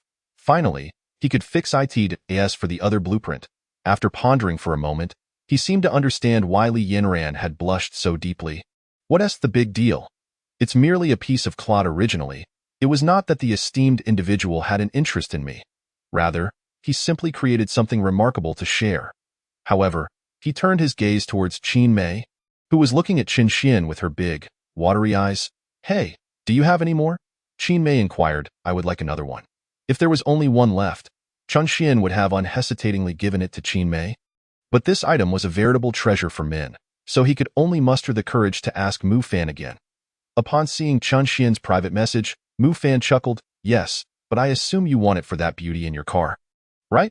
Mu Fan's playful tone belied his lack of knowledge about who was in Qin Xian's vehicle. He simply deduced, from the moment Qin Xian rescued Qin Mei, that they must be together. Qin Xian felt a bit embarrassed. Ding! Your friend Mu Fan has gifted you a pair of underwear. Do you accept? Thank you. Esteemed one. Qin Xian swiftly clicked the accept button, but when the perfect grade underwear appeared before him, he was somewhat incredulous. Chapter 27. Lu Ruyan. Perfect grade, Qin Xian thought in astonishment. He had assumed Mu Fan would at most produce outstanding grade underwear. He had no idea he now held something perfect-grade at that moment. Qin Xian felt a surge of gratitude. This was a survival game. Although the esteemed individual and he had been relatively comfortable, that did not signify that everyone else shared the same fortune. The term perfect grade here denoted a miraculous item. While he had never encountered anything of a higher grade, the outstanding grade machete he had traded with Mu Fan had yet to meet something it could not sever. And the perfect grade was even more formidable. It was not merely a pair of underwear. Even a sheet of paper reaching perfect grade would undoubtedly be a miraculous artifact. Of course, Qin Xian was not mistaken. After all, the outstanding grade toilet paper had produced something akin to sanitary pads from the real world, with absorbency that was maximized, let alone a pair of underwear. After earnestly reading the description of the perfect grade underwear, Qin Xian was filled with excitement. For him, it represented not only Mu Fan's trust but, more importantly, with this item, Qin Mei would be considerably more comfortable during her visits from relatives. This was of paramount importance to Qin Xian. Naturally, Mu Fan was unaware of Qin Xian's circumstances, but Li Yinran had already changed into her underwear, and Mu Fan had also gone to the restroom to change into his outstanding grade pair. The cool, dry sensation was invigorating, as if the 100 yuan grade underwear from reality could not compare to the comfort of the outstanding grade. It felt as though he had returned to his youthful and reckless days. This hidden functionality of the system was not explicitly stated, but that did not mean it was absent. Just as his vehicle had undergone upgrades that subtly enhanced his cooking, this outstanding grade underwear indeed possessed such hidden features. Ding! Your inferior grade underwear has been sold. Mu Fan was surprised that his underwear had sold within mere minutes of being listed. After crafting all the silk into underwear, Mu Fan had made a tidy profit. The business from the toilet paper had cooled down. After all, the initial batch had sufficed for these individuals for some time. Water resources, though scarce, had allowed everyone to maintain a stockpile to some extent. As for food, it was even less of a concern. The best-selling item remained the inferior-grade machete, which had undoubtedly saved countless lives. Consequently, the over 2,000 people remaining in Area 98 held Mu Fan in high regard. Mu Fan, do you have any more underwear? Can I trade something else for it? Who was this Mu Fan? In this game, I had yet to encounter any prominent figures. I dare anyone to challenge me. Don't boast too much upstairs. Let us see you cook some barbecue first. You all must be from the refugee camp, right? Have you never seen barbecue before? Haha, who knows who has seen the world? Mu Fan's barbecue is seasoned. Do you have any seasoning? Soon, the World Channel was inundated with boastful photos. Yet, the best items were merely fruits. Everything else, car interiors, beautiful companions, or barbecues lacking seasoning, paled in comparison. Upon witnessing the plethora of fruits showcased in the World Channel, Mu Fan's mind began to race. Selling inferior-grade underwear for 1 portion of fruit, outstanding-grade underwear for 50 portions of fruit, or blueprints of fine grade or above. Mu Fan's statement caused the World Channel to erupt once more. The demand for underwear was considerable, as everyone had gone nearly a week without changing, and their bodies were beginning to itch. Naturally, they would not wash them with water, as resources had dwindled to merely sustaining life. Before long, Mu Fan's private messages exploded again. After exchanging for several dozen pounds of fruit, Mu Fan finally called it quits. His supply of silk was dwindling, yet the outstanding grade underwear remained unsold. Surely, such a fine item would not go unnoticed? Those who had survived until now could not be too impoverished. Mu Fan felt a twinge of dissatisfaction and added, outstanding grade underwear. Unisex, automatically conforms to the body, self-cleans, and additionally enhances abilities. First come, first served. At this proclamation, the World Channel erupted once more. What? Enhances abilities? Is that for real? Hey, even if it does enhance abilities, what good is it now? Can you even use it? I'll just smile and say nothing. Mu Fan's reasoning was simple. Since Qian Xian could encounter others, it stood to reason that others would too in such extreme conditions. Without others, men and women alike would suffer, as long as they met without conflict. It would inevitably result in passionate encounters. In this survival game, there were no morals or boundaries. Whether man or woman, all were in a state of frenzy. Satisfied, Mu Fan closed the World Channel, only for his private messages to erupt once again. Utilizing his luck, he crafted 7 pairs of outstanding grade underwear, garnering numerous rare materials and blueprints in exchange. With only one use of the luck skill remaining for the day, Mu Fan opted not to employ it. Keeping it as a safeguard, his private messages had largely been settled, but one person caught Mu Fan's particular attention. This individual had sent him hundreds of messages pleading for a pair of outstanding grade underwear. Under normal circumstances, Mu Fan would have been more than willing to oblige, but the issue was that the sender was a woman. Gazing at the name Lu Ru Yin, Mu Fan fell into contemplation. Brother, just sell me the underwear. I'll pay more. Mu Fan felt a tinge of nostalgia. What could this woman possibly want with such underwear? If it were perfect grade, he would not have been surprised. But for outstanding grade, he genuinely did not understand the purpose for a woman. Lu Ru Yin was certainly not purchasing it for herself. It was intended for her man. The name Lu Ru Yin conjured images of a fair-skinned, beautiful woman with long legs, possessing boundless skills and power, as depicted in every novel or video. Yet, this Lu Ru Yin was entirely different. On the other end of the communicator, a woman, standing at a height of 1.50 meters and weighing 270 pounds, crouched beside a man. This man was none other than the legendary Zhao Enquan, a former mercenary. Zhao had carved out a decent existence in this game based on his experience. The woman beside the gas tank was Lu Ru Yin. In terms of appearance, she was passable, reminiscent of the ancient Zhang Fei.as for her physique. She was not inferior to any ancient general. On the roadside, alongside Zhao Enquan and Lu Ru Yin, sat 6 men together. Whether by fortune or misfortune, they had crossed paths in this desolate place. Fortunately, Zhao Enquan was quite shrewd. He had continuously made his presence known in the World Channel, garnering much praise. Not only did he freely teach survival skills, but he also encouraged those contemplating despair to regain their spirits. The 6 men held Zhao Enquan in high regard, and upon learning that he was the real Zhao Enquan, they felt a sense of admiration. This coincided with Zhao's intention. He had initially sought to organize a group of people, aspiring to be their leader. However, while gathering a following was genuine, he did not aim to lead them to an endpoint, but rather sought a better life. Inciting and rallying were fundamental skills of a mercenary. However, the arrival of Lu Ru Yin changed Zhao Enquan's entire life. In this barren wasteland, men were like wolves, and upon seeing a woman, they became exceedingly agitated. Yet, Lu Ru Yin's figure and beauty were such that the 6 men could hardly entertain any lascivious thoughts, aside from Zhao Enquan. But who was Zhao Enquan?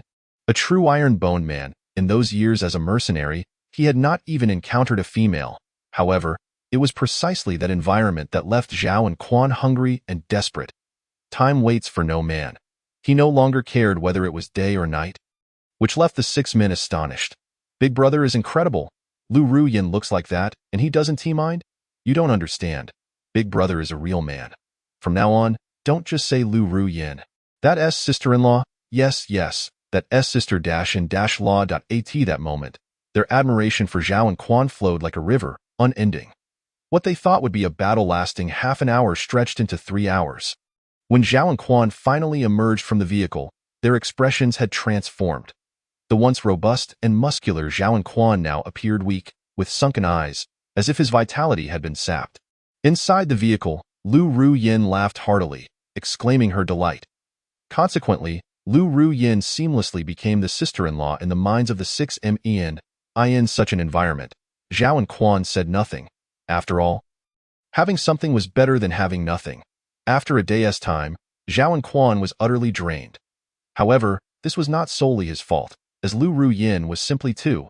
If a woman with a slightly better physique were to appear now, even if she were not extraordinarily alluring, but merely somewhat attractive, Zhao Anquan would undoubtedly cast aside Lu Ruyin without a second thought.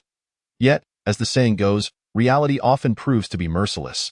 The mere fact that they encountered a few women was already a stroke of good fortune, and to expect another would be nothing short of a fantasy. Witnessing Zhao Anquan's diminishing prospects, Lu Ruyin felt disheartened, for she cherished their once happy life and was reluctant to relinquish it. Just then, Mu Fan had sent out a description for an exceptional pair of underwear. Although the efficacy remained uncertain, she decided to take a chance, leading to an influx of hundreds of private messages.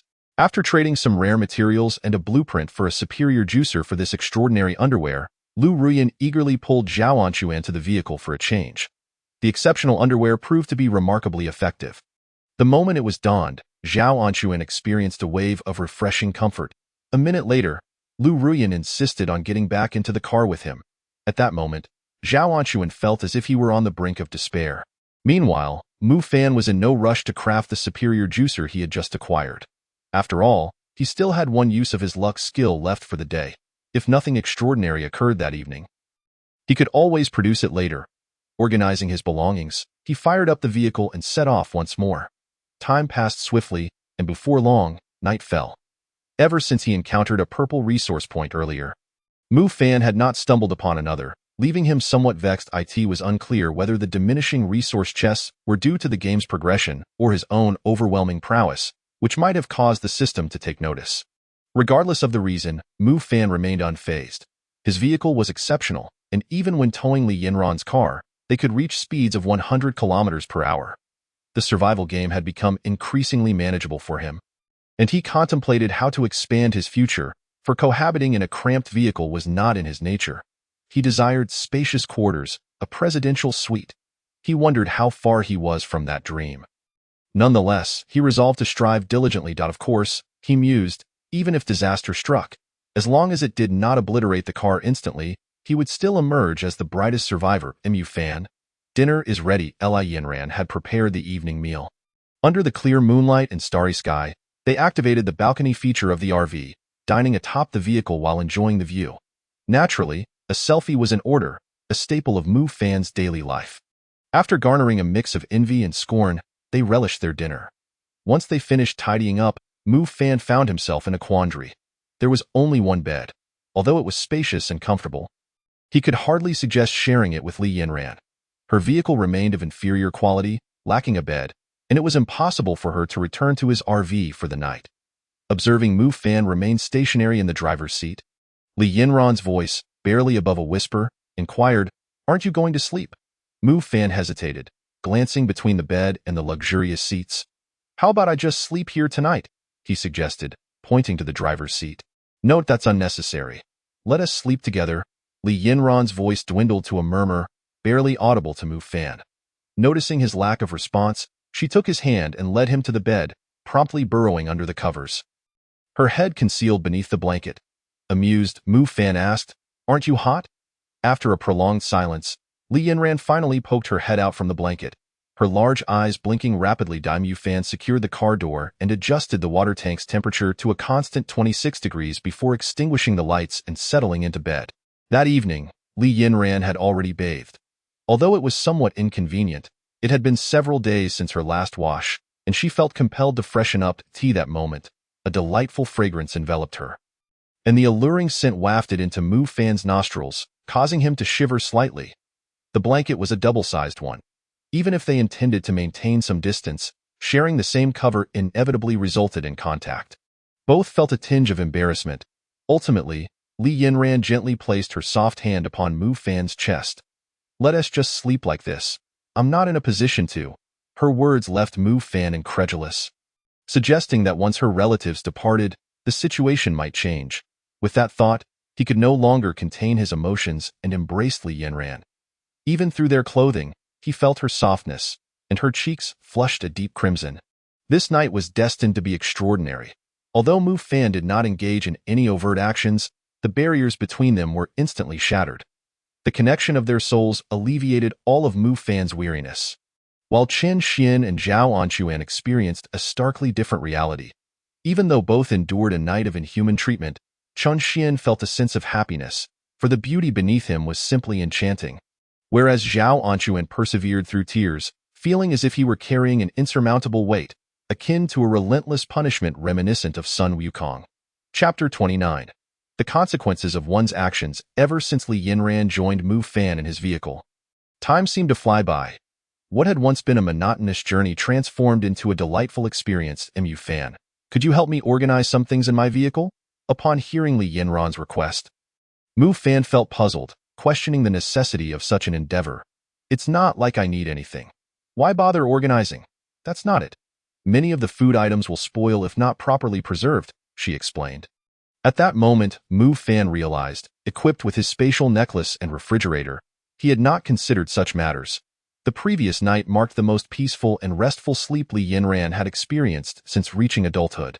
Having enlisted in the military at the age of 18, her time in the survival game had deprived her of restful nights. Setting aside the vehicle's comfort, the nightly assaults by beasts rendered sleep impossible. Though they had shared an intimate evening, Li Yinran had wished for Mu Fan to enjoy a good night's rest, quietly preparing to keep watch. However, Mu Fan had gently restrained her, assuring her that Zhuang was present, which allowed her to relax. After a night of comfortable slumber, they awoke to find the ground outside littered with lifeless bodies. Although the reason for the attack by over 30 superior-grade beasts remained unclear, the gruesome scene spoke volumes. Each beast lay rigid and purple, a testament to Zhuang's potent venom. Mu Fan was well aware of Zhuang's abilities. While the toxin was formidable, it had never reached a level capable of dispatching such a multitude of superior-grade beasts. Yet, the current scene indicated that Zhuang had indeed grown stronger. The two made their way to Li Yinran's vehicle, which, though dilapidated, was remarkably tidy inside. Mu Fan assisted her in unloading supplies, which primarily consisted of chunks of meat. He refrained from touching the other materials, deeming them unnecessary to transfer. Just as Mu Fan was about to exit the vehicle, he spotted 5 small bottles tucked away in a corner. "Yinran, what are these?" he inquired, pointing to the bottles. Li Yinran paused, momentarily at a loss, having forgotten their purpose. As Mu Fan lifted the 5 bottles, the words on the labels came into focus. "Perfect grade Hahuan powder." Li Yinran's face flushed as she recognized the label. This item had been acquired alongside the blueprint for Mu Fan's revolver. However, since it had proven useless thus far, it had slipped her mind. "Mu Fan, just throw it away. It's of no use to you," she urged. Amused by her embarrassment, he replied, "Why discard it? This might prove invaluable in the future." After placing the meat in Mu Fan's RV, summoned the refrigerator and the rest into his spatial necklace, he began to examine the bottle of perfect-grade Hahuan powder. "Yinran, do you have any idea how potent this is?" he asked. Li Yinran shook her head. "I've never tried it, but it wouldn't be of any use to you. If you want, her voice trailed off shyly. Mu Fan affectionately ruffled her hair. "Just because I don't need it doesn't mean others won't. Besides, I have a feeling it could serve other purposes." Li Yinran appeared puzzled, but Mu Fan was determined to discover the true potency of the powder. With that, he opened one of the small bottles. The Hahuan powder was a fine powder, approximately 100 grams per bottle, 500 grams in total across the 5 bottles. He lightly dipped his finger into the powder, gathering only a negligible amount. Placing it on his tongue, he intended to gauge its effects with the minuscule quantity he had taken. However, Mu Fan may have been overly optimistic, despite the fact that the amount was so small that it did not even alter the bottle's weight. The efficacy of such a perfect-grade item, a marvel in its own right, could not be underestimated. A moment later, as Li Yinran looked on in astonishment, Mu Fan transformed into an exuberant young man. Li Yinran covered her mouth with her hands, utterly shocked. Mu Fan's skin visibly flushed, and sensing his discomfort, she sighed and approached him. Although her techniques were somewhat inexperienced, Mu Fan paid no heed. As dusk descended, an entire day had slipped away without any progress in the survival endeavors due to Mu Fan's foolish actions. At this moment, Mu Fan lay on the bed, utterly exhausted, his body convulsing. Li Yinran emerged from the bathroom. Wrapped in a towel, her expression tinged with helplessness. Sighing as she glanced at the incapacitated Mu Fan, she began to prepare dinner. The two had gone an entire day without sustenance. Once the meal was ready, Li Yinran placed it beside Mu Fan, feeding him bite by bite, resembling a caretaker tending to a paralyzed patient. This is what happens when you eat recklessly. Li Yinran shot a disapproving glance at Mu Fan. All he could do was respond with a silly grin. What could he say? After all, it was indeed his impulsiveness that had led to this predicament. Who could have anticipated that the effects of the perfect-grade Hahuan powder would be so potent? After consuming the meat broth, Mu Fan finally regained some strength, enough at least to sit up. Through this experiment, he had gleaned the true efficacy of the perfect-grade Hahuan powder, and naturally, he had also conceived a rather mature idea. Forcing himself to rise, he grasped the bottle of Hahuan powder, a wicked smile spreading across his face. What do you intend to do? You're not seriously thinking of trying it again, are you? You must be out of your mind, Li Yinran exclaimed, her concern palpable. She genuinely feared that Mu Fan, in a moment of recklessness, might consume more of this substance.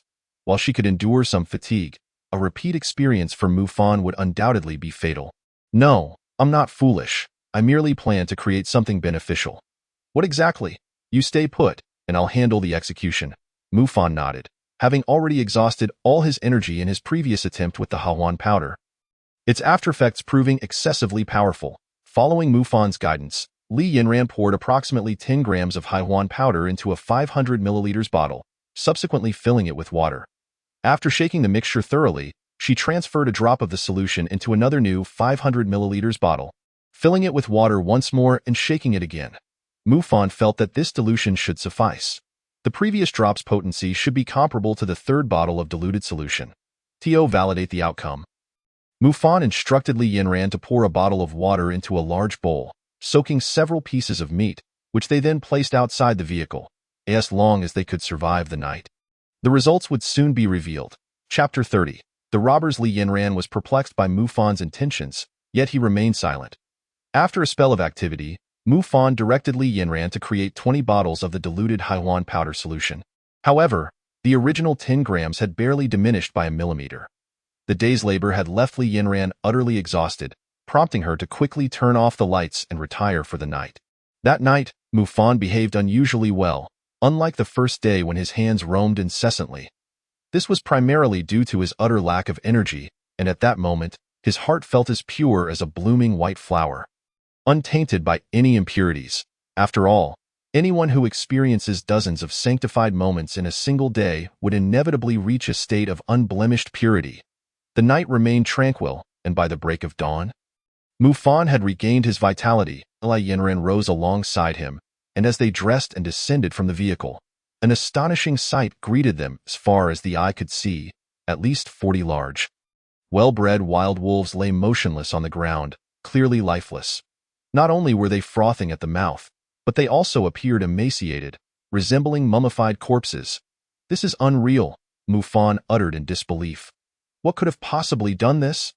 Did Zhuang have a hand in it? Mu Fan shook his head. Zhuang lacked such prowess. Upon uttering this, Mu Fan's gaze unconsciously drifted towards the corner where 2 wolves remained intertwined in death. Wait a moment. Why were there those things beneath them? 2 males. Mu Fan's eyelids twitched as he swiftly pulled Li Yinran back into the vehicle. This scene was both within the realm of expectation yet astonishing. For Mu Fan had not anticipated the horrifying potency of this substance. Even diluted to such an extent, its lethality against beasts remained astounding. The primary distinction between humans and wild animals lies in the former's ability to control desires, a trait the latter lacks. This disparity resulted in the grim tableau before them. Alone, Mufan exited the vehicle to gather the remains of the beasts, collecting 800 pieces of meat. Normally, each of these massive creatures should yield 400 pieces, equating to 400 pounds. Yet now, from the 40-odd wild wolves, only 400 pieces of meat had been procured, a testament to the extraordinary ferocity of the previous day's confrontation. Wait a moment, these wolves must have. So, could it be that these meat pieces are this realization? Mufan shivered involuntarily, carefully marking the 400 pieces in a designated corner. Having squandered a day on his experiments, today marked the 7th day. With only 2 days remaining until the impending catastrophic weather, Mufan was determined not to squander any further time. After explaining the usage instructions and dosage of the Haihuan powder solution to Li Yinran, he resumed driving, while she embraced the role of a devoted partner for the day. Since embarking on this journey with Mufan, Li Yinran's face had been graced with a constant smile. She had never imagined that one day she would embody the essence of a dutiful wife. Not only did her profession disallow it, but her family had also imposed restrictions. Yet now, no one could dictate her actions, and she was genuinely happy.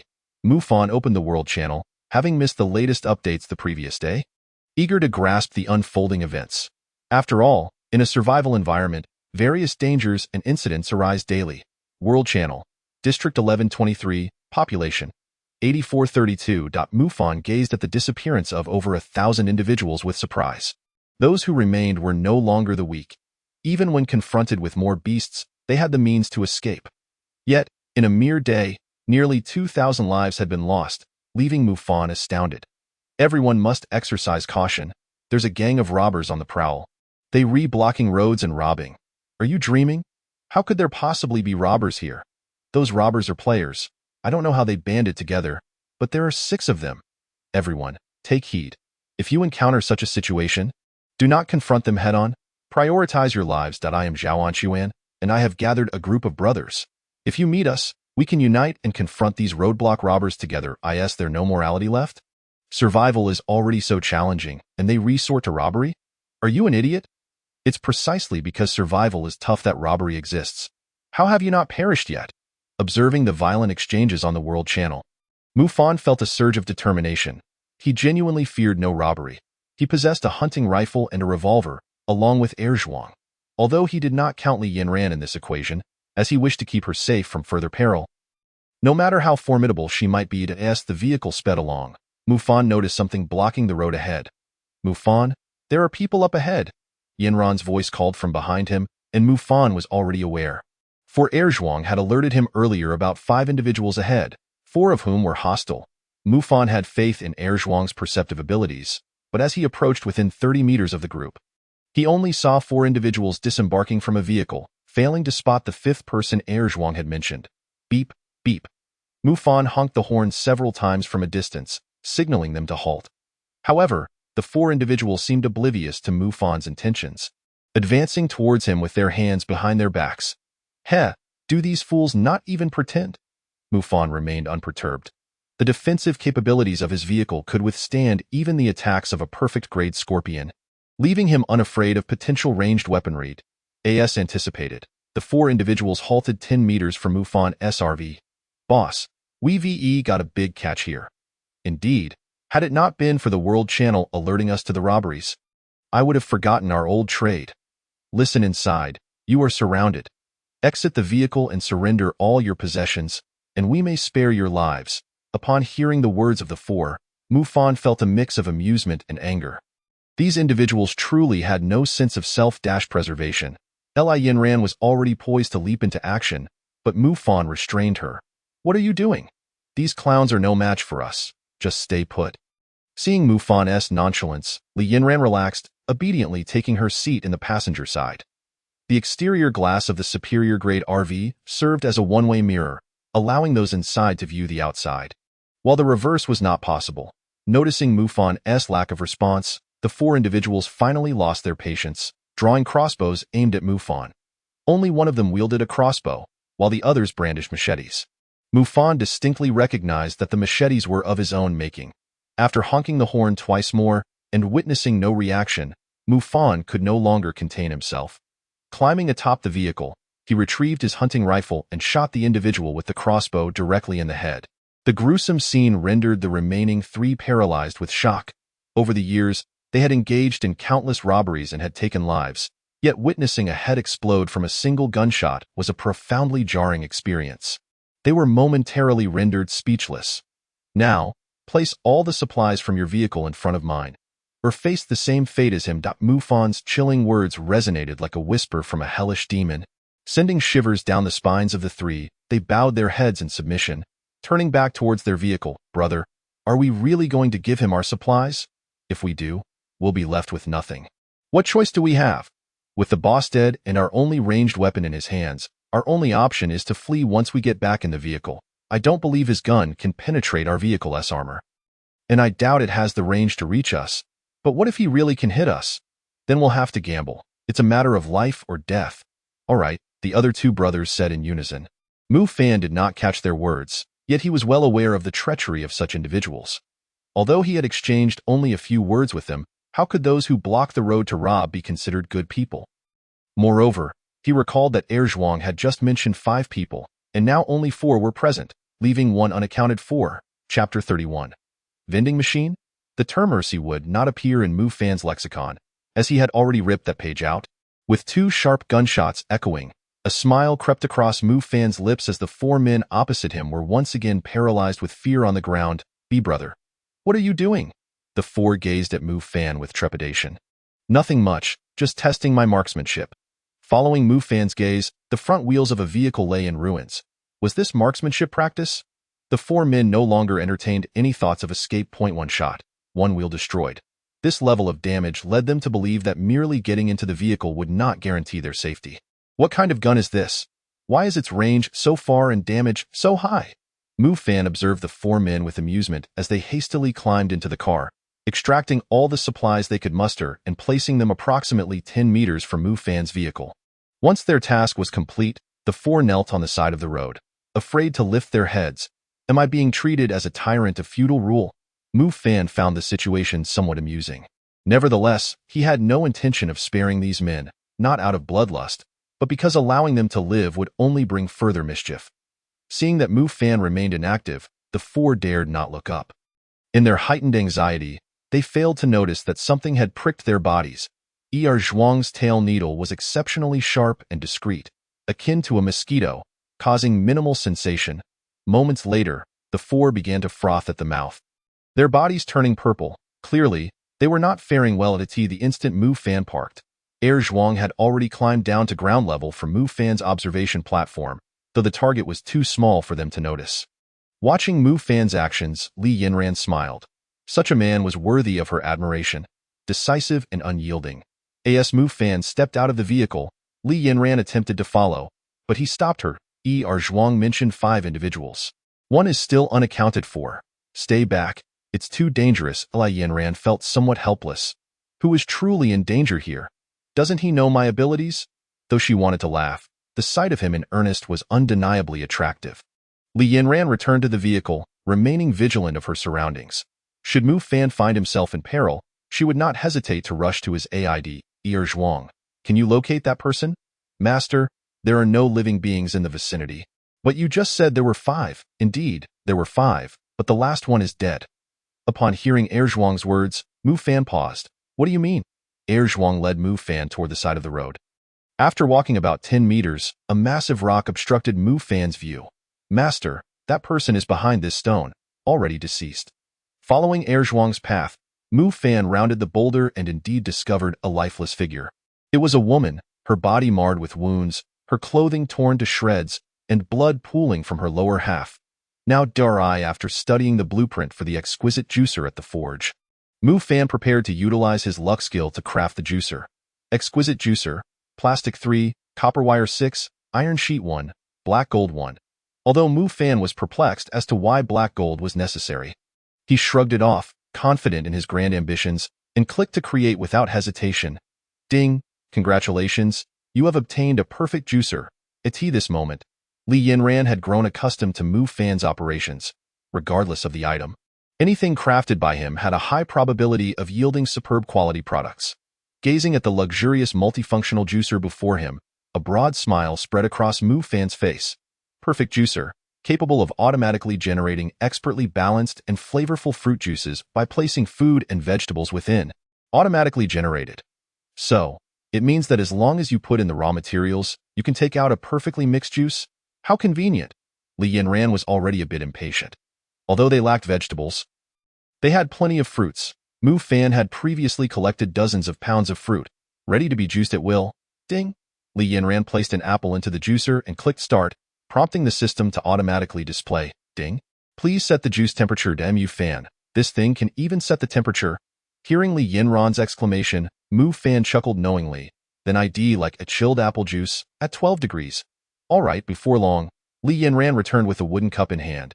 The system automatically took a photo and uploaded it to the World Channel, while Mu Fan leisurely began to savor the apple juice made by Li Yanran. Li Yanran's was at room temperature, as the current situation made it unsuitable for her to consume anything cold. What is this, a drink? It looks like apple juice. How is it made? I have apples too. Can you teach me? Come on. Brother, don't tease me. Without a juicer, do you expect to squeeze it by hand? Does this Mu Fan actually have a juicer? Brother, can I borrow it? Brother Mu Fan, I want juice too. Can you make me a cup? I promise to give you a massage when I reach the safe zone. Is that massage serious?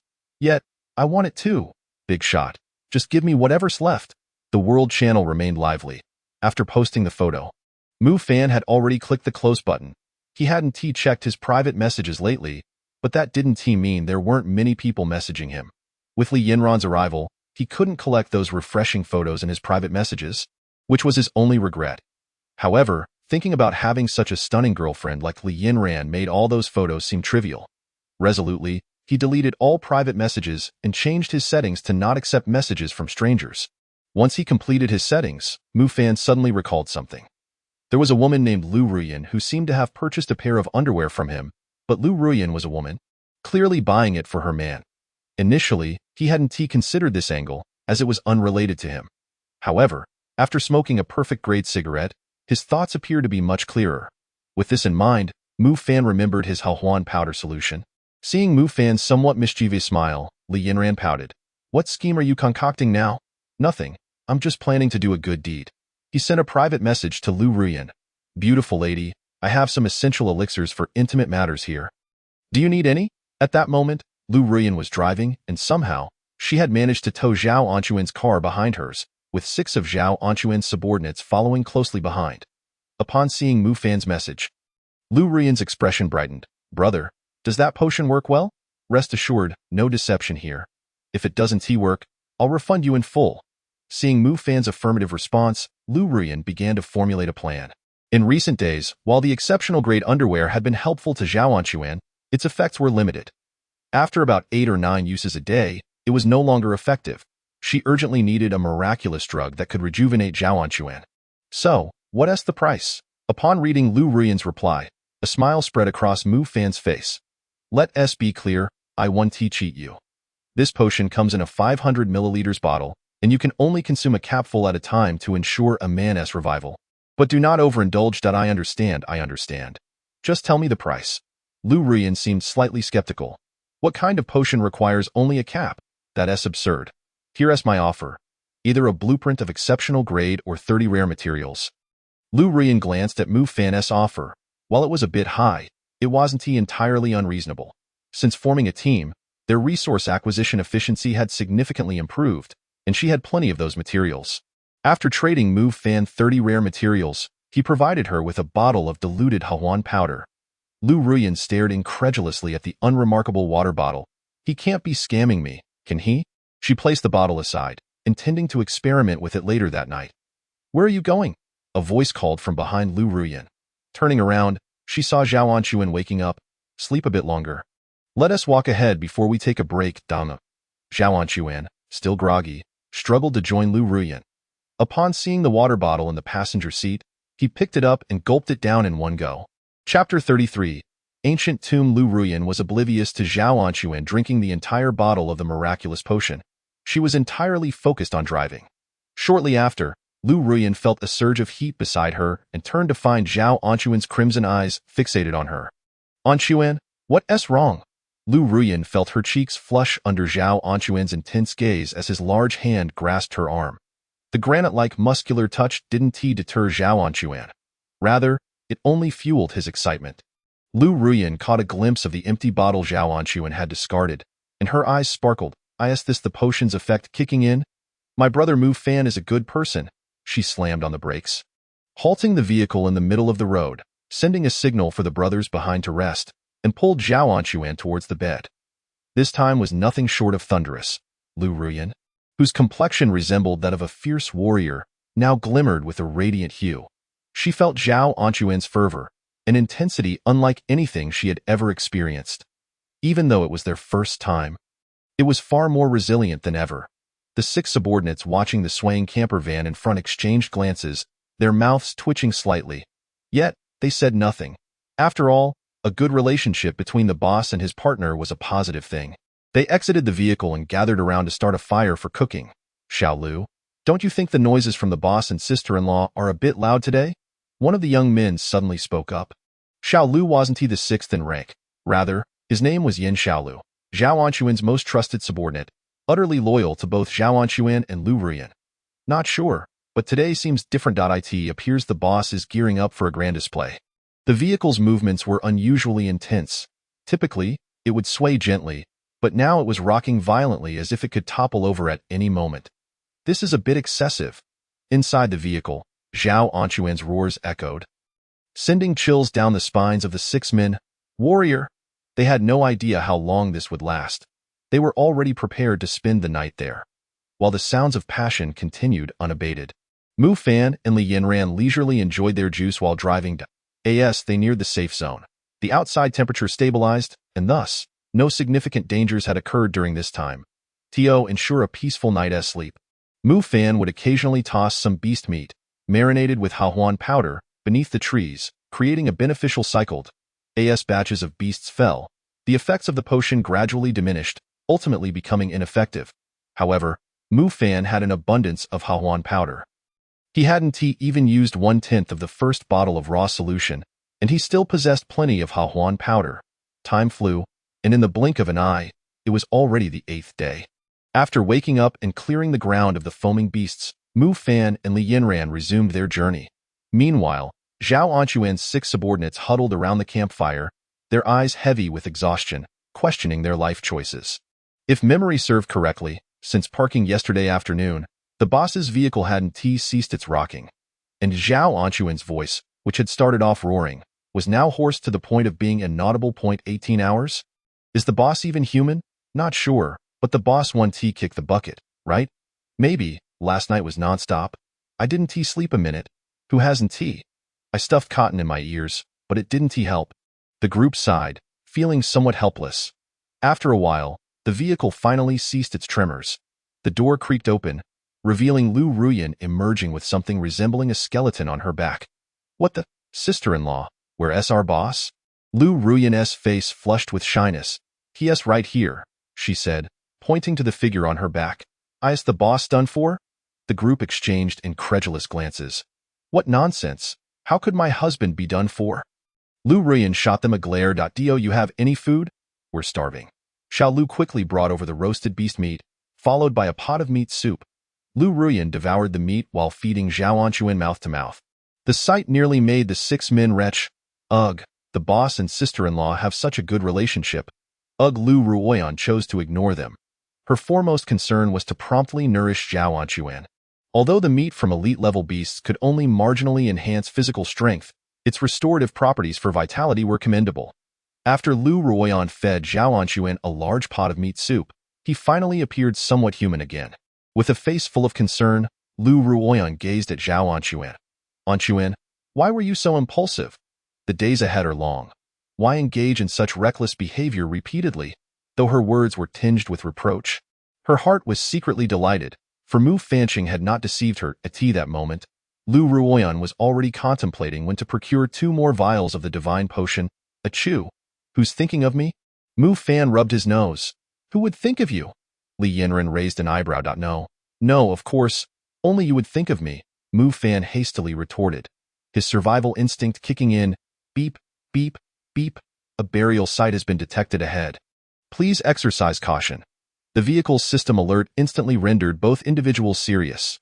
This was the first time the onboard system had issued a location warning. Typically, such alerts only occurred at resource points Mu Fan and Lu Ruoyan peered ahead, where the end of the road seemed to open into a vast square. In the square, over a dozen vehicles were parked. Further ahead stood 3 imposing tombstones, each positioned distinctly. The vehicle gradually came to a stop not far from the square, and Mu Fan found himself puzzled as to why others had arrived before him. Logically, his vehicle should have been the fastest, yet several cars were already present. Observing closely, Mu Fan noted that while none of the vehicles were exceptional, many were indeed elite level, with scarcely any of inferior quality in sight. The vehicles in the square regarded Mu Fan's luxurious RV with surprise. What a wealthy individual. All right, enough idle chatter. Even a tycoon can't simply traverse this ancient tomb. How long has that person been inside? I don't know, but didn't you see that the tomb's restrictions have already been lifted? It's clear that person has perished. At this revelation, a hush fell over everyone in the square. If someone had indeed perished, it meant their vehicle had become abandoned property. Though seizing supplies was out of the question, the core of an elite-level vehicle was still a highly coveted item. A dozen or so individuals exchanged glances, silently reaching for their weapons.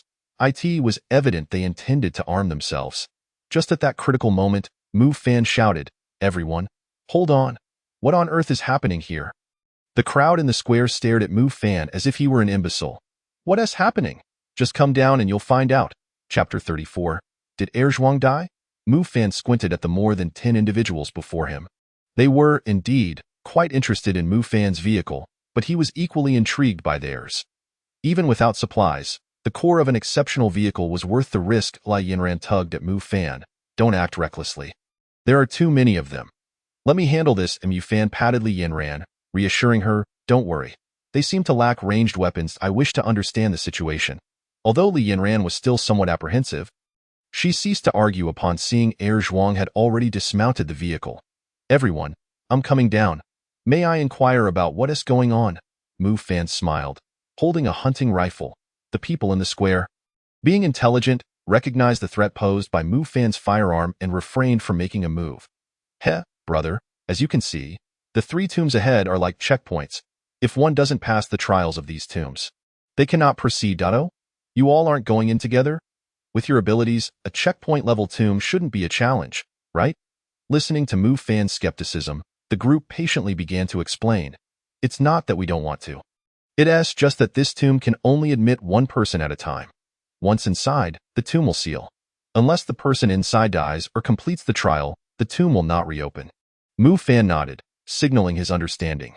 Clearly, they wouldn't voluntarily divulge the rules of the tomb to him. Their detailed explanation stemmed from the fact that Mu Fan was armed. If he could succeed, it would likely benefit them as well. From the looks of it, has the person who entered before already met their end? The group exchanged glances, reluctant to answer Mu Fan's question, but he had already gleaned all the necessary information. To lie now would be futile. "You're correct. The individual who entered has indeed perished, and that vehicle belongs to him." They refrained from elaborating further, as the allure of an elite vehicle core was too tempting. They were uncertain whether Mu Fan would be tempted. "Rest assured, as long as you don't provoke me, I won't take action against you." With Mu Fan's assurance, the crowd's expression softened slightly. Though they remained vigilant, despite their impressive weaponry, Mu Fan's firearm still represented a rarity. Even in a world where weapons were commonplace, Mu Fan returned to the vehicle and explained the situation to Li Yinran. "Yinran, I wish to try that tomb." "No." Li Yinran immediately refused. Understanding her concern for his safety, Mu Fan spoke softly, "Trust me. You know the power of my revolver. How about this? I'll go in first. And if all goes well, you can follow." Since Li Yinran was bound to the system as his companion, she had a certain level of access to Mu Fan's vehicle. Li Yinran looked at Mu Fan stubbornly. "All right, don't worry. I wouldn't dare perish, especially with such a beautiful companion. Right?" Mu Fan's words brought a smile to Li Yinran's face. Though reluctant, she could not withstand Mu Fan's resolve and eventually nodded in agreement. Mu Fan did not take the hunting rifle but instead carried his revolver and disembarked the vehicle with Zhuang once more. "Everyone, I'm going to test this tomb. I hope when I return, my vehicle remains unscathed." Mu Fan smiled at the group. "Rest assured, as long as you can emerge, we promise not to touch your vehicle." The crowd harbored ulterior motives. They did not believe Mu Fan would exit safely, and even if he did, they planned to damage his vehicle. After all, exceptional vehicles were rare, and this individual appeared to possess considerable resources. They intended to use that against him. Mu Fan had anticipated their intentions, which was why he had kept Li Yinran in the vehicle and left the hunting rifle with her, to guard against such treachery. The exterior of the exceptional RV concealed the interior's situation. Even though the vehicle appeared elongated due to its connection to Li Yinran's vehicle, they had never encountered an exceptional vehicle and thus harbored no suspicions. Mu Fan casually approached one of the tombs and boldly stepped inside. The onlookers in the square saw the tomb display closed and exchanged glances before heading toward Mu Fan's vehicle. After all, with an exceptional vehicle before them, the core of an elite vehicle paled in comparison. Unbeknownst to Mu Fan, they were already plotting. At that moment, he had entered a dark and damp environment. This place was clearly a world apart from the outside, the air thick with the stench of mud, a most unpleasant aroma. Mu Fan tread carefully ahead, while Zhuang had already dashed far ahead. Their communication had no distance limitations, allowing Mu Fan to learn of many dangers and traps through Zhuang's observations. Master, this area is safe. Just proceed forward. Mu Fan quickened his pace. The passage of the tomb was somewhat narrow, but as he advanced, it gradually widened. He sensed he was descending, although the slope was slight. He could still perceive a forward inclination. Upon reaching the depths of the tomb, Zhuang was circling around 3 coffins. Zhuang, what's going on? Zhuang's beady green eyes darted back and forth. Master, there's something inside. It bears no life force, but it is perilous, no life force. Mu Fan's expression grew grave. This place bore an uncanny resemblance to the tomb raiding films he had watched. If what Zhuang claimed was true, dangerous yet lifeless entities, it could only mean the presence of formidable mummies. With this thought, Mu Fan became even more cautious. Approaching one of the coffins, he scrutinized it closely. The coffin was crafted from mahogany, and the peeling lacquer and decayed scent indicated it had weathered many years. Mu Fan hesitated to open the coffin, as the contents inside instilled a sense of dread within him. Despite knowing that such trials posed no significant challenge for him, he could not shake the instinctual fear cultivated from childhood. Zhuang, can you slip inside and take a look? Zhuang circled the coffin repeatedly, finally spotting an inconspicuous gap beneath it. This gap was small yet just large enough to allow entry. Without hesitation, Zhuang climbed through the opening, remaining silent for a long while. Mu Fan attempted to communicate with Zhuang, only to realize he had lost contact. Zhuang. Mu Fan trembled slightly. Zhuang was his pet, and their days together had forged a bond. Drawing his revolver, Mu Fan aimed it at the coffin, ready to pull the trigger when the coffin began to shake violently. Chapter 35. Just escaped the wolf's den? Only to enter the tiger's lair? Mu Fan's bloodshot eyes fixated on the violently shaking coffin, filled with an overwhelming desire to blast it apart, yet he clung to a glimmer of hope that Zhuang was still alive. The frequency of the coffin's tremors escalated rapidly, prompting Mu Fan to create a safe distance while aiming his revolver steadily at the wooden casket. Suddenly, with a resounding bang, the coffin erupted, revealing its contents. Inside lay a large, green-haired Zongzi, adorned in ancient official robes, strikingly reminiscent of those depicted on television. Its arms extended forward, with sharp claws extending from its fingertips. Zhuang. At that moment, Zhuang, upon the coffin's explosion, dashed swiftly towards Mu Fan. Director, this thing can't poison me. Hearing Zhuang's response, Mu Fan's anxious heart finally relaxed. Zhuang was unharmed. Although he was uncertain why he had been unable to contact Zhuang earlier, it was evident that Zhuang had sustained no injuries. Zhuang had reached Mu Fan's feet, and the revolver unleashed a perfect-grade explosive round like a dart of flame. Boom! The fireball struck the recently released green-haired Zongzi, reducing it to mere ashes scattered across the ground. Ding! Congratulations, you have obtained a perfect-grade glory medal 1. What happened to Zhuang? Master, I am unsure. After entering the coffin, I lost contact with you. I saw the monster inside and intended to use poison, but it seemed unaffected. My toxin had no effect on it. Mu Fan nodded. This creature was impervious to potent toxins, yet it was vulnerable to fire. With narrowed eyes, Mu Fan concluded that knowing the nature of the entity inside eliminated his fear. Observing the remaining 2 coffins, he dispatched 2 more perfect-grade explosive rounds, and before the 2 green-haired zombies could bask in daylight, They too were swiftly transformed into perfect-grade glory metals. As Mu Fan eradicated the 3 zombies, the entire tomb chamber underwent a transformation. Originally, this space marked the terminus, with no other path save the narrow corridor from whence he came. However, now, the immense wall behind the 3 coffins began to part, revealing another secret chamber. Zhuang, do not venture off on your own.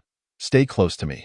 Zombies possess a formidable resistance to poison, and here, Zhuang was undeniably at a disadvantage. Mu Fan led Zhuang towards the newly revealed secret room. Gripping his revolver tightly, he pondered why an ordinary checkpoint had manifested 3 perfect-grade monsters. It was no wonder that none who entered had managed to escape. Under such conditions, even Li Yanran, without the aid of firearms, would find herself in peril. The newly unveiled secret chamber lacked the dampness of the previous tomb. Instead, it appeared remarkably tidy and pristine. Mu Fan scanned his surroundings with vigilance. This place resembled an ancient altar, devoid of any furnishings, save for a small, elevated platform approximately 1 meter high at its center, upon which rested a diminutive coffin. Another monster? Mu Fan raised his revolver and fired. Bang! A blaze erupted. As the wooden coffin was consumed by the explosive round's power, the coffin's craftsmanship was impeccable, far superior to that of the previous 3, even under the intense heat of the explosive round. It took nearly several minutes before it was completely incinerated. Yet, contrary to expectations, rather than fragments, a slick, gleaming mummy emerged. Is this scientifically plausible? Mu Fan stared in bewilderment at the mummy before him. This was a tomb, not a venue for Zongzi or vengeful spirits. What was a mummy doing here? Had he wandered onto the wrong set? The mummy, observing Mu Fan's dazed expression, appeared equally perplexed as it staggered towards him. This is bad. I'm in trouble. Mu Fan hastily raised his revolver, regardless of whether it was a Zongzi or a mummy. He intended to fire a round of universal equality at it. A powerful flame erupted from the revolver's barrel, and the explosive round hurtled towards the mummy. Howl! Observing the mummy's actions, Mu Fan's jaw nearly hit the floor. The creature opened its mouth and consumed the explosive round. It devoured it. Burp! The mummy seemed to relish the experience, letting out a satisfied belch. This moment, Mu Fan was anything but calm.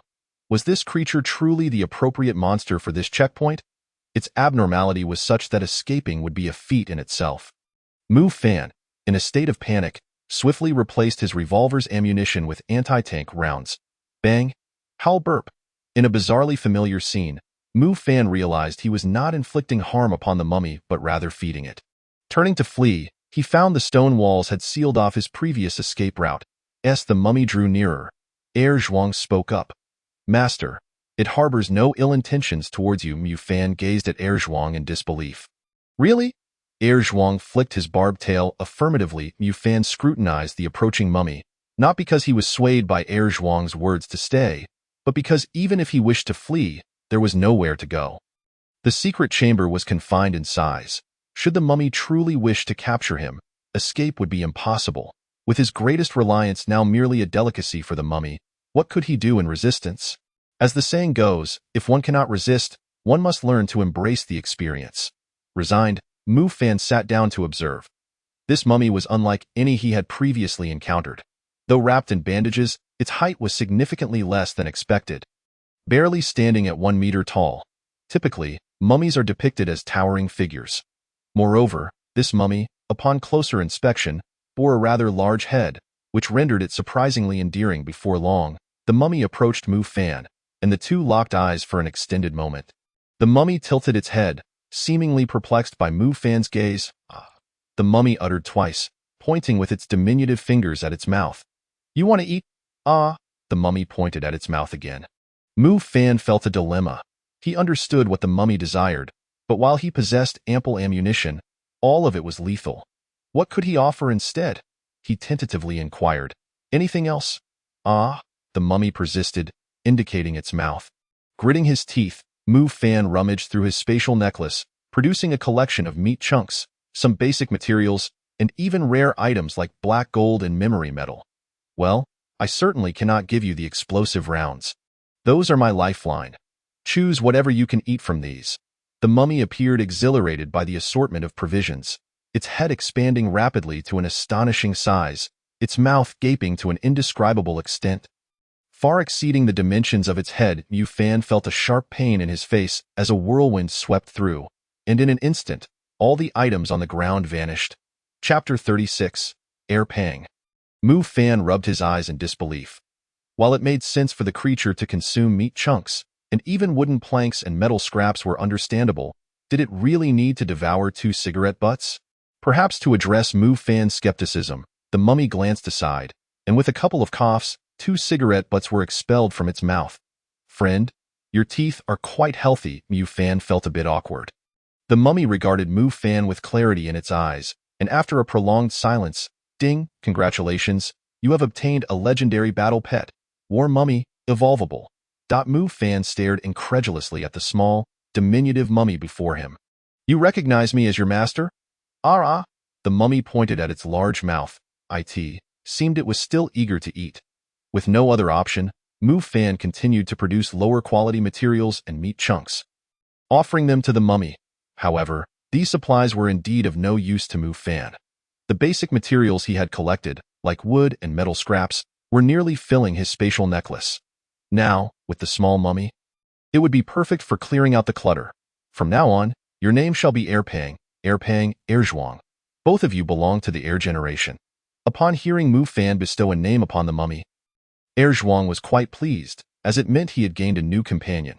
Air Zhuang approached Air Pang, wagging his tail excitedly, but Air Pang cast a glance at him and promptly devoured him whole. Air Pang, spit him out. That's a teammate. Mu Fan frantically shook Air Pang's shoulders. Master, I'm fine. Air Pang's belly contains a vast space. The supplies we just fed him are all here. I can also reside within. And it seems exceedingly safe.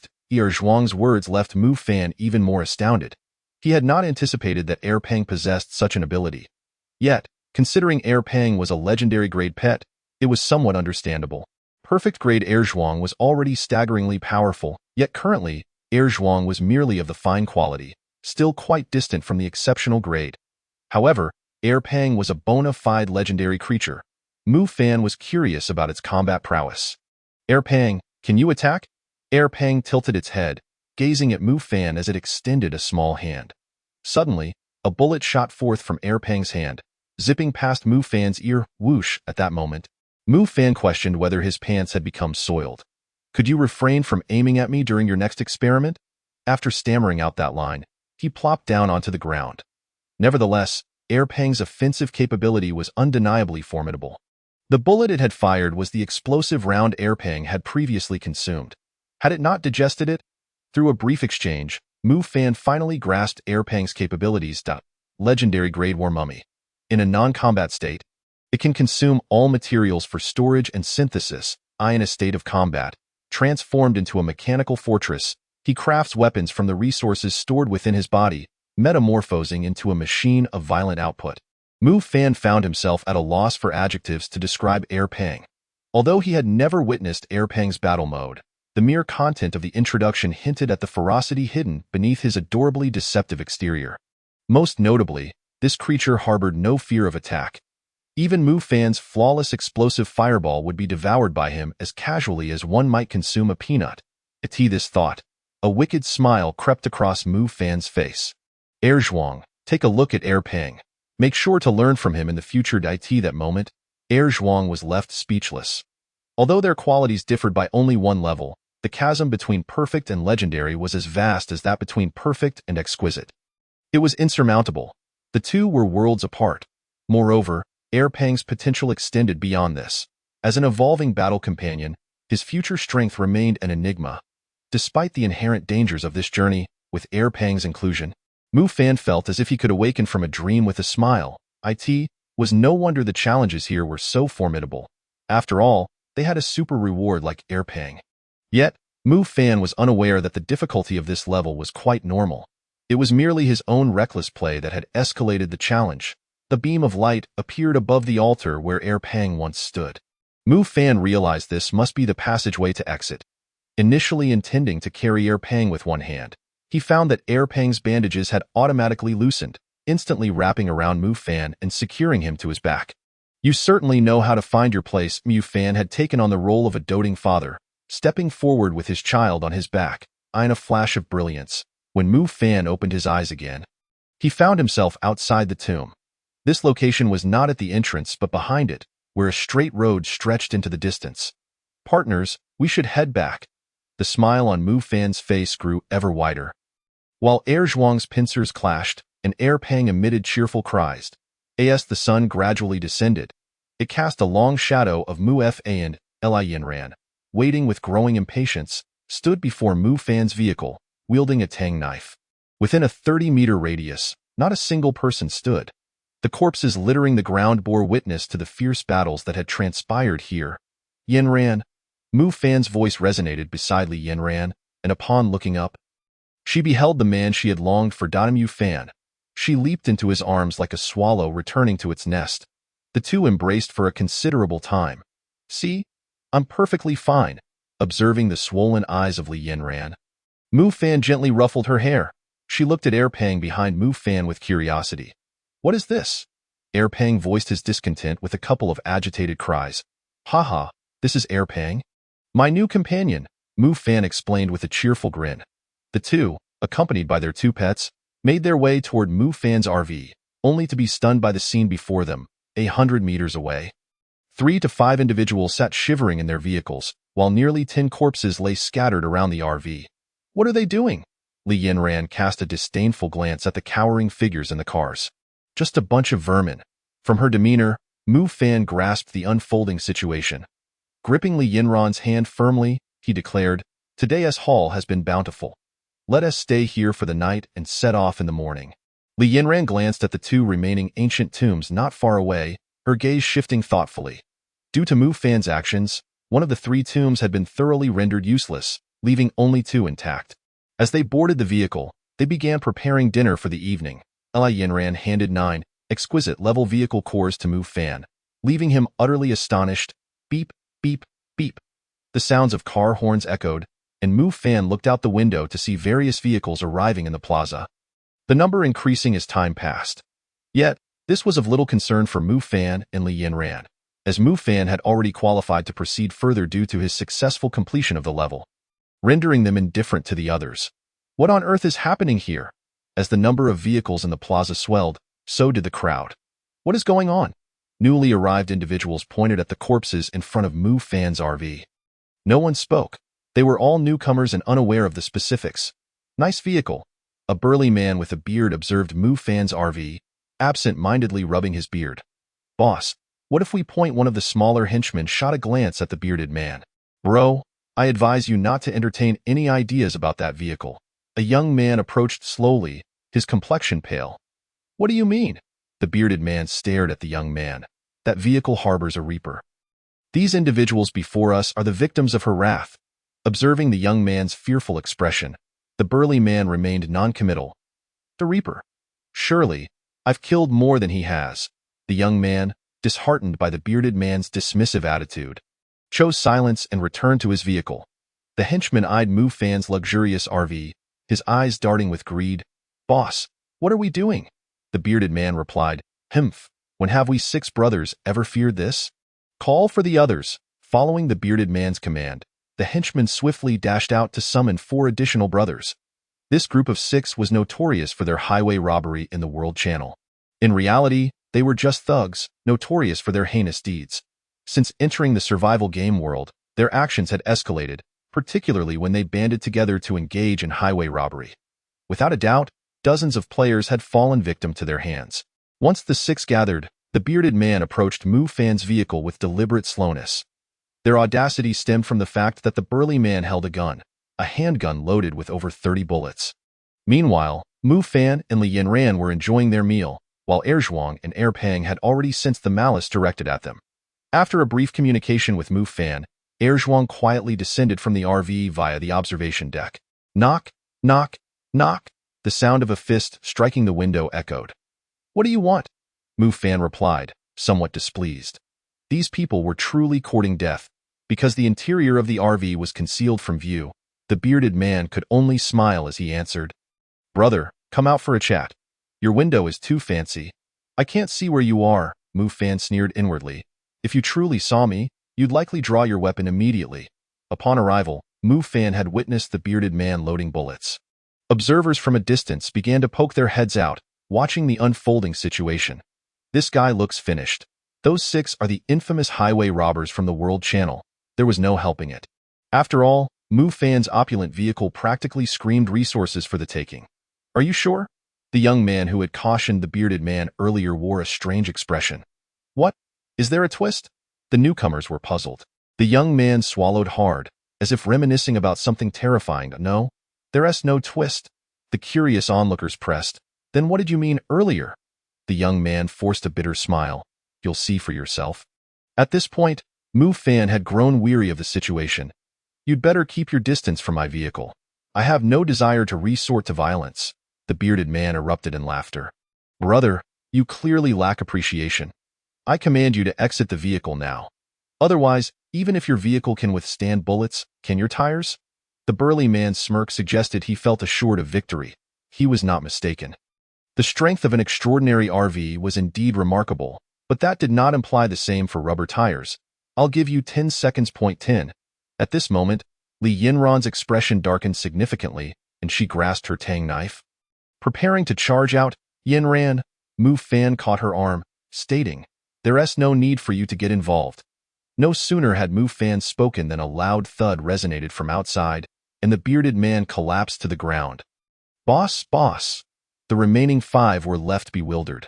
Nothing had occurred moments before, so why had their leader met such an untimely demise?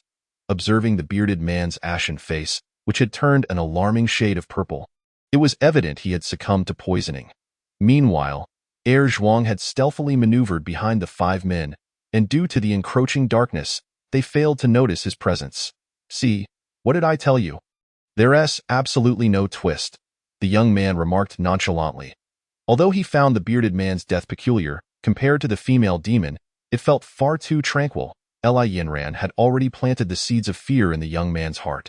The image of her ruthlessly dispatching foes as if they were mere vegetables would haunt him for a lifetime. Was it you who killed our boss? Today, we shall not rest until one of us is dead. With a shout from the henchman, Mu Fan inside the RV had grown tired of talking. Just as the 5 men prepared to retrieve the bearded man's handgun, they each fell lifelessly to the ground. Witnessing this scene, everyone present gasped in shock. What kind of sorcery is this? How can one eliminate others without even stepping outside? After Erzwang resolved the matters concerning everyone, he returned to the vehicle, while Mu Fan leisurely opened the car door and stepped out. Yet, did they truly think they could emulate a robbery? Clearly, they were not up to the task. Casting a derisive glance at the 6 individuals sprawled on the ground, he picked up the handguns they had been wielding. The craftsmanship was commendable. The weapons were indeed of fine quality. The handgun felt weighty in his grasp, far heavier than his own revolver. In this realm of abandoned possessions, it was only natural that whatever one picked up would belong to them. Glancing at the specifications of the handgun, Mu Fan felt somewhat disheartened. Was it truly so inferior? He regretted the effort spent retrieving the handgun. For despite its superior grade, its power paled in comparison to that of his hunting rifle, which utilized ordinary steel pellets. Casually stowing the handgun within his spatial necklace, he located the vehicle belonging to the 6 and effortlessly gathered the automotive core. 6 fine-grade cores? This group was rather affluent. Mu Fan smiled at the cores in his hand, before making his way towards the RV. Throughout these actions, he maintained communication with Erzwang, as it was only because Erzwang assured him there was no malicious intent nearby that he felt emboldened to collect the automotive cores without hesitation. Upon arriving at the entrance of his RV, Mu Fan turned to survey the crowd in the distance. Ladies and gentlemen, should any of you wish to take a shot at me, I welcome it at any moment. A self-assured smile graced his face, resembling a devil from the abyss, sending chills down the spines of those who beheld it. Brother, my sister offers exceptional massage techniques. Would you care to experience them? A woman emerged from the throng, timidly raising her hand. Suddenly, a gunshot rang out. Mu Fan instinctively recoiled, as Li Yinran had already rolled down the car window, brandishing Mu Fan's hunting rifle and firing it into the air. The sight of the ethereal beauty in the vehicle caused the girl to instinctively lower her gaze. He need not. Chapter 38. All right, brother, bring me 10 bottles. As Li Yinran's figure appeared in the window. The crowd erupted into a flurry of excitement. This girl was truly stunning. What are you interested? Care to give it a try? Humph. Don't pretend you lack any desire. The two exchanged glances, instinctively sharing a lewd grin. Observing their antics, the previously confident young man shot them a warning glare. Perhaps for them, witnessing the deaths of the 6 individuals that night had not left a significant psychological scar, but the young man who had seen Li Yinran in action was filled with profound dread. Aiming for the female assassin? They truly were courting disaster. Li Yinran's presence dampened the spirits of the women amidst the crowd. Although they too aspired to cling to Mufan's coattails, they were acutely aware of their own limitations. Even judging by her appearance alone, they could not compare to Li Yinran. Nevertheless, a few still refused to concede, casting furtive glances at Mufan, who could only pretend not to notice. Clearing his throat a few times, he stepped into the vehicle. Is she beautiful? Li Yinran's expression grew somewhat displeased. What do you mean? Is she beautiful? Mufan feigned confusion, gazing at Li Yinran. Oh, were those women not beautiful? Mufan's brow furrowed slightly. What women? In my eyes, there is only you. I cannot even see another. Li Yinran nodded in satisfaction, wearing an expression that suggested it was only right. Mufan's heart was a tempest of emotions. After all, he was a man often surrounded by flowers in the real world. Though that was a consequence of his girlfriend's betrayal. Nevertheless, he found joy in Li Yinran's assertiveness, not because he relished it, but because it signified her affection for him. Grasping Li Yinran's hand, he declared, "Look, I am not a fickle person. While I may occasionally indulge in lechery, it is selective. Even in this unrestrained survival game, you will always be the only one for me." Mufan's romantic words caused Li Yinran to blush deeply. She lowered her head and fell silent. The square buzzed with life that night, with various groups of people congregating. Although they were strangers, there were not a few kindred spirits among them. Laughter and conversation filled the air, presenting an outward semblance of harmony, yet who could fathom the undercurrents of darkness lurking beneath? Those who had survived until now were no fools. They would not truly bare their hearts. However, such gatherings also had their merits, as many men found their dreams realized. After more than a week of abstinence, they could no longer restrain themselves. Though the ratio of men to women was somewhat skewed, approximately 6 to 5. It was not excessively disproportionate. This led the similarly abstinent women to blossom with excitement, as they unwittingly found themselves slipping into the vehicles of men. Outside, the clamor was incessant. Fortunately, Mufan's RV boasted excellent soundproofing, shielding him from the ruckus. However, silence did not equate to invisibility. The other vehicles lacked the privacy afforded by Mufan's RV, with ordinary glass windows. Mufan cast a glance outside and nearly spewed the water he had just swallowed. Li Yinran's eyes twitched. While she could firmly hold onto Mufan, she could not prevent the fervor of those outside. Gently tugging at Mufan's hand, her cheeks flushed. Just one more day, just one more day. Mufan understood Li Yinran's implication well. After a moment of overwhelming joy, he composed himself. Yinran, do not overthink it. I am not that kind of person, Mufan's inner voice screamed. I am not that kind of person. Does that still make me human? Though countless free shows were unfolding outside, Mufan forcibly calmed his racing heart. Lighting a perfect grade cigarette, he gazed steadily into the distance. The perfect grade cigarette had a remarkable focusing effect, allowing Mufan to dismiss the chaotic actions of those around him. However, it also served to invigorate his mind. The night grew deeper, and noticing Mufan's complete lack of drowsiness, Li Yinran gently suggested, get some sleep. If you truly desire, I can. Mufan's heart was a whirlpool of emotions. Had Li Yinran uttered such a line on a typical day, he would have dashed to the bed without hesitation. Yet, the effects of the perfect grade cigarette were rather exaggerated, not only stabilizing his emotions but also leaving him devoid of even a hint of sleepiness. You should rest first. I am still smoking, Li Yinran sighed. Even she felt her cheeks warm at the scenes outside. Struggling to avert her gaze, yet the images of those people lingered in her mind. Initially wishing to share a tender moment with Mufan, she found his interest waning. Truly, what a double-edged sword, ding ding ding. Your friend Qianxian has sent a message, ding ding ding. Your friend Lu Ruyan has sent a message. Mufan was somewhat taken aback. Qianxian and Lu Ruyan had both messaged him simultaneously. Yet he was also curious about which of the distant vehicles belonged to them. However, upon observing the scene outside, Mufan concluded that neither of them could be present. After all, amidst the frenzy of those outside, It was implausible they would have time to send him messages. Mufan, are you at the square? Chen Xian inquired about Mufan's location. But it seems we are not at the same square. I have 3 ancient tombs here. What about you? Huh? Not together. I have 3 towers here. Chen Xian sounded disappointed. He had hoped for a chance encounter with Mufan, but evidently he had overthought it.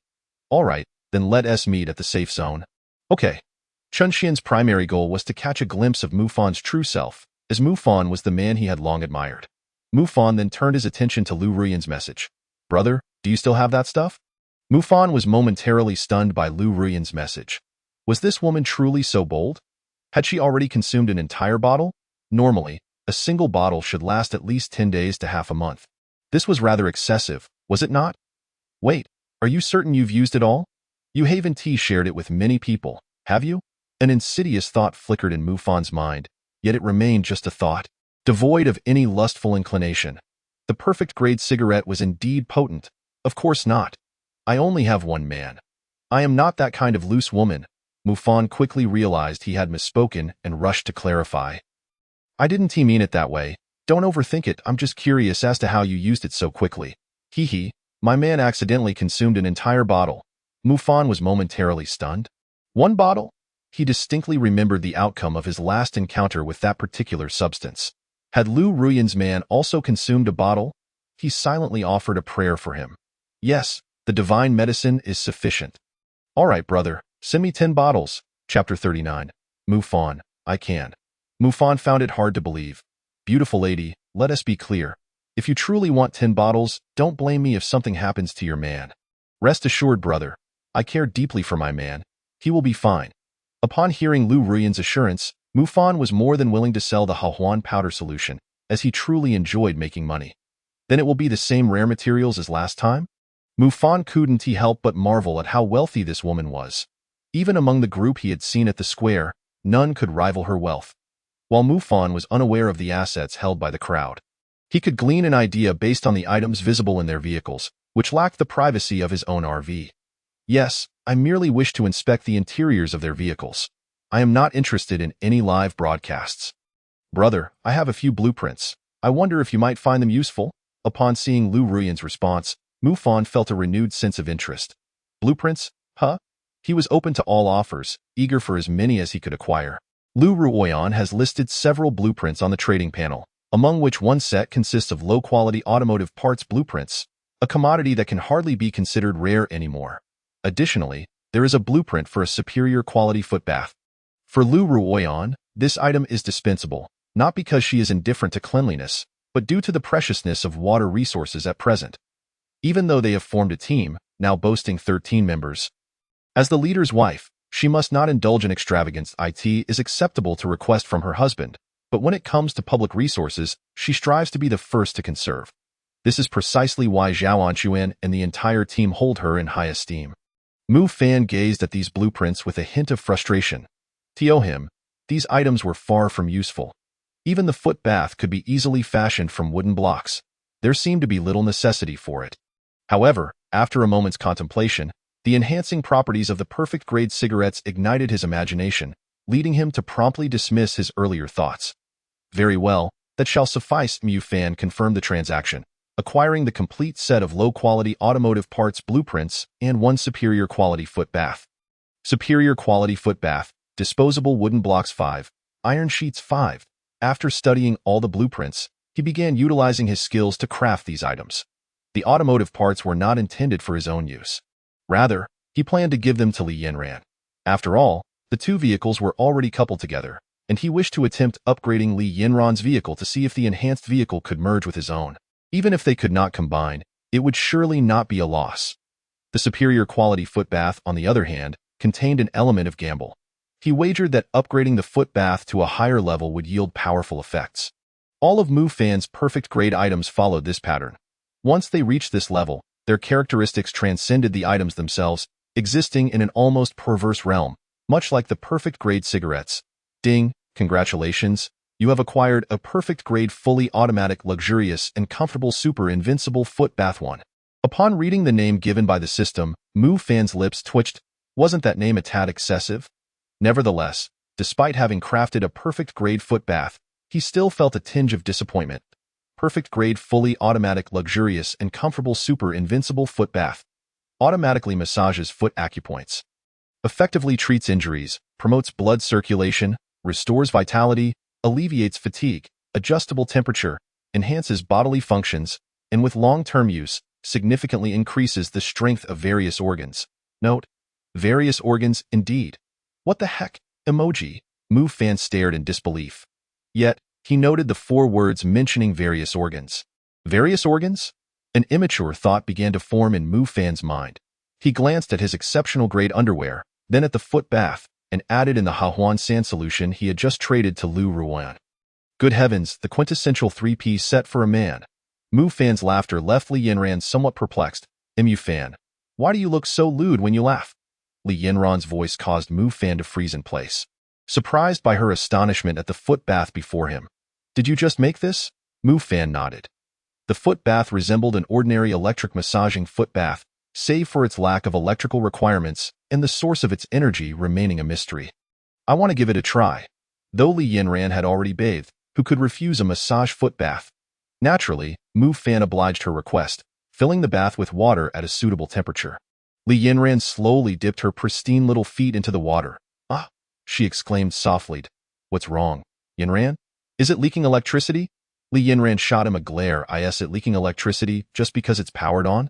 The water is a bit warm. Oh, Move Fan chuckled foolishly as her feet submerged in the foot bath. A half panel above the bath gradually extended, enveloping Li Yinran's calves in a sealed space. Ah! Li Yinran's mouth slightly parted as she began to feel the changes within the foot bath. Although invisible from the outside, the water within started to swirl at high speed, shooting jets of water that continuously stimulated her acupoints, bringing her immense comfort. Not only that, but the water was also vibrating intensely, akin to a high-frequency massage on her calves and soles, dispelling all her fatigue. The constant warm water felt like a stream of warmth penetrating her entire being. The slight discomfort in her lower abdomen, previously due to physiological reasons, transformed from mild pain to a burning sensation. Most importantly, she felt that her period had ended. Move Fan observed Li Yinran with narrowed eyes and flushed cheeks, her lips unconsciously parting, occasionally emitting soft sounds of pleasure from deep within her throat. Her body trembled continuously, fists tightly gripping the sheets on either side, as if she were lost in the experience. Li Yinran's demeanor was utterly enticing. Even the most classic adult films could not rival the excitement she exuded. Move Fan watched her, propping his chin on one hand, a smile gracing his lips. Yes, only a smile, devoid of any other thoughts. Li Yinran strode towards the ancient tomb, occasionally casting her gaze towards the multitude of vehicles in the square. Yesterday, due to Move Fan's intervention, she had refrained from confronting the insolent individual, but today? Should anyone dare to provoke her again, she would not hesitate to retaliate. As she approached within 100 meters, an unexpected tranquility enveloped the area. Not a single soul dared to challenge her. And even the occupants of the vehicles had yet to disembark. With a hint of curiosity, she ventured into the tomb to explore, while Move Fan, feeling somewhat bored, had already surveyed all the vehicles around him, noting the absence of any visible people. Perhaps they were all still asleep, having exhausted themselves from the previous night's revelries. Move Fan anticipated a lengthy wait, yet within 10 minutes, he was taken aback to see Li Yinran approaching. Brandishing a Tang Dao with measured steps. You didn't go in? He inquired, perplexed. I did, and I completed it. Li Yinran's revelation astonished Move Fan. He had spent over 3 hours emerging from the tomb, while she had accomplished it in merely 10 minutes. Observing the tomb she had chosen from a distance, he noted no apparent changes. Only the external brilliance seemed to have dimmed slightly in stark contrast. His own tomb had been a scene of utter devastation, devoid of any luster. I encountered 3 wooden coffins within the ancient tomb, yet only one contained a formidable creature. After dispatching it with a single shot, I was rewarded with a perfect grade honor medal and a blueprint. Before being teleported out, Li Yinran's account left Move Fan astounded. Guarantee there's supposed to be 3 to defeat? He queried. She shook her head. The other 2 remained silent. Why would I engage them? Moreover, after vanquishing one, a teleportation beam appeared, allowing me to gather my spoils and exit. Move Fan's lips twitched in disbelief. If his deductions were correct, His experience mirrored Li Yanran's, albeit he had impulsively shattered the remaining 2 coffins before the teleportation beam manifested. Could it be that the 3 coffins represented 3 separate battles, with each individual encountering only one formidable creature? This realization elucidated why he had crossed paths with Peng. His actions had inadvertently heightened the tomb's difficulty, transforming what should have been a conventional level into a nightmarish challenge. Grasping this, Mu Fan excitedly shared his conjecture with Li Yanran, whose eyes sparkled with interest. A battle pet, perhaps, she mused, clearly eager for one. Gripping her Tang Dao, she darted back toward the tomb she had just exited. However, it became evident that her hopes were in vain. The tomb had rejected her, preventing her from re-entering. Disheartened, she turned back, and by now, most of the others had awakened, many beginning to prepare breakfast. After a night of revelry, they appeared rejuvenated, although some women seemed lackluster while others blushed. The men, on the other hand, were expressions of excitement, evidently having enjoyed the previous night immensely. Yet, upon spotting Li Yanran, their attention seemed transfixed upon her. With her perfect curves, an upper body like majestic mountains, a flat and smooth abdomen, rounded posterior, and long, firm legs, her exquisite beauty was enough to rouse the previously subdued men, who resumed whistling in her direction. Chapter 41. Safety Zone. The square was rife with oblivious men, perhaps still feeling the effects of the previous night's festivities, as they seemingly forgot about the 6 soul rings before Mu Fan's vehicle. Li Yanran regarded the whistling men with a cold stare, a strange smile playing on her lips. "Hey beautiful, your smile is captivating. Come let your brother take a closer look." Bang! Before Li Yanran could react, Mu Fan had already squeezed the trigger. "In memory, I see." His icy voice resonated from a short distance away. The crowd stared in shock at the man who had been so lively just a moment ago, now reduced to nothing but a headless corpse. The brutal scene jolted them back to reality, revealing that this man was no ordinary foe. "You dare to kill the innocent?" A scrawny, unseemly man pointed at Mu Fan, terror evident in his eyes. Given his unfortunate circumstances, he had shared a woman with the very man who had just provoked Mu Fan, an ugly pairing that made them even less appealing. Rather than seek vengeance for his fallen companion, he aimed to leverage public sentiment against Mu Fan, hoping to extract something from the beautiful woman before him. However, he had miscalculated. Instead of garnering sympathy, onlookers regarded him as foolish. This was a survival game. Merely staying alive was a stroke of luck, and he dared to be the whistleblower? There were no laws binding them here. Li Yanran drew her Tang Dao. Its tip pointed menacingly at him. "What? Do you have an objection?" Faced with her murderous intent, the man hesitated, swallowing his words. Those around him had already distanced themselves, clearly unwilling to be embroiled in his predicament. "You lot, instead of strategizing on how to clear the level, you dare to target us?" Li Yanran's smile had turned increasingly frigid. At that moment, the little man seized the woman he had shared the previous night with and drew a knife, pressing it to her throat. "Don't come any closer. If you do, I'll kill her." Driven to madness by fear, the man had lost all rationality. The crowd gazed at him in stunned silence, unable to fathom such folly. Yet, due to Li Yanran's past profession, she found herself genuinely threatened. "Release her." Li Yanran's expression darkened, and the little man, sensing his tactic was effective, grinned wickedly. "Let her go? Fine. You come here and be my hostage." Li Yanran's eyes narrowed dangerously. Bang! A gunshot rang out, and the little man collapsed, blood soaking the woman's clothing and half her body. Turning to see Mu Fan with his hunting rifle, he casually blew on the barrel. "Yanran, in this place, there are no morals." Mu Fan's words resonated with her, and without further comment, she turned and walked towards Mu Fan's vehicle. Following this incident, the crowd in the square had learned a valuable lesson. Indeed, there were no legal constraints here. They could act with impunity, yet some costs were too high to bear, as evidenced by the 2 corpses lying on the ground. A stark warning. Li Yanran entered the vehicle, clearly displeased, not merely due to the earlier events, but because she had missed out on acquiring a battle pet. "Don't worry, there will be future opportunities. I will ensure Zhuang or Peng retrieves one for you." Mu Fan assured her with a radiant smile, which prompted a chuckle from Li Yanran. They started the vehicle, now qualified to advance, rendering them indifferent to the others. The multitude in the square watched the luxurious RV depart, relief washing over them. Finally, They're gone. Those two are harbingers of doom. Indeed, had it not been for some provocateurs, they wouldn't have resorted to such extreme measures. Those two clearly exude an aura of authority. Since their arrival, they have never troubled anyone. This remark came from one of the early arrivals in the square, who had witnessed everything unfold. After leaving the tomb square, their journey was filled with ease and tranquility. As the surrounding landscape transformed into a lush expanse, with the desolate terrain of the Gobi seemingly vanishing. Why do I feel like the environment has changed? Mu Fan pondered aloud. It has indeed changed. Li Yinran declared, rolling down the window and extending her hand into the fresh air. The humidity and temperature had shifted, suggesting that the recent level had marked a turning point. Mu Fan nodded. Placing his trust in Li Yinran's insight, her previous profession endowed her with a keen sensitivity to climate, risks, and environment.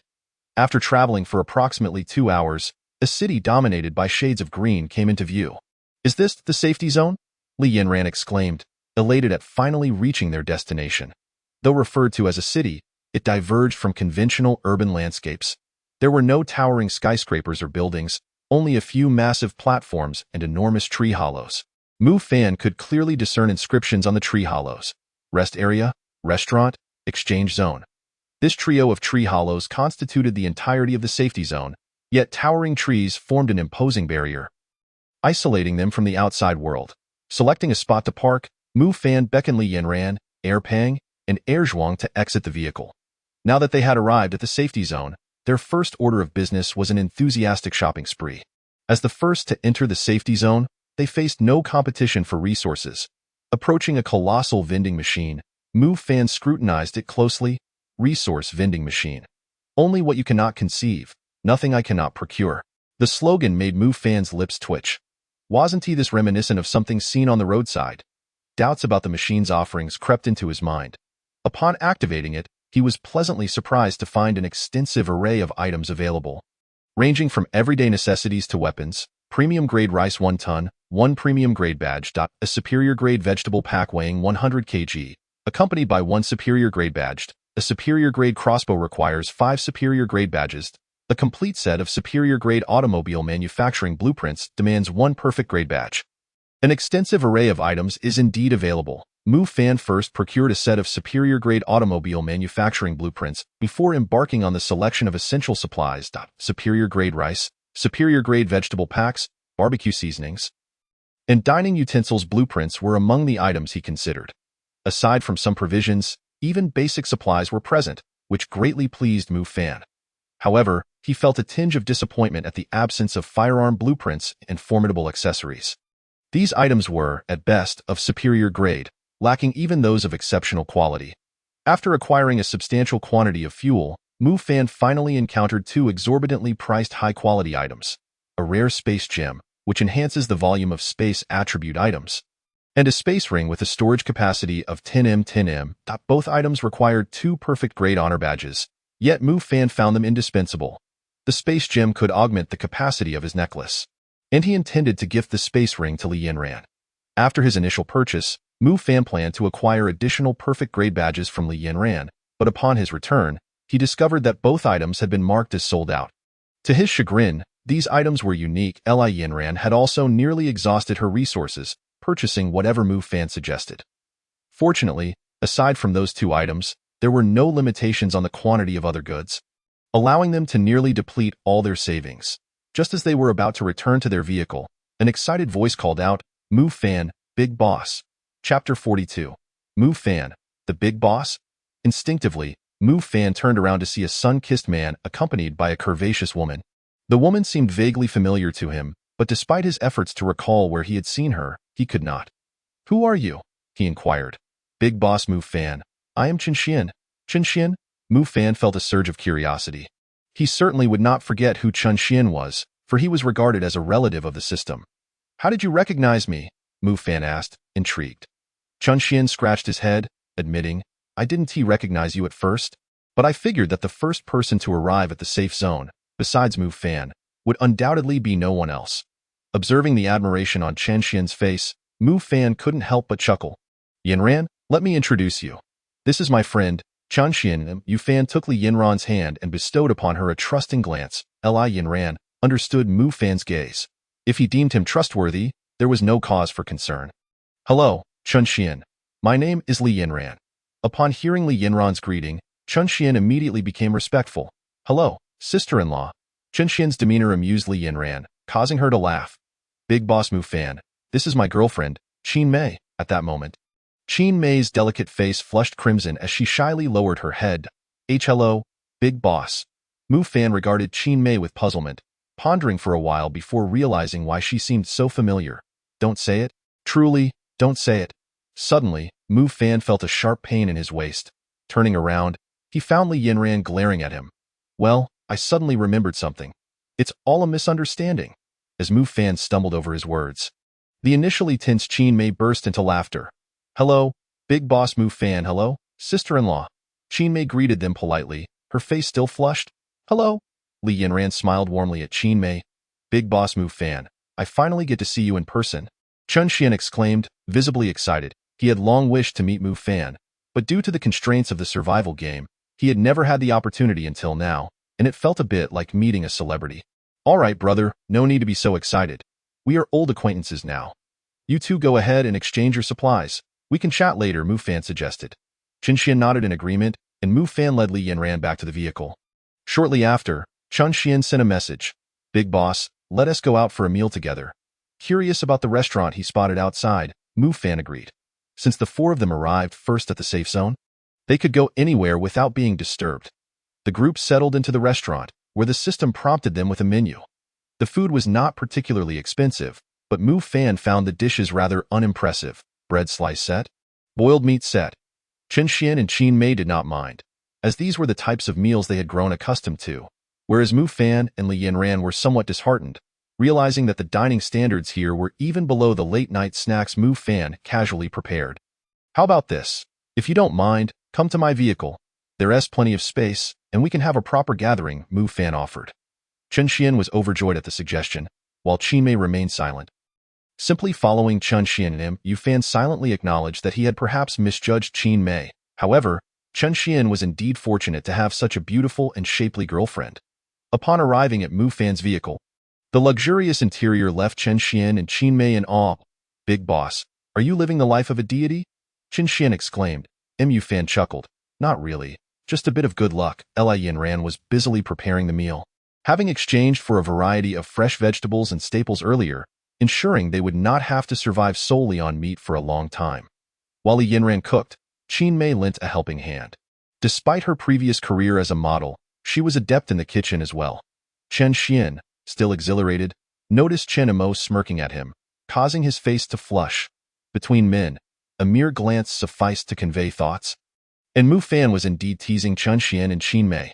Suddenly, Chen Xian stood up, exclaiming, Big boss, I have something for you. He quickly dashed to his vehicle. From a distance, Mu Fan observed that both Chen Xian's and Qin Mei's vehicles were of superior grade, while Li Yinran's vehicle remained of inferior quality. It appeared that upgrading Yinran's vehicle was an urgent matter. Watching Chen Xian laboriously haul a box, Mu Fan grew curious about what peculiar item he had acquired. Moments later, Chen Xian returned, carrying a box filled with explosives, estimating it to weigh around 100 pounds. Where did you get so much gunpowder? Mu Fan was astounded. I found it in the tower during my previous encounters. Mu Fan understood that Chen Xian referred to the 3 towers he had conquered, while he himself had navigated 3 crypts. Amidst Mu Fan's astonishment, Chen Xian produced a blueprint, a superior-grade electric gun blueprint. Mu Fan was flabbergasted by the continuous surprises Chen Xian presented. Brother, you can't possibly be the child of the system, can you? Chen Xian blushed. Big boss, please don't mock me. I'm just a bit lucky. Lucky? My ancestral grave exploded, and I still don't have your luck. Mu Fan appreciated Chen Xian's gifts, but did not accept them outright. Brother, you can use these items yourself. Why give them to me? Chen Xian looked a bit embarrassed. Big boss, these are just a token of my appreciation, and honestly, I won't be able to utilize them. Besides, my forging station has been upgraded to superior grade. Crafting an electric gun would be a waste. Mu Fan was puzzled by Chen Xian's words. After some inquiry, he learned that the forging station had levels. Currently, Mu Fan's forging station could create exceptional grade items, while most others could only produce superior grade goods. The higher the quality of the forging station, the better the crafted items. Even among items of the same superior grade, there would be distinctions. Furthermore, Mu Fan had earlier gifted Chen Xian an exceptional grade machete. Although he was unaware of how Chen Xian had crafted it, he was confident in his ability to produce high-quality weapons. Hence, Chen Xian bestowed the electric gun blueprint upon Mu Fan, as it held little value for him. Glancing at Li Yinran, Mu Fan retrieved a hunting rifle. Brother, I don't have much to offer you. Keep this for now. The hunting rifle remained an invincible asset, capable of taking down any foe, unless faced with a horde of exceptional grade beasts. Chen Xian looked at Mu Fan with gratitude, but Mu Fan added, I have more to give you, but you'll have to wait until tomorrow. Did you purchase the automobile parts blueprints? Chen Xian nodded affirmatively. We did, but our cars are all of superior grade, so they're of no use to us. All right, brother, if you trust me, hand over the automobile parts blueprints for both you and Qin Mei. Tomorrow, I'll surprise you, Mu Fan proposed. Without hesitation, Chen Xian relinquished their blueprints to Mu Fan. The meal was served, featuring 6 dishes, sufficient to host guests even outside of a survival game. Various cooking methods from steaming to braising to barbecuing left Chen Mei and Chen Xian salivating. Just as they were about to dig in, a cacophony of sounds erupted from outside the safe zone. Chapter 43. Legendary Laser Gun? I finally made it to the safe zone. Stop shouting. Don't you fear being mistaken for a lunatic? My goodness, look at that car ahead. It is truly magnificent. Magnificent, you say? Are you contemplating a heist? My friend, I advise you to abandon that notion. Not only is this a safe zone, but even if you were to attempt theft, you would likely find yourself the victim. What do you mean? What do you mean? That vehicle is occupied by 2 ruthless killers, those who can slay without a second thought. The 2 individuals conversing are clearly not of the same caliber. Only Mu Fan, who hails from the ancient tomb quest, understands the gravity of the situation. It has been over 5 hours since Mu Fan and his companions reached the safe zone. And now it is afternoon. Although those who have arrived here wear expressions of relief, they are acutely aware that their foremost task is to gather supplies. The enormous sign for the exchange center evokes a sensation akin to a long-awaited rain after a drought. Here, they can trade for numerous resources, which will become their lifeline against the impending harsh weather. Today marks the final day of leisure since their arrival in the survival game. Even though the majority perished before, it was merely the result of careless deaths during the novice phase. The true test begins tomorrow. The elite-level beasts? They were merely suppressed by the system's limitations. Mu Fan chuckled wryly as he took a bite of bear meat. You should be grateful for the ample supply of elite-level beast meat you acquired earlier. Those are not inexpensive commodities. Li Yinran, curious, glanced at Mu Fan, puzzled by his seemingly inebriated demeanor despite the absence of alcohol. With a sigh, Mu Fan declared, Brother, if you trust me, provide me with any weapon schematics you come across in the future, and I shall craft them for you. Mu Fan gazed seriously at Chen Xian. Chen Xian nodded vigorously. Thank you so much, esteemed one. Mu Fan waved his hand dismissively. From tomorrow onward, you must ensure your safety. While it is true that humans can be more terrifying than beasts here, that only applies during the novice phase. Once you encounter the beasts amidst disaster weather, you will comprehend their true ferocity. The trio exchanged confused glances, as Mu Fan had been reiterating this matter. Mu Fan, why do you believe the elite-level beasts during disaster weather differ from those we faced before? Li Yinran furrowed her brow at him. Well, I hadn't considered it much, but didn't you notice many elite-level items when we exchanged resources earlier? The 3 nodded in acknowledgement. Chen Xian, let me ask you, what level of weaponry do you think is necessary to defeat the elite-level beasts we encountered previously? Chen Xian scratched his head. I'm not sure. Esteemed one, I've always used elite-level items.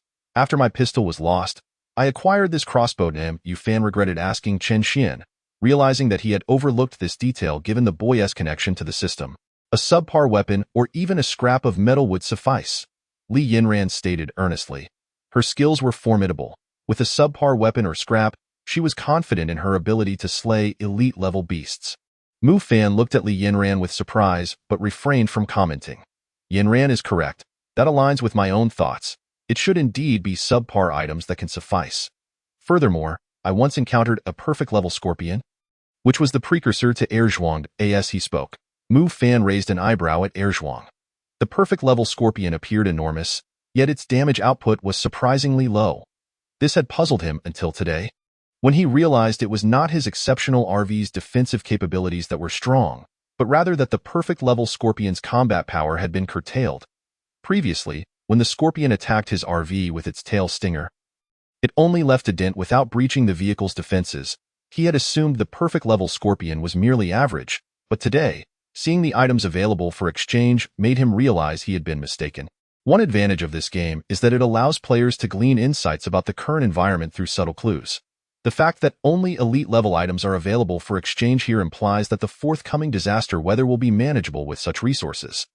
However, elite-level items had been rarer than gold during the past 9 days, as not everyone could utilize them. Even if numerous elite-level vehicles emerge in the end, they would only be a fraction of the total population. Yet now, the safe zone is filled with elite-level items, indicating that the challenges ahead can only be countered with elite-level resources. Based on MoveFan's calculations, elite-level items could inflict some damage on perfect-level creatures in the past. Although not fatal, they were indeed capable of inflicting harm. Thus, would the creatures appearing in tomorrow's disaster weather correspond to at least elite-level beasts? That seems highly improbable. Even if MoveFan were naive, he would not believe that elite-level beasts would emerge at this stage. The reasoning is evident when observing Erzhuang, ASA Pet. Even if Erzhuang is superior to ordinary beasts, it does not possess the capability to confront 10 or even 20 elite-level beasts simultaneously. Even if its final form is perfect level, its current state is still only elite level, indicating a high potential rather than superior ability. However, compared to Erzhuang, the elite-level beasts previously encountered were woefully weak. Erzhuang easily dispatched over 20 of them without sustaining any injuries, which is evidently unrealistic. MoveFan had conversed with Erzhuang, who stated that the only difference between them and the beasts is that they have a master and emotions. Otherwise, there is no significant distinction. Perhaps their abilities may vary slightly by species, but the differences would not be substantial. Thus, MoveFan deduced that the elite-level beasts they previously encountered were likely suppressed by the system's constraints. Upon hearing MoveFan's explanation, the individuals in the vehicle gasped in shock. They knew full well that MoveFan was not speaking lightly. Each of his hypotheses was grounded in reason. Moreover, considering the game's death rate, MoveFan's conjectures were not unfounded. Alright, enough speculation, and my point is to inform you that starting tomorrow, you must remain vigilant and not assume that beasts pose no threat. The trio nodded in agreement, and they enjoyed their meal. After dinner, Chen Xian took Qin Mei back to their vehicle. Meanwhile, MoveFan commenced work on various schematics, while Li Yanran understood the immense pressure weighing on him. His aim was not merely to survive, but to thrive. MoveFan approached the forge, studying the schematic for the elite-level electric stun gun. Elite-level electric stun gun. Steel 2, plastic 1, copper wire 5, tungsten wire 3, silicon chip 1. He possessed all these materials, having purchased unfamiliar ones from the exchange earlier to facilitate future crafting. To enhance the power of this weapon, MoveFan incorporated some unknown rare metals along with the remains of beasts previously slain by Erzhuang. Ding! Congratulations, you have obtained a legendary level laser gun. Chapter 44. Separation. Ding! Congratulations, you have obtained a legendary level laser gun. Legendary level laser gun. A long-range strike weapon that automatically locks onto targets and fires laser beams with burning and electric shock effects. Delivering a low-level amplitude of 100,000 volts. It boasts high penetration power, and any object struck will be infected with perfect-level toxins, resulting in complete paralysis. Energy usage. One charge allows for 30 uses, requiring 1 hour to recharge, with solar or direct charging options available. The legendary level weapon is indeed formidable. The power of this gun exceeded MoveFan's expectations. He had anticipated that a legendary level item would be powerful, especially given Erpang's terrifying description, but he never imagined the weapon would be overwhelmingly potent. 30 uses per charge. What creature could withstand 30 attacks from a legendary level weapon? Moreover, this device has no range limitations. If it can lock onto a target, that target is as good as dead. Initially intending to craft some weapons for self-defense against tomorrow's disaster weather, MoveFan now felt that with this gun, not even Godzilla would stand a chance without sustaining several holes. He inspected the legendary level laser gun from every angle, thoroughly enamored. "What are you doing?" Li Yanran inquired, observing MoveFan play with the gun like a child with a new toy. Her curiosity piqued. "Yanran, look." MoveFan raised the laser gun to show her. Even though Li Yanran was well-versed in firearms, she had never encountered such a product that transcended modern technology. Covering her mouth in astonishment, She exclaimed, "This is utterly unscientific. How can it be so powerful?" She felt that her pride in ancient martial arts and years of training seemed utterly insignificant. A single shot from this gun could erase her from existence. Mu Fan chuckled with delight. "What do you think? Am I impressive?" "Impressive, impressive. You are the most impressive," Li Yinran replied, somewhat exasperated, as if coaxing a child. "All right, Yinran, you should go rest. I have much work to do tonight." "It's a major undertaking." Mu Fan. Li Yinran hesitated. "Just don't overexert yourself." Mu Fan nodded, while Li Yinran, feeling somewhat dejected, made her way to bed. That night, Mu Fan was incredibly busy, crafting a complete set of perfect-level car parts and 3 sets of exceptional-level car parts. In terms of weaponry, he produced 2 perfect-level crossbows and thousands of elite-level crossbow bolts, along with 100 perfect-level bolts. While the power of the crossbows may not surpass that of his revolver, they were perfect-level items and should not be underestimated. Although the range is merely 30 meters, it excels in its silence and possesses astonishing penetrating power. Even without any additional attributes, the sight of those barbed arrows on the crossbow made Mu Fan acutely aware of its merciless nature. In order to complete these items overnight, Mu Fan indulged in a perfect-grade cigarette late last night. Why now? It was already past 5 in the morning. According to the system's usual pattern, there would be less than an hour left before the onset of disastrous weather. Mu Fan approached Li Yinran, who had already risen and was gazing at him with a hint of melancholy. "Yinran, what's troubling you?" "Mu Fan, why did you?" Mu Fan offered an awkward smile. "I was simply eager to prepare these items. We don't know what dangers the impending disaster may bring, so it's best to be well-prepared." As Mu Fan's gentle gaze met hers, Li Yinran lowered her head in silence.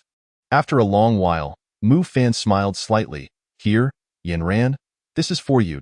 He bestowed upon her the spatial ring and all the exceptional automotive upgrade components. Within the spatial ring, Mu Fan had filled it with chunks of meat, water, and essential supplies. He had even included a perfect-grade crossbow. Li Yinran looked at him with confusion. Mu Fan scratched his head. "I know you've been feeling a bit bored these past few days, but that's all right. When the system changes the map, it's highly likely that everyone will be scattered again, so having these will provide some assurance." Tears welled in Li Yinran's eyes as she gazed at Mu Fan, deeply moved.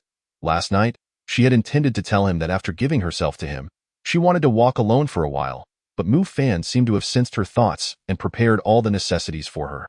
But Li Yinran understood how difficult it had been for Mu Fan in recent days, especially during those 2 days in the square, where he had been tormented. Yet now, before allowing him any respite, they were to part ways, which made her heart ache. "It's all right. We have plenty of time. If we remain on the same map, as long as you wish, I will use my skills to summon you over." "All right." Seeing the love in Mu Fan's expression, Li Yinran disregarded everything else and pulled him onto the bed. 40 minutes later, Mu Fan gazed at Li Yinran with a silly smile. Although less than 5 minutes remained, he felt no regret. Li Yinran's cheeks flushed as she hurriedly donned her clothes and grabbed her belongings to return to her vehicle. The brilliance flickered. Her vehicle transformed into an exceptional-grade automobile. Unlike Mu Fan, she had opted for an off-road explosion-proof vehicle rather than a motorhome.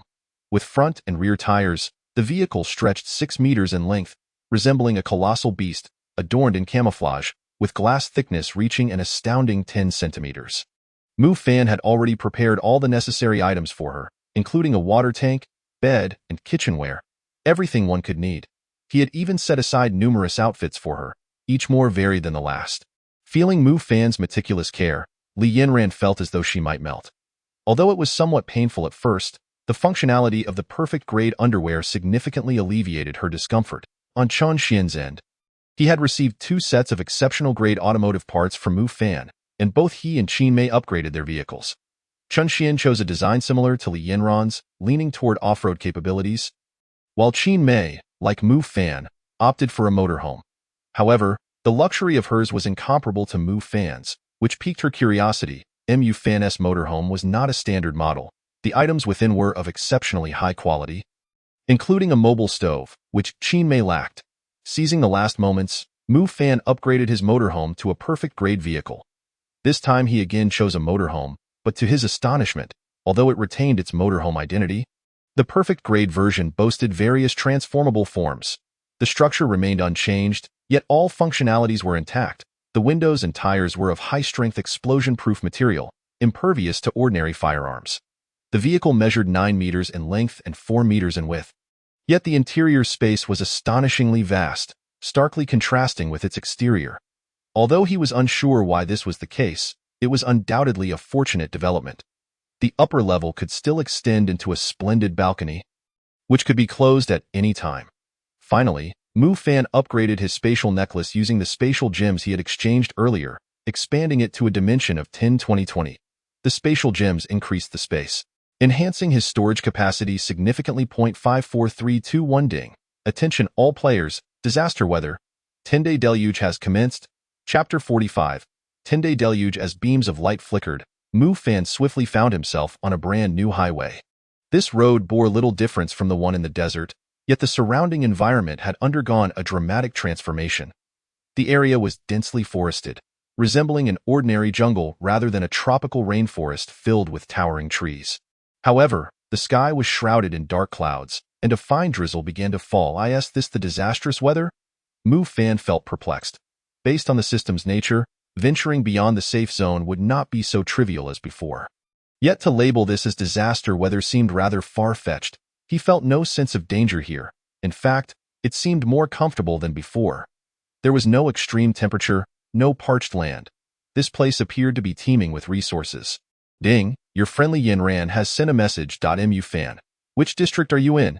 Upon seeing Li Yinran's inquiry, Mu Fan hurriedly opened the world channel. District 6776, 30,000 people. He relayed his location to Li Yinran. And fortunately, she was in the same district, allowing Mu Fan to summon her at any time. Naturally, this delighted Li Yinran for quite a while. After closing the communication system, Mu Fan started his vehicle. But just as he was about to set off, he was astonished to see that the gentle drizzle from moments ago had abruptly intensified. After a minute, the sun was nearly obscured by the darkened sky. Accompanied by ominous thunder, the torrential rain relentlessly pounded the road, and the precipitation continued to rise. Mu Fan finally understood why this disastrous weather was called the 10-day deluge. At this rate, it wouldn't be long before the surrounding forest transformed into wetlands. The elevation of the highway was relatively high, so it could hold out for a while, but if this downpour continued, the road would be submerged in mere minutes. World Channel. Have you noticed rivers beginning to emerge around you? Is it the same for you? I initially thought they were just small ditches, but now they seem to be turning into lakes. Hurry up. If I'm not mistaken, we're about to experience a flood. That's unlikely. Although it's raining heavily, the area is surrounded by trees. I study geology. This terrain should absorb water well. Are you being foolish? This is survival, not a picnic. You think people Haven Tea died? The World Channel suddenly took on a serious tone, and Mu Fan felt a bit disoriented.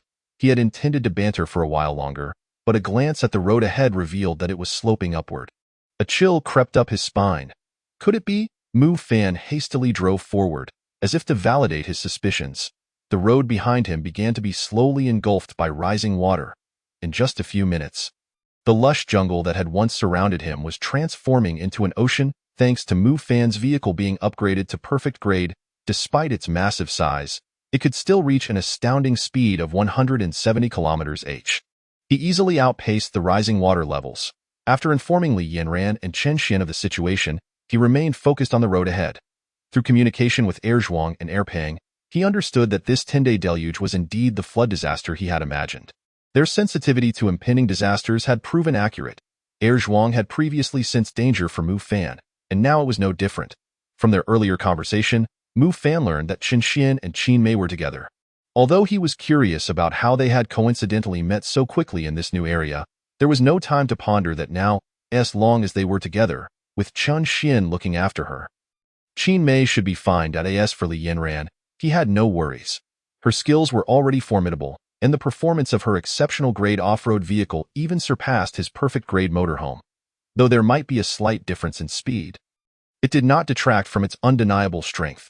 Moreover, even if something were to go awry, Mu Fan would be able to teleport Li Yinran and her vehicle to his side immediately.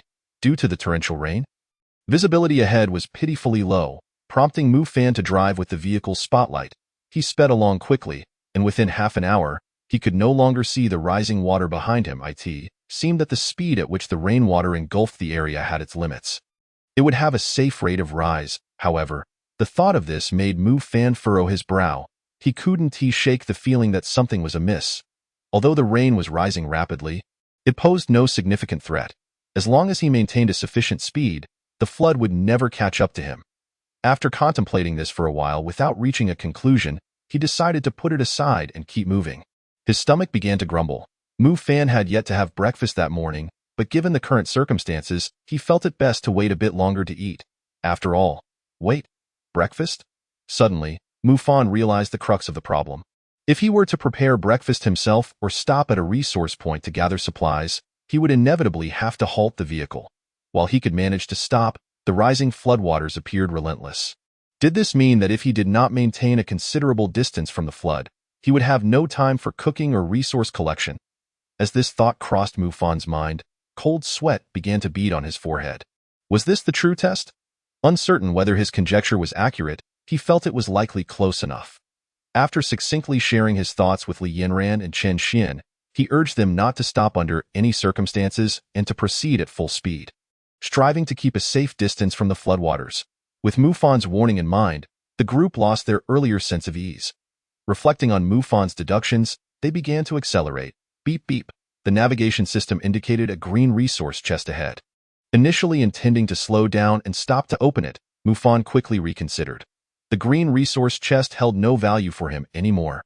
Thus, he pressed the accelerator and departed from the resource point. On this stretch of road, time was of the essence.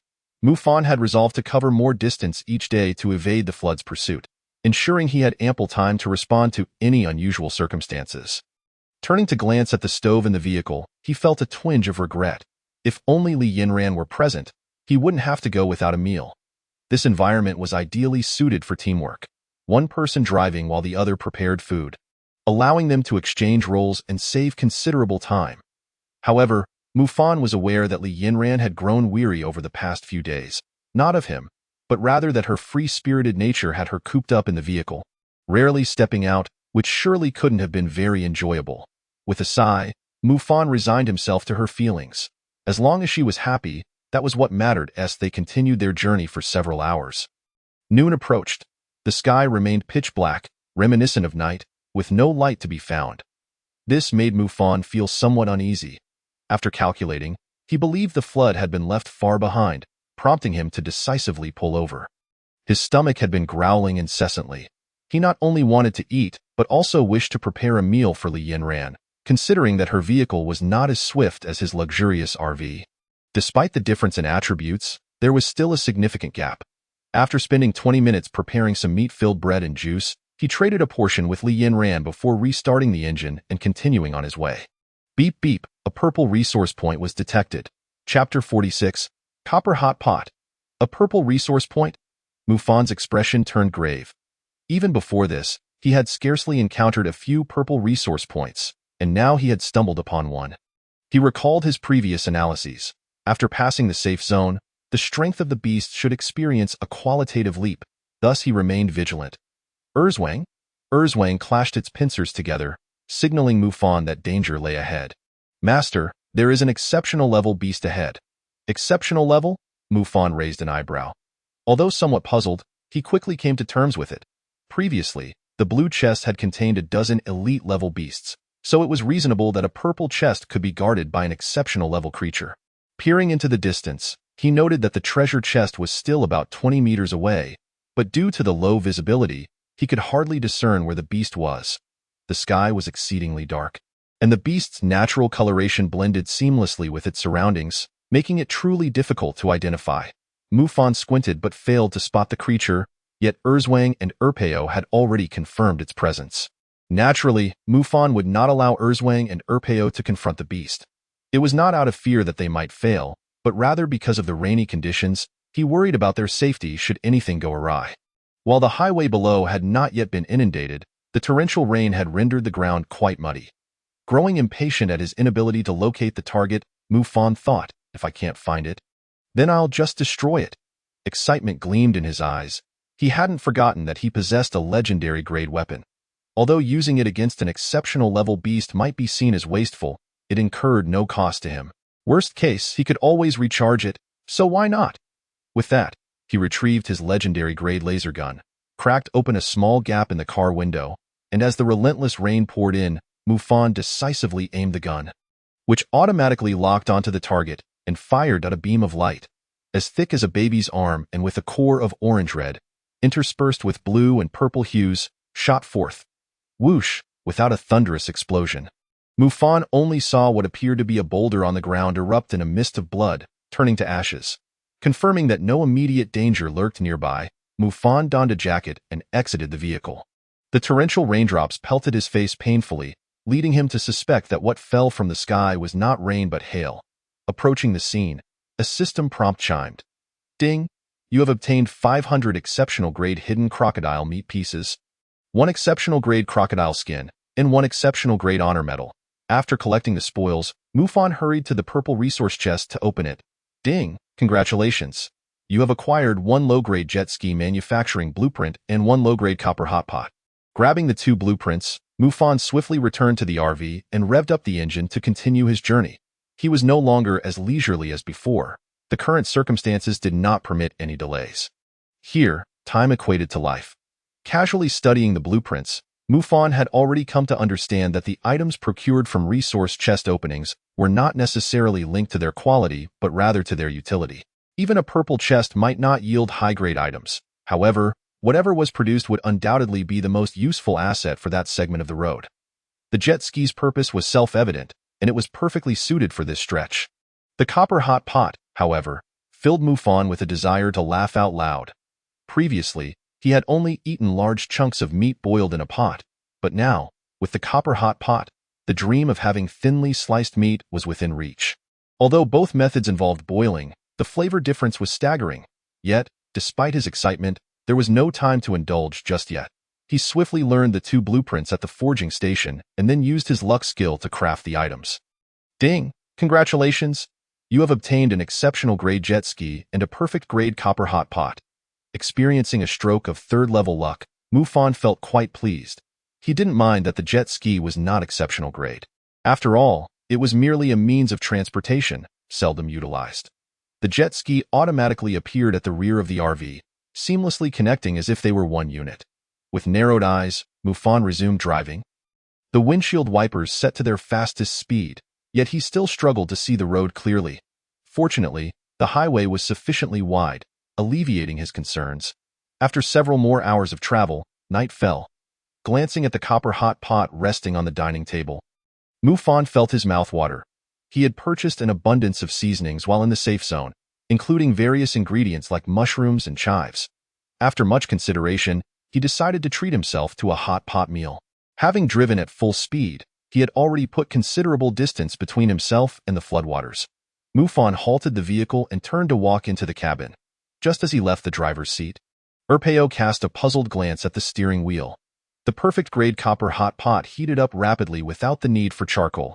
Instead, it merely required wooden blocks.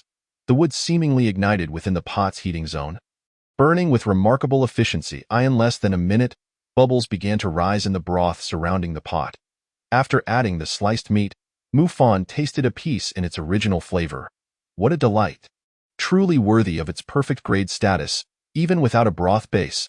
The hot pot emanated a rich fragrance of bone broth, and the liquid itself appeared milky white, indeed, more flavorful than any bone broth hot pot he had enjoyed in reality. Opening the trading interface, he prepared a large bowl of hot pot for Li Yinran and received an air kiss in return. Mufan relished the hot pot. Having barely eaten anything during the hurried midday meal, he now devoured the evening feast, sweating profusely. Outside, the heavy rain continued to pour, while the aroma of meat wafted through the vehicle. Of course, selfies were in order. The World Channel was already buzzing with criticism of Mufan's hot pot indulgence. Is this inhumane? I haven't eaten yet, and he's enjoying hot pot. Hey, if you can't keep up, don't complain. If he can enjoy a leisurely hot pot, it means he's far from the flood. Can't you see that? It's Mufan. The legend is indeed impressive. While we are frantically fleeing, he is leisurely savoring hot pot. Brother, sister hasn't eaten all day. Could you spare a bowl of meat for her? Sister wants to have a nice chat with you tonight. Mufan disregarded the chatter of the World Channel. He was too lazy to engage with such unproductive banter. Lifting his gaze to the outside, he noticed the sky remained overcast, the scenery racing past in a blur. And the vehicle was still moving at a rapid pace. The speed was alarmingly fast. What was going on? Mufan's mind entered a state of disbelief, mechanically turning his head back to the driver's seat, where he beheld a mummy, its body wrapped in bandages, seated in his luxurious aviation chair, one hand on the wheel while the other tossed the remaining wooden blocks into its mouth. Chapter 47. The New Driver. Erpeo? Mufan's wooden bowl slipped from his grasp, crashing to the ground. Rubbing his eyes vigorously, he realized this was no illusion. As Mufan observed Erpeng's adept driving skills, he found himself momentarily taken aback. Mufan stuttered, and Erpeng glanced back at him, flashing an OK sign with one hand. This humanizing moment caused Mufan's brain, which was just beginning to reboot, to freeze once more. Master? Zhuang's voice echoed in Mufan's mind, prompting him to look at Zhuang in shock. Since when could Erpeng drive? Do you know? Zhuang circled around Mufan's feet. Of course, he practices secretly every night in the driver's seat. Although he hasn't actually started the vehicle, but I've seen him practice quite well. Mufan stared at this scene in disbelief. Practicing and real-world driving are two entirely different matters. If learning to drive could be achieved through mere imagination, there wouldn't be so many retests at driving schools. However, upon reflection, Erpeng was indeed a legendary battle pet, and although he wasn't tall, he at least resembled a human in form. After all, the mummies he knew were once human. Weren't they? Mufan forced himself to accept a rationale for Erpeng's ability to drive, and walked over to the passenger seat, chuckling at Erpeng's relaxed demeanor. Do you enjoy driving? Erpeng nodded and pointed to his mouth. A spark of excitement ignited in Mufan's eyes. If Erpeng could drive, did that mean that this phase of his life would be quite comfortable? As a pet, Erpeng didn't require much rest. As long as he was provided with sufficient food, he would tirelessly drive. But was this considered exploitation of labor? Never mind, we can take turns driving. He retrieved some useless basic supplies from the storage necklace and piled them beside Erpeng. Erpeng, if you ever want to stop, just let me know, and we can switch. Erpeng appeared quite enthusiastic. After sitting in the passenger seat for a while, Mufan noticed that Erpeng's driving skills were indeed quite steady, exuding the demeanor of a seasoned driver, allowing him to continue enjoying his meal with peace of mind. Yanran, I have something to tell you. What is it? Our Erpeng can drive. Don't tease me. I know you're missing me, but I want to explore a bit longer. I'll return in a few days. All right, Li Yanran replied with a hint of exasperation, thinking Mufan was trying to rush her back. However, Mufan had no such intentions. He understood Li Yanran well. He had prepared so many supplies for her precisely because he feared she would grow weary of staying in the RV. It was only the first day, and he wouldn't want her to return just yet. Yanran, I'm not joking. While I do miss you, I wouldn't be unable to stand it on the first day. Would I? Our Erpeng truly can drive. With that, he sent a short video to Li Yanran. Upon clicking the video, Li Yanran was momentarily stunned by the sight of Erpeng driving with one hand, nearly losing control and veering off the road. How did Erpeng learn this? Li Yanran stammered, though she could accept whatever powerful items Mufan possessed. Yet Erpeng, that little chubby creature who only indicated his hunger by pointing at his mouth, could actually drive. This was utterly bewildering, however. Upon witnessing this, Li Yanran bit her lip and chose to remain silent. After a long stint of driving, she naturally felt fatigued.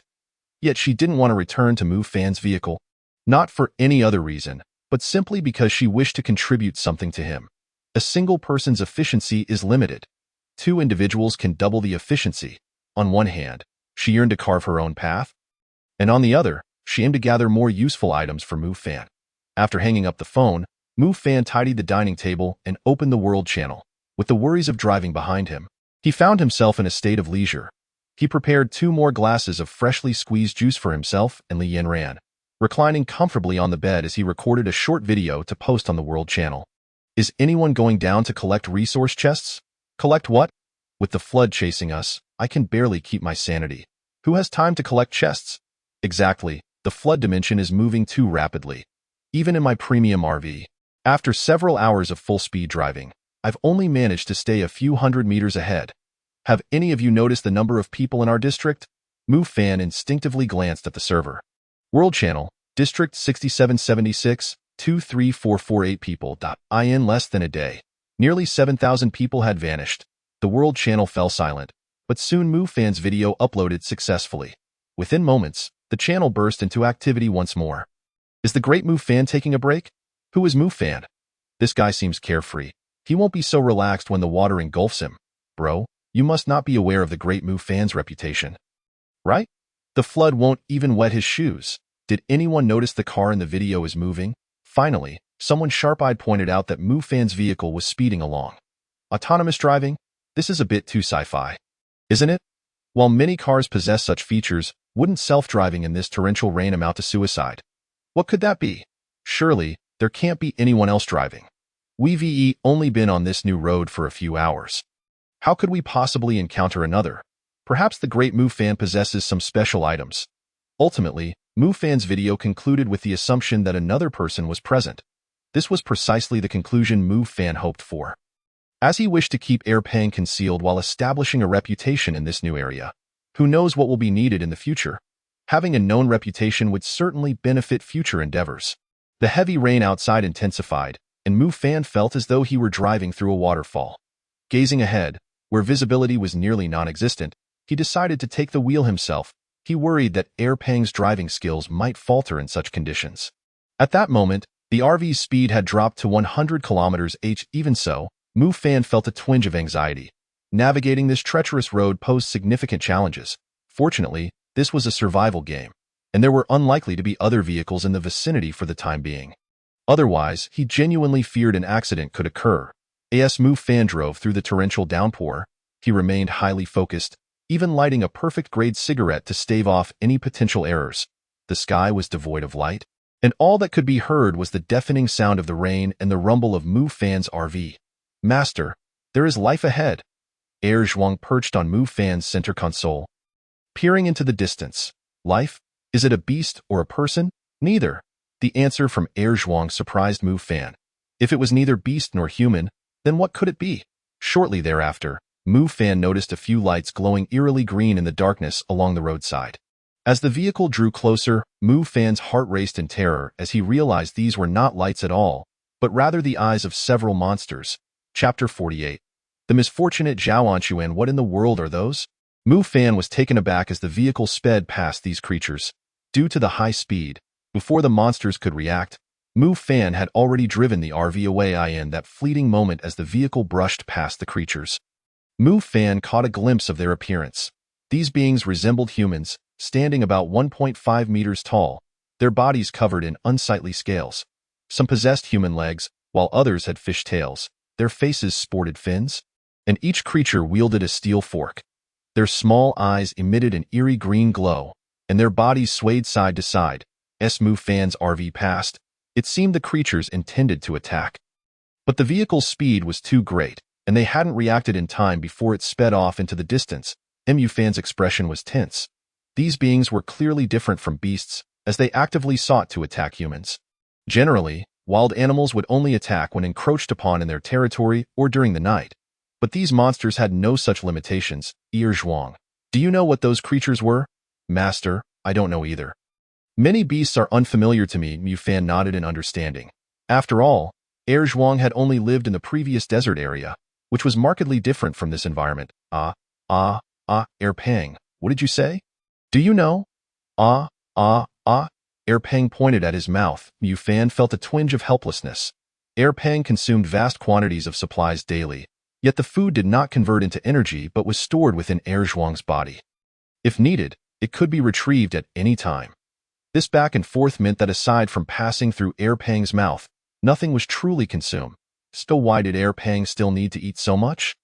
Fan found it difficult to comprehend Peng's situation, but he paid it little mind, as after all, his mummy could do as he pleased. Casually, he offered Peng some rare metals, causing Zhuang's eyes to light up with excitement.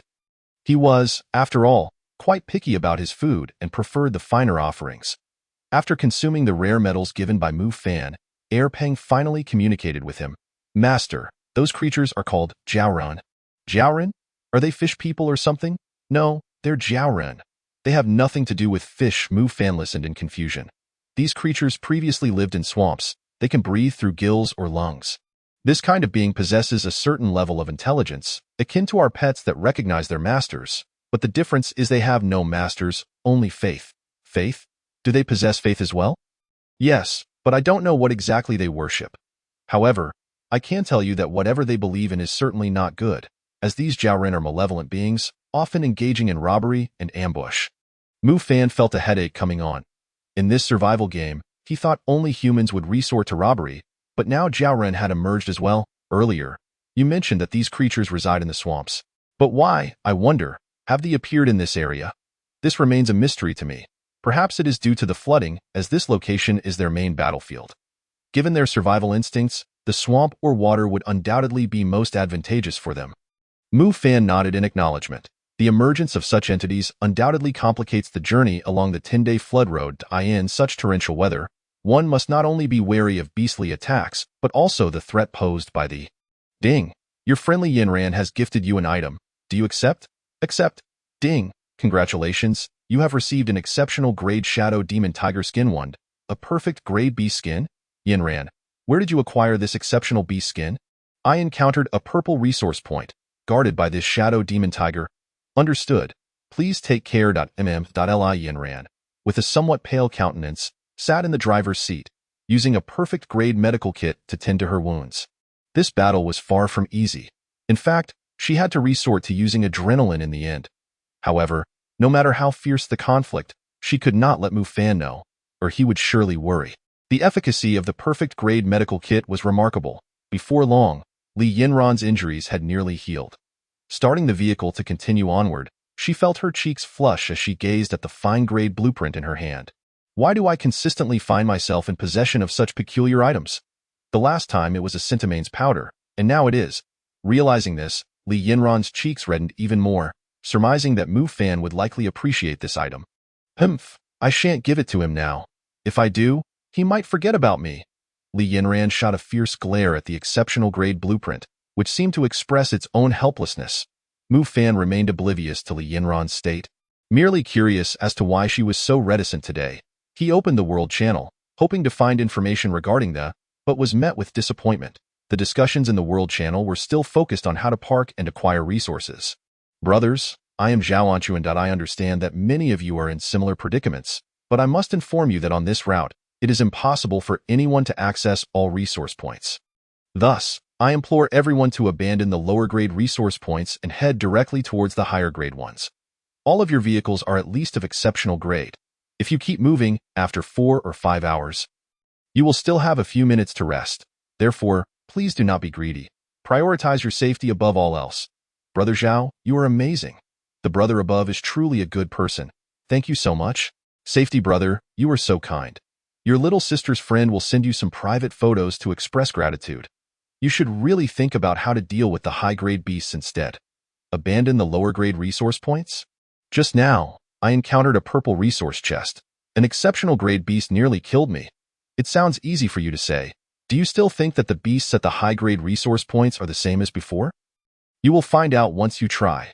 This is not a shortcut to survival, but rather a pathway to death. At this moment, Zhao Anquan's complexion had turned a shade akin to liver. And as he observed the rebuttals in the World Channel, he found himself at a loss for words. He had intended to garner some goodwill, but instead had created a misstep. All right, safety brother. You had good intentions. Others simply do not understand. Lu Ruyan, with a bashful expression, gently grasped Zhao Anquan's hand. Zhao Anquan turned to look at Lu Ruyan, his expression growing even more grim. He could not fathom how this woman had managed to find him. He had thought that arriving in a new area would free him from her, yet somehow she had employed some method to encounter him almost immediately. Unbeknownst to Zhao Anquan, Lu Ruyan had obtained a team card long ago. Since joining forces with Zhao Anquan, she had quietly bound the two of them together, a process that required both parties to drip their blood onto the team card. However, Zhao Anquan, utterly unaware, had been subjected to Lu Ruyan's relentless torment.